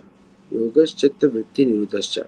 So when you subdue these five functions of the mind, which I just described, then automatically the mind becomes peaceful. And for that you need intelligence. Now, both intelligence and the mind are intangibles in our body. We don't have an organ for them. There's no organ for the mind, and there's no organ for the intelligence. And still they are the most important part of our body. So where do they exist? And again, a lot of experiments have been done. Heart is a center place where the blood is pumped, and which is a source of power for the body. It's like a blood is flowing and the life is moving. Life air is moving along with the blood. And neuroscience says that the brain is where all the complex nerves unite, and and some kind of vibrations are created in the brain, neurosignals, and that's how the signaling happens. What is when needed where. But there is no organ for the mind. There is no organ for the intelligence. There is no organ for these subtle things. So in just in the from the ancient books we have described this whole thing in a very simple way, and that's where all the ancient techniques work on Nadi, Ida, Pingala, Sushruta, and and then the movement of free flow of air within the our nervous system, and wherever there is obstruction, we remove them through asana, and this is how the ancient system is working. Yeah, I'll It's, take one it's aspect. You done, Adi? Are you done? yes. Okay. Yeah, I'll take one aspect out of that and put it to Kenny. So Adi covered a lot, so I'll focus on one aspect of it, the history. And we'll take this back to your Navy SEAL training when you showed up on day one. People that show up for Navy SEAL training have been very well vetted, right? You got the best of the best from all the different branches, high school football stars, track stars. So these people show up and they have all of this going for them. So I'll go tap into the history.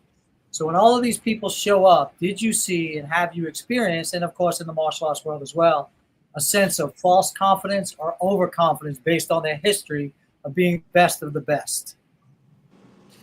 Definitely brilliant question. To integrate and tie it in, the question that you asked, is there a sense of overconfidence when approaching this, one of the most difficult challenges known to man? To integrate it into what Adi said about the quieting of the mind. And I was just talking to my martial arts students today. So I was touching him with the pads, and he was tight, he was nervous, and his shoulders were up. And I said, "Do you know what this body language is?" He goes, "No." I said, "This is the body language that says, I am not enough. Your mindset is saying, I am not enough." Okay. And I said, "Now take a deep breath and relax and let your elbows come here." And then I touched him lightly with the pads. And I said, "Do you know what this body language says?" He says, "No, coach." I said, "I am enough. I can handle it." I said, "Now, before, when I threw the punch," and I'll tie this back into the Navy SEAL training, it's the perception based upon past events of what it is now. And his perception before, when I threw this punch, it was a threat. So your brain, ones and zeros. The mind is made primarily for decision making, as Adi said, for binary ones and zeros. That's a threat. Then I said, now just observe it. Don't label it. In the West, we label everything. It's a different, that's the intelligence. When you label it, they say, like in Zen or the Tao, when you label it, you lose the ability to gain access to total knowledge. But sometimes labeling it helps you focus, but sometimes you need it without a label. This is a different type of intelligence. So now the punch comes and I said, just observe it. Oh, that was a right cross. It's neither good or bad. I didn't label it good or bad. Then the next punch comes. I said, you're in the eye of the storm, the hurricane, and you're just observing things passing by. Oh, there's a hook. You just observe it. It is neither good or bad. Now, the mind, when these guys show up, the mind is unhealthy when it spends too much time in the future. We call this anxiety. When the mind is not in the present and spends too much time in the future, that's anxiety. When the mind spends too much time in the past, this is depression. When the mind is present and quiet, and that's what you do in meditation, like I told my fighter, just observe. We observe the mind. How do you go into the subconscious and separate? You can see the different elements of the tools of the human technology. When you sit in meditation, you just observe the thoughts. That's the mind. Oh, I'm upset today. What was that noise? You hear a noise. You just observe. Oh, there was a noise. Oh, I'm anxious. I'm ready to get up. You just observe it. You don't judge it. You don't do anything with it. I am observing the tool of the mind. I can separate that tool. And when people show up with past beliefs, like Adi said, that I know I can do X, Y, and Z, and they're not present, they might make an overestimation or an underestimation. What I like to say is one of the hallmarks of intelligence is relevance. So we have a lot of colloquialisms. If someone is not relevant, we say, he's not the sharpest tool in the shed, or he doesn't have class. What does that mean? You don't know how to act in this specific situation. He's not the sharpest tool in the shed. He's not using his intelligence to solve the problem relevantly. They all come down to relevance. So these guys show up with an over sense of confidence. They are not present and relevant, and that's based upon their past experience versus being present in the moment and absorbing what's happening at that moment. And your mindset will play tricks on you both in overestimation and underestimation.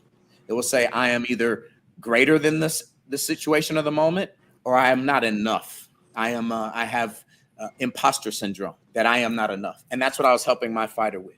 I just need you to be present and observe. Separate yourself from the mind and just observe the mind. Be present. And now you see the mind, and the mind becomes a tool. It is not you. You are not the mind. It is a tool. And most people let the mind control them. They don't know how to use the mind as a tool for their optimal lifestyle. And I believe that's what Adi's saying. And a lot of people do show up to SEAL training with an estimation of their past experiences, either too good or too late, and they're not present just to be there to utilize their mind as a tool to optimize their capacities to go through the challenges of life. Great explanation. As they say in the martial arts world, never overestimate or underestimate your opponent. And that's very worthwhile. It applies to business as well. And you and I know that. And your martial arts training applies, same to the fighting in business. Adi, your thoughts? That's true. I think a very important point which Kenny mentioned was using the mind. Now, how you use the mind. Now,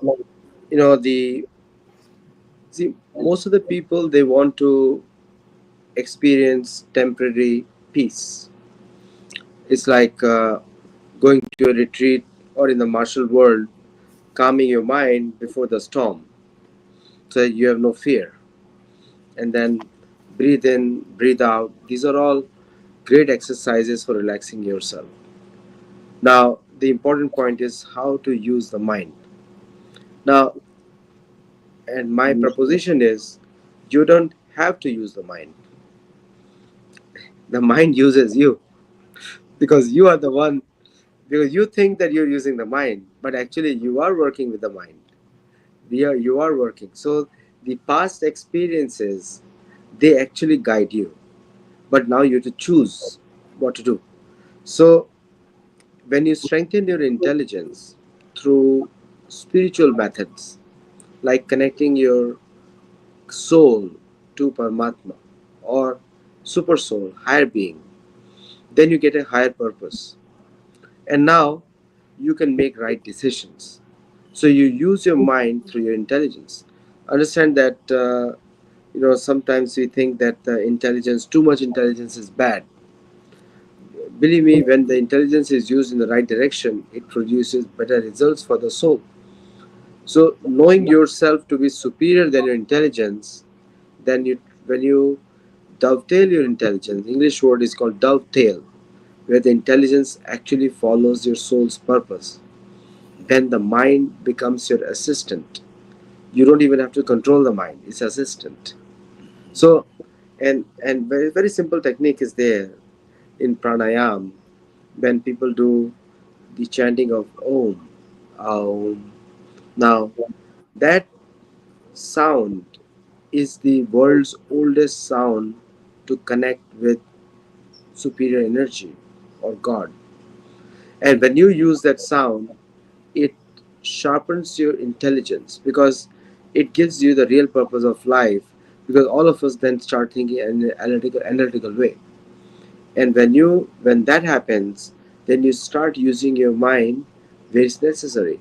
Because mind has bad experiences too, and mind has good experiences too. Like somebody, you're walking on the street and you fell down hitting a stone, that is also stored in the mind. But how you overcome it next time is also stored in the mind. So when those two experiences are there, then actually you make a better decision that you keep a watch out for the stone. You don't step over it or don't get hit by it.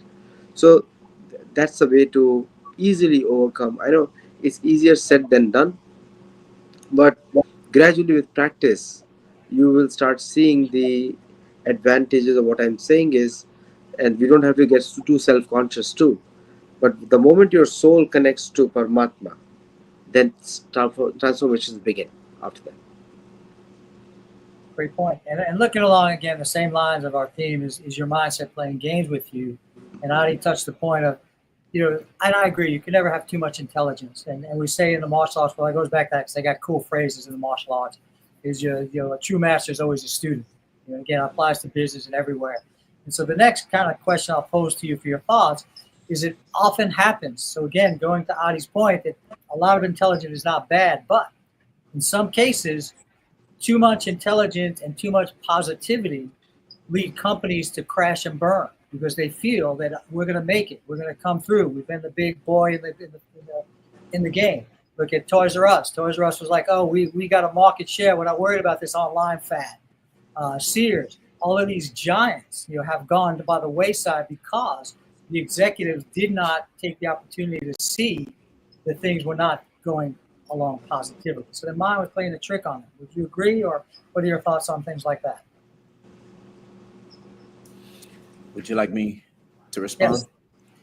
Yes. That's a brilliant question.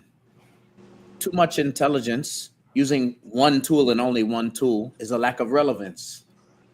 And what Adi's saying, to tie into your question, if I can integrate and cohese with what he's saying, is when you link the intelligence with the soul. So if we look, the old concepts, the old colloquialisms stand true today with all the neuroscience and the neurophysiological science of how to blend the intelligence with the soul.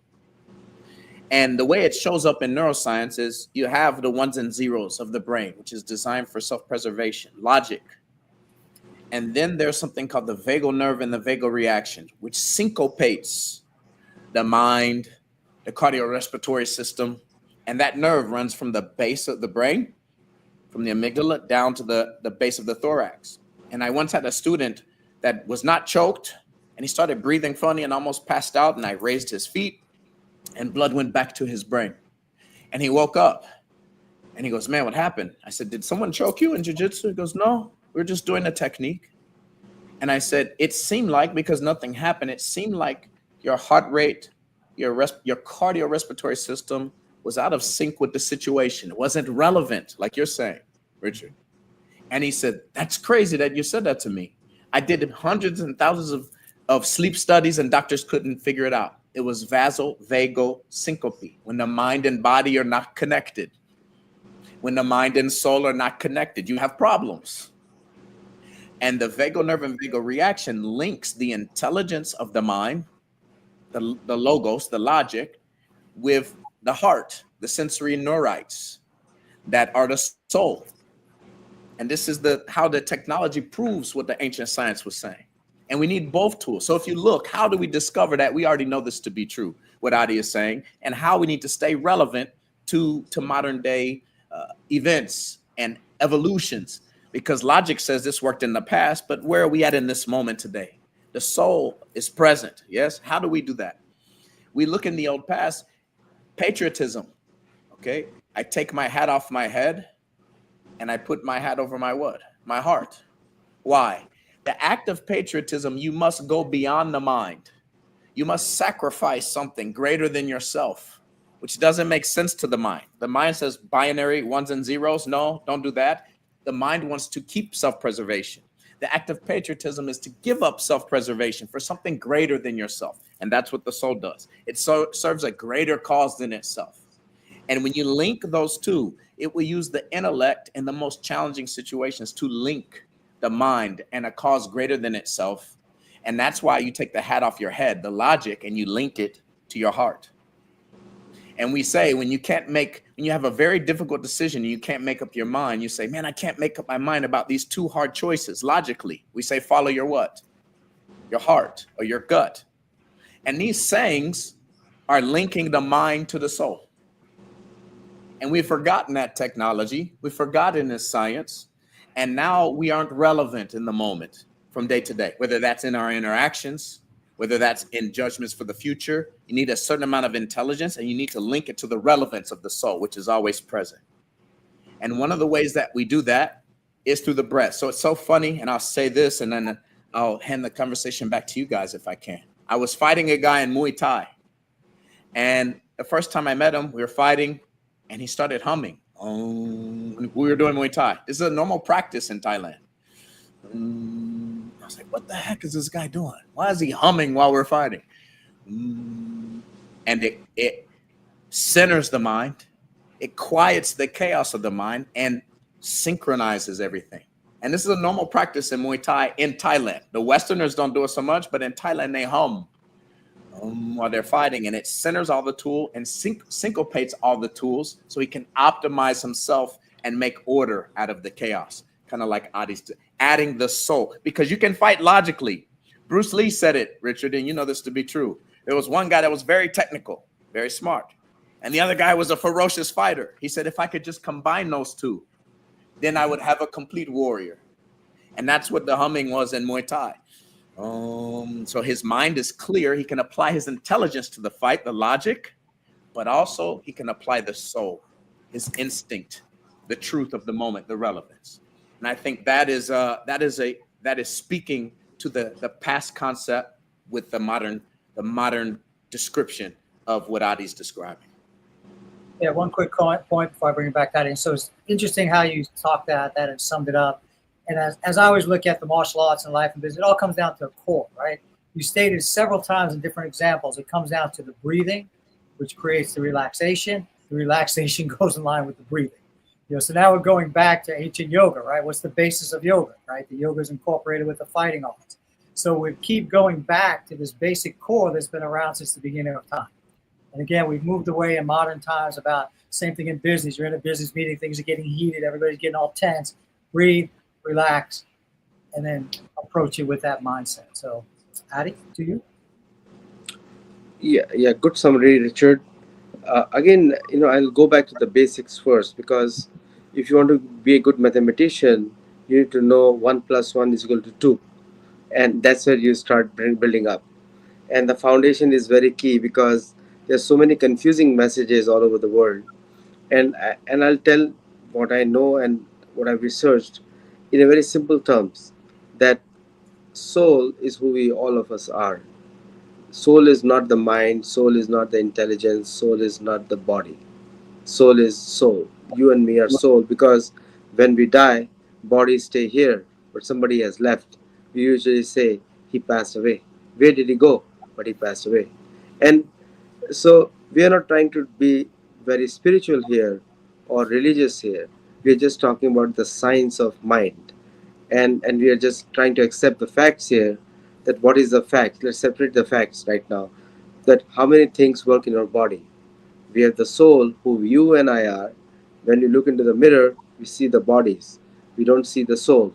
There is a shine in the eye we see, and probably sometimes people call it a reflection of your soul. And then we have the mind, which is the repository of all past information. Then there is intelligence, which is a function of past karma, because everyone has the same size of brain. In fact, Einstein's brain was smaller than most of the regular brains. His brain size was 1.2 kilograms, and the rest of other brains are 1.4 kilograms. So people who say if there's a more gray matter then you're more intelligent, again prove wrong. There are many people in the world whose brain size is smaller than the regular brain size, but their far more IQ is far more higher than the rest of the other people. So intelligence was never a function of the brain power. Ask any neurosurgeon when they put the titanium rods in the back for certain treatments, how they view the brain as is like a brain as dead matter. So putting the fundamentals thing right is that the soul is different, intelligence is different, mind is different, and the body is obviously different. Now, when you know these things, now we can start looking at techniques. The world's oldest technique is called yoga, and now we everything else has come from there. Everything else, even the modern meditation, everything else has come from there. Now, going back to the original ways, there's a Mexico. There's a place called Yucatan. When I heard the name, that shocked me. It's a Sanskrit name. It's like pure as original Sanskrit you can go. It's Yukta. Sanskrit name is Yukta. And when you hear the local pronunciation, it's called Yuktan. So, and I was really shocked. What is they going to talk about it? Then the places like Uxmal, places like in near Merida, now these places have a past which most Mexicans don't relate to right now because they were told not to relate with them. But there are places over there, the emphasis on meditation to please the Venus is so high that you can't even understand the logic. So now I'll tell you what's the importance of that plant is. It gives you, according to them and according to most of the world people who believe in Vedic astrology, they think that it's a planet of wealth and war. Now, when they are actually practicing the mantra or whatever prayers they have, they are actually saying in Mayan language that let my soul connect with you. If my soul connects with you, then my mind and intelligence are not needed by me. That's what they're saying.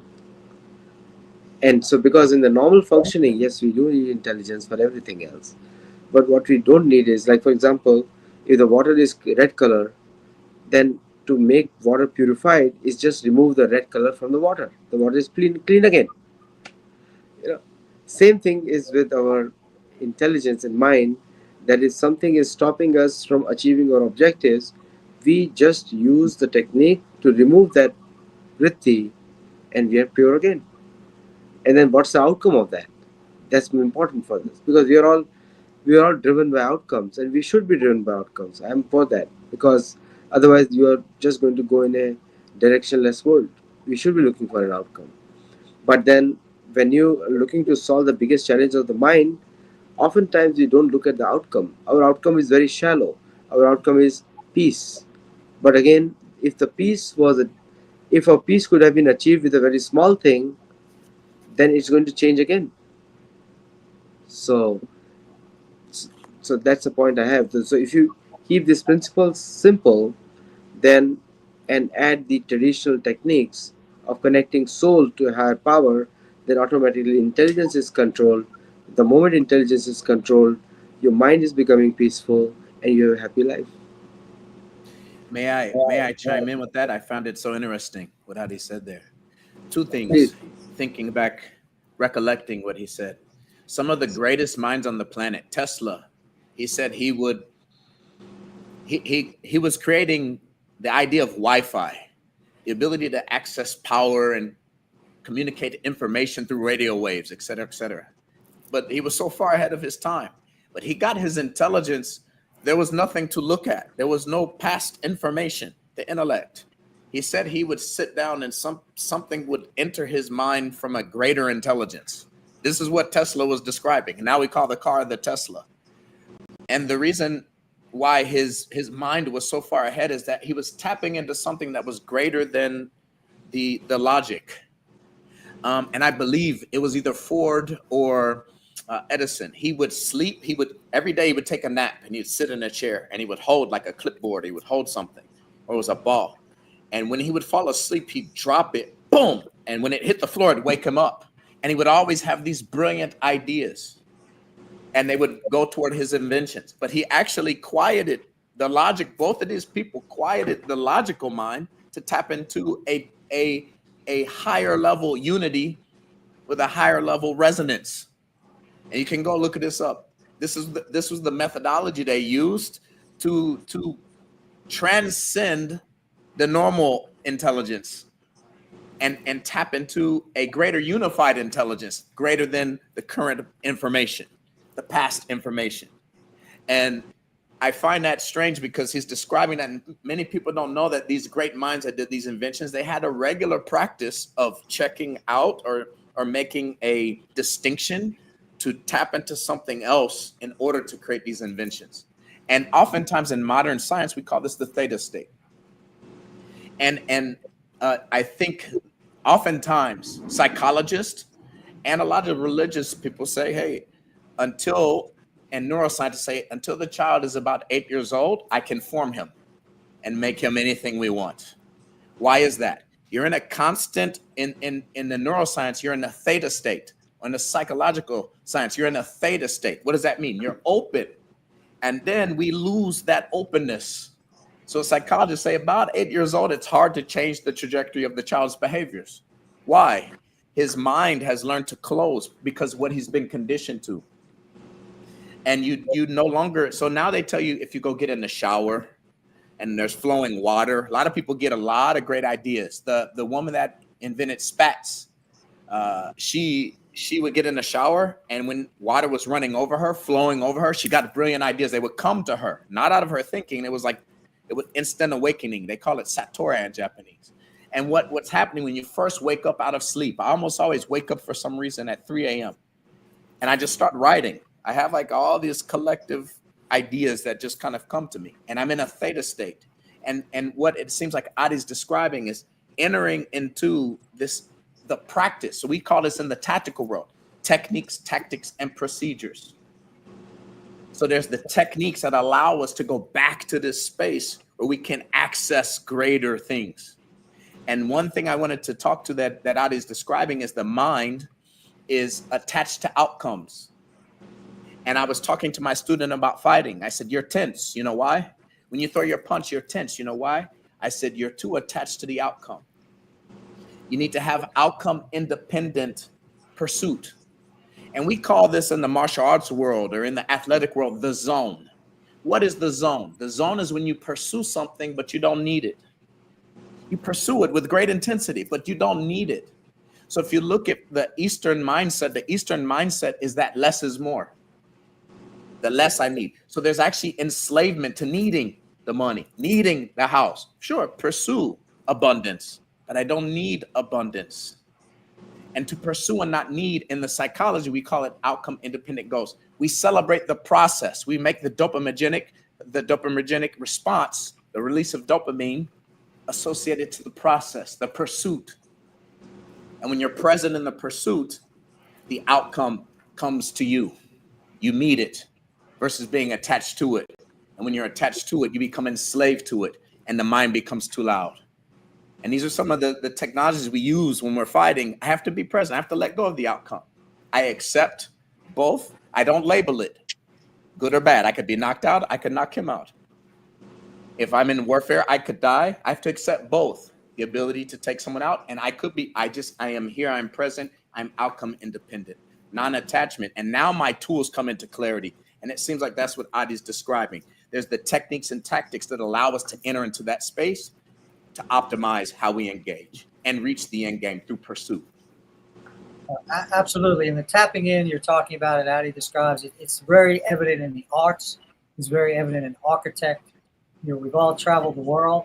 We see to this day things that amaze us, right? How is this stuff built way back when? Flying buttresses and all of these crazy buildings that we can't really replicate today. They say it's cost, manpower, whatever the reason, we cannot replicate buildings that have been standing for hundreds of years that are like, amaze us to this day. And it had to come from somewhere else. So, great example.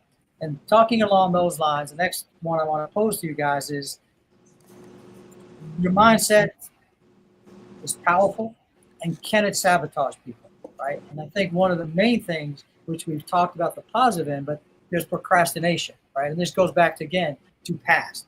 Why do we procrastinate? Why do we want not do something? Why do we not move our hand? It's like you hit someone with like a foam target and they don't block it, right? You've trained them for 5 years and you hit them with a foam target and they don't move. It's like, well, why didn't you block it? And it's like, I didn't know if you wanted me to. I didn't know if that was the drill. I didn't know if I was supposed to. Like, all of these things are in their head as opposed to just block it. So the mindset, sabotaging. Does it sabotage people? Procrastination, is that one of the things that sabotage the mind?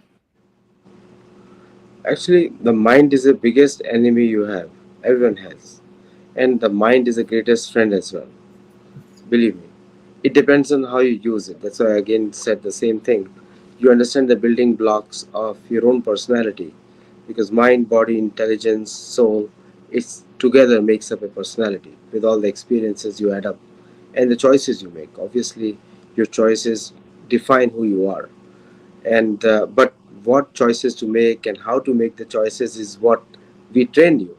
And like you get trained by teachers like Kenny Bigby, and that's the uh, that's the way to look at the things.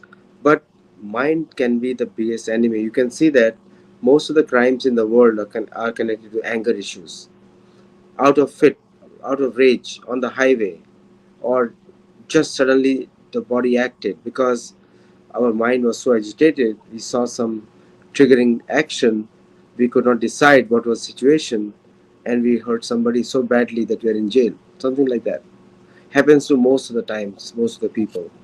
And uh, and this is becoming a pandemic now, and is going to become more like a pandemic. Most of the incidents are due to anger, frustration, and the causes are external, but the solutions are internal. There has been no material solution to a material problem, believe me, in the history. There has only been a spiritual solution to a material problem.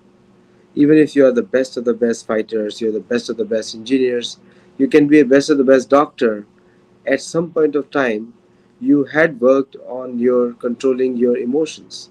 At some point, you had worked on controlling your mind. At some point, you had worked on controlling your intelligence, and that's why you reached at a success place. So my proposition is very simple: that if you understand that you are a soul, you're not a body, then connect that soul to the source of its food. Soul also needs a food. It's a different kind of food. Like body needs a physical food, material food grown in earth. Soul needs a different kind of food to connect with Paramatma, to higher powers, to Bhagwan. And when you connect that, then it actually makes your intelligence very disciplined. It is no longer in passion. You won't make crazy decisions. And then when the intelligence gets connected, your mind becomes peaceful automatically. Because that's a function of the mind, is to be calm. Because that's why you love mind to be calm. But you don't want intelligence to be calm because you want to take tough decisions. And you want soul to be in love and happy all the time. So everyone has a different need. So soul wants to be happy, intelligence wants to be in passion or in control, mind wants to be peaceful, and the body is the biggest servant you got of all these three. It just follows. So now, when you understand this hierarchy, it makes very easy. Now you can be the best fighter, you can be the best engineer, you can be the best doctor, you can be the best businessman, at the same time creating value in the positive direction for the rest of the society. That's what we are discussing. So Yes, mind can be the worst enemy when it is not controlled, and it can be the best friend when it is controlled. May I chime in on that? I love that. That was brilliant. Please. And in concert with Adi, he was talking about you want the mind to be peaceful. And that's what I was describing with not being too outcome dependent. So again, with archery in Europe, they focus on hitting the target. And I have to tell some of my students when we do tactical training, some students shoot better when they focus for the target because maybe, like Adi said, people have different needs. They have different balances. For this guy, when he focuses for the target, he hits it better because he's leaning too far one way. For many people, they're so focused, especially in the West, to hit the target, the mind is too loud. And Adi said, if you just remove the thing, remove the need to hit the target, because actually your goals don't accomplish anything.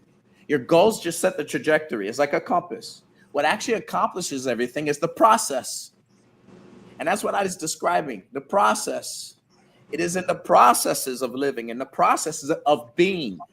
Living is being. That is real-time process. The goal is nothing. Your dopaminergic response. When you achieve the goal, your dopamine is rising and then it falls. As soon as you achieve it, it falls. That's how the mind works and the neural hormones work. But the pursuit of living, of being in the moment, if you attach the dopaminergic response, the dopamine, the neural hormone to the pursuit, and this is in the Eastern world, they said life is not a destination, it's a journey. And in the Eastern world, you focus on the process because the processes are what help you hit the goal. So if I want to go from A to B, I can set my goal there. But what gets me there is the walking, is the being, is the living, not the turning to the goal. It is actually the process. If we attach the mindset, if we attach the soul to the process, to the purpose, we inevitably will find ourselves where we want to be. And the other thing is, Adi said, your mind can be your best friend or your worst enemy. And I'll sum it up with this. People that experience challenge, hardship is inevitable. So we're not talking about just the perfect world. We're talking about real life. People that experience hardship and associate negativity and internalize it, pain uses them. The mind is using them. The pain is using them. They now take that pain and do internally negative things and internally damaging things to others. People that have challenging situations and they find a way to create it, they utilize the mind versus the mind using them. They now take the pain and they use the pain to optimize themselves, to become stronger and to contribute to society. They're the ones using the mind. They're the ones using the challenge in a strong way. And this is real martial arts. And this is what optimizes our experience. And the procedures of how to do it is yoga. How do we get back on track to optimizing our life experience? And that's what it sounds like Adi's describing here. Great point. And funny that how things pop into our mind as examples, but crazy examples. What I mean is there was this movie, it was probably back in the 80s, and they had these Shaolin monks visiting a Midwest town in Wisconsin. They took them bowling. So there was like 5 Shaolin monks in their robes. They took them bowling. I don't remember the movie. It was a silly movie, but it was very deep. So anyway, they take them bowling, and they had no clue how to bowl. So they're making a mess of it like anyone would. And finally, they gather in a group, and they say, be one with the pins, right? So so guess what happens the next time the monk steps up there? They get strikes. They mastered the game because they became one with the pins. So it's the exact thing you're talking about. So it was a comedy movie, and the scene was very comical because it had the robes and very over the top. But the point stuck in my head that be one with the pin. Great example. So we're running out of time, but I'll do one more question. And again, this is very essential for our kind of Sattology movement.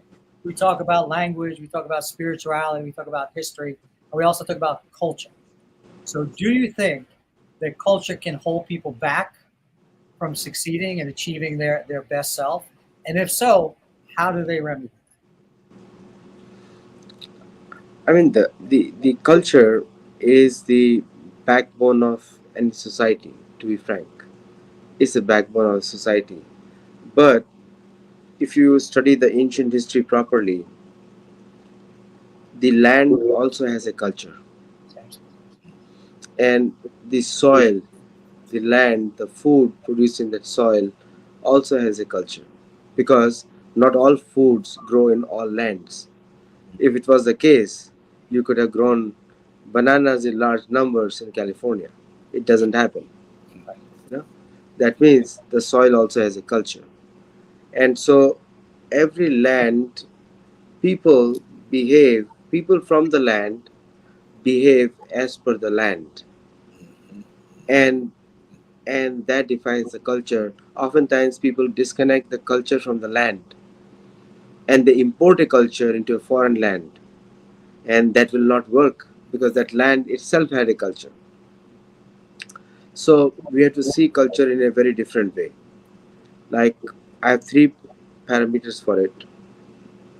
One is the land, obviously, that makes it four. Your language, your food, and your method of worship. These three things: your language, your food, and your method of worship. But if that is not in sync with the land where you live in, you will not be peaceful. It's natural, because you'll always be pointing about grass being greener on the other side. So, but once we connect to the land and we surrender to the land and say, okay, I'm going to eat what you produce, I'm going to speak what the people on you spoke for thousands of years, and I'm going to follow a method of worship which you accepted for thousands of years, then automatically there is peace. Because the most stable thing in our experience is the earth. It's the only thing which doesn't move. We have, we have seen clouds moving, we have seen wind moving, we have seen water moving, we have not seen the earth moving. Because when she moves, then there is an earthquake. It's disastrous. But no, generally she doesn't move. So I think we need to reorient and reconnect. Sometimes we don't do that. I'll finish here, Richard. Kenny? I find that very brilliant, what Adi said, because a friend and I were having a conversation, and this is a two-pronged approach to your question, Richard. There's culture, and Adi said the land has a culture. So if you live in cold climates during the warm months, you don't celebrate and have fun. You prepare for the winter. You work Exactly. hard. You labor. So the summer is a time to work. If you live in a tropical environment where there is because in the winter there will be no food, you need logs for the warmth to create fire. So in the summer they are more concerned. When you live in a tropical environment like Thailand or like any coastal tropical environment, their mindset is to be happy. Hakuna Matata, don't worry, be happy. Why? There is always food. You can just go stab the fish. You can just pick fruit off the tree. You don't live in the state of a season where you must prepare because at any moment you can just access the resource. So it changes the culture and it changes the neurophysiology and the experience.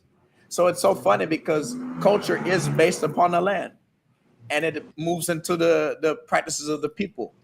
And then there's another side of culture. And part of the culture are collective conscious colloquialisms or concepts to how to optimize life based upon the land and based upon how we engage with each other in union and in unison to optimally create peace and cohesion. And sometimes these things, we do get trapped in those things because I once came in and I had a hat on. So I was very young, and the woman said, "Take your hat off. You're inside." And I said, "Well, why?" She says, "Because that's what they did in the past. It's always been that way." And I go, "Yes, but many great discoveries have happened when they adapted relevantly to the rules. When the artist on the piano played the black keys when they weren't supposed to play the black keys. Sometimes it is good to innovate and expand and to grow. So on that side of culture, sometimes we must grow and push past the way that is no longer relevant, like you described. So there's two sides to culture. We need to respect the collective conscious because that was the way that optimized then. But we must always be looking forward to further optimizations of humanity. And I agree with Adi also. The land has a culture that shapes the colloquialisms and the mindset of the people. Well said. And thank you to all the people who are watching. Thank you to all the people that had the benefit to listen to Adi and Kenny, sharing great bits of knowledge, and hope that our agenda to help you expand your perspective definitely help. Because I'm over here taking notes. Again, Adi and I spend lots of time together. I talk to Kenny, and I still take notes because there's always things in the flow of conversation, and that's the whole concept of the learn, think, and share. The more you share, the more you can change your perspective. It doesn't mean it's wrong, but you need to continue to expand your perspective. And every time I talk to people who have knowledge, I'm taking a little bit of notes, even if it's being able to being able to phrase something a little better, or say it a little clearer so people can understand it, or getting the vast amount of historical data that Adi has. We don't have that. The average person doesn't. Right? I speak for myself and the average person. So that's what we're trying to bring to you, is collectively just giving you a different way to look at things. Not everything's going to apply to you. Take what does. Take what it doesn't use, like Bruce Lee said. Take what you can use and then discard the rest. And that's how you continue to expand your perspective. Any last thoughts, Adi? No, thank you. Thank you very much, Kenny. And it's always a pleasure. Yes. The honor was mine. No thoughts. An honor to be with you two gentlemen. It always enlightens me and helps me to transcend myself to a higher level. So thank you for having me here very much. Yeah, we're looking forward to working with you in the future, Kenny. So look out for us doing a whole lot of great things together, because Adi and I, within our Sattology and Learn, Think, Share, we love just getting together with people that are on the same mission as us to just make the world a better place. And Kenny definitely fits that bill. We'll put his contact into the chat. You can reach out to us, and we'll definitely put you in touch with him. He's located in Indiana, but he's a global teacher, and he'll be wherever you need him. Again, thank you, gentlemen. Thank you.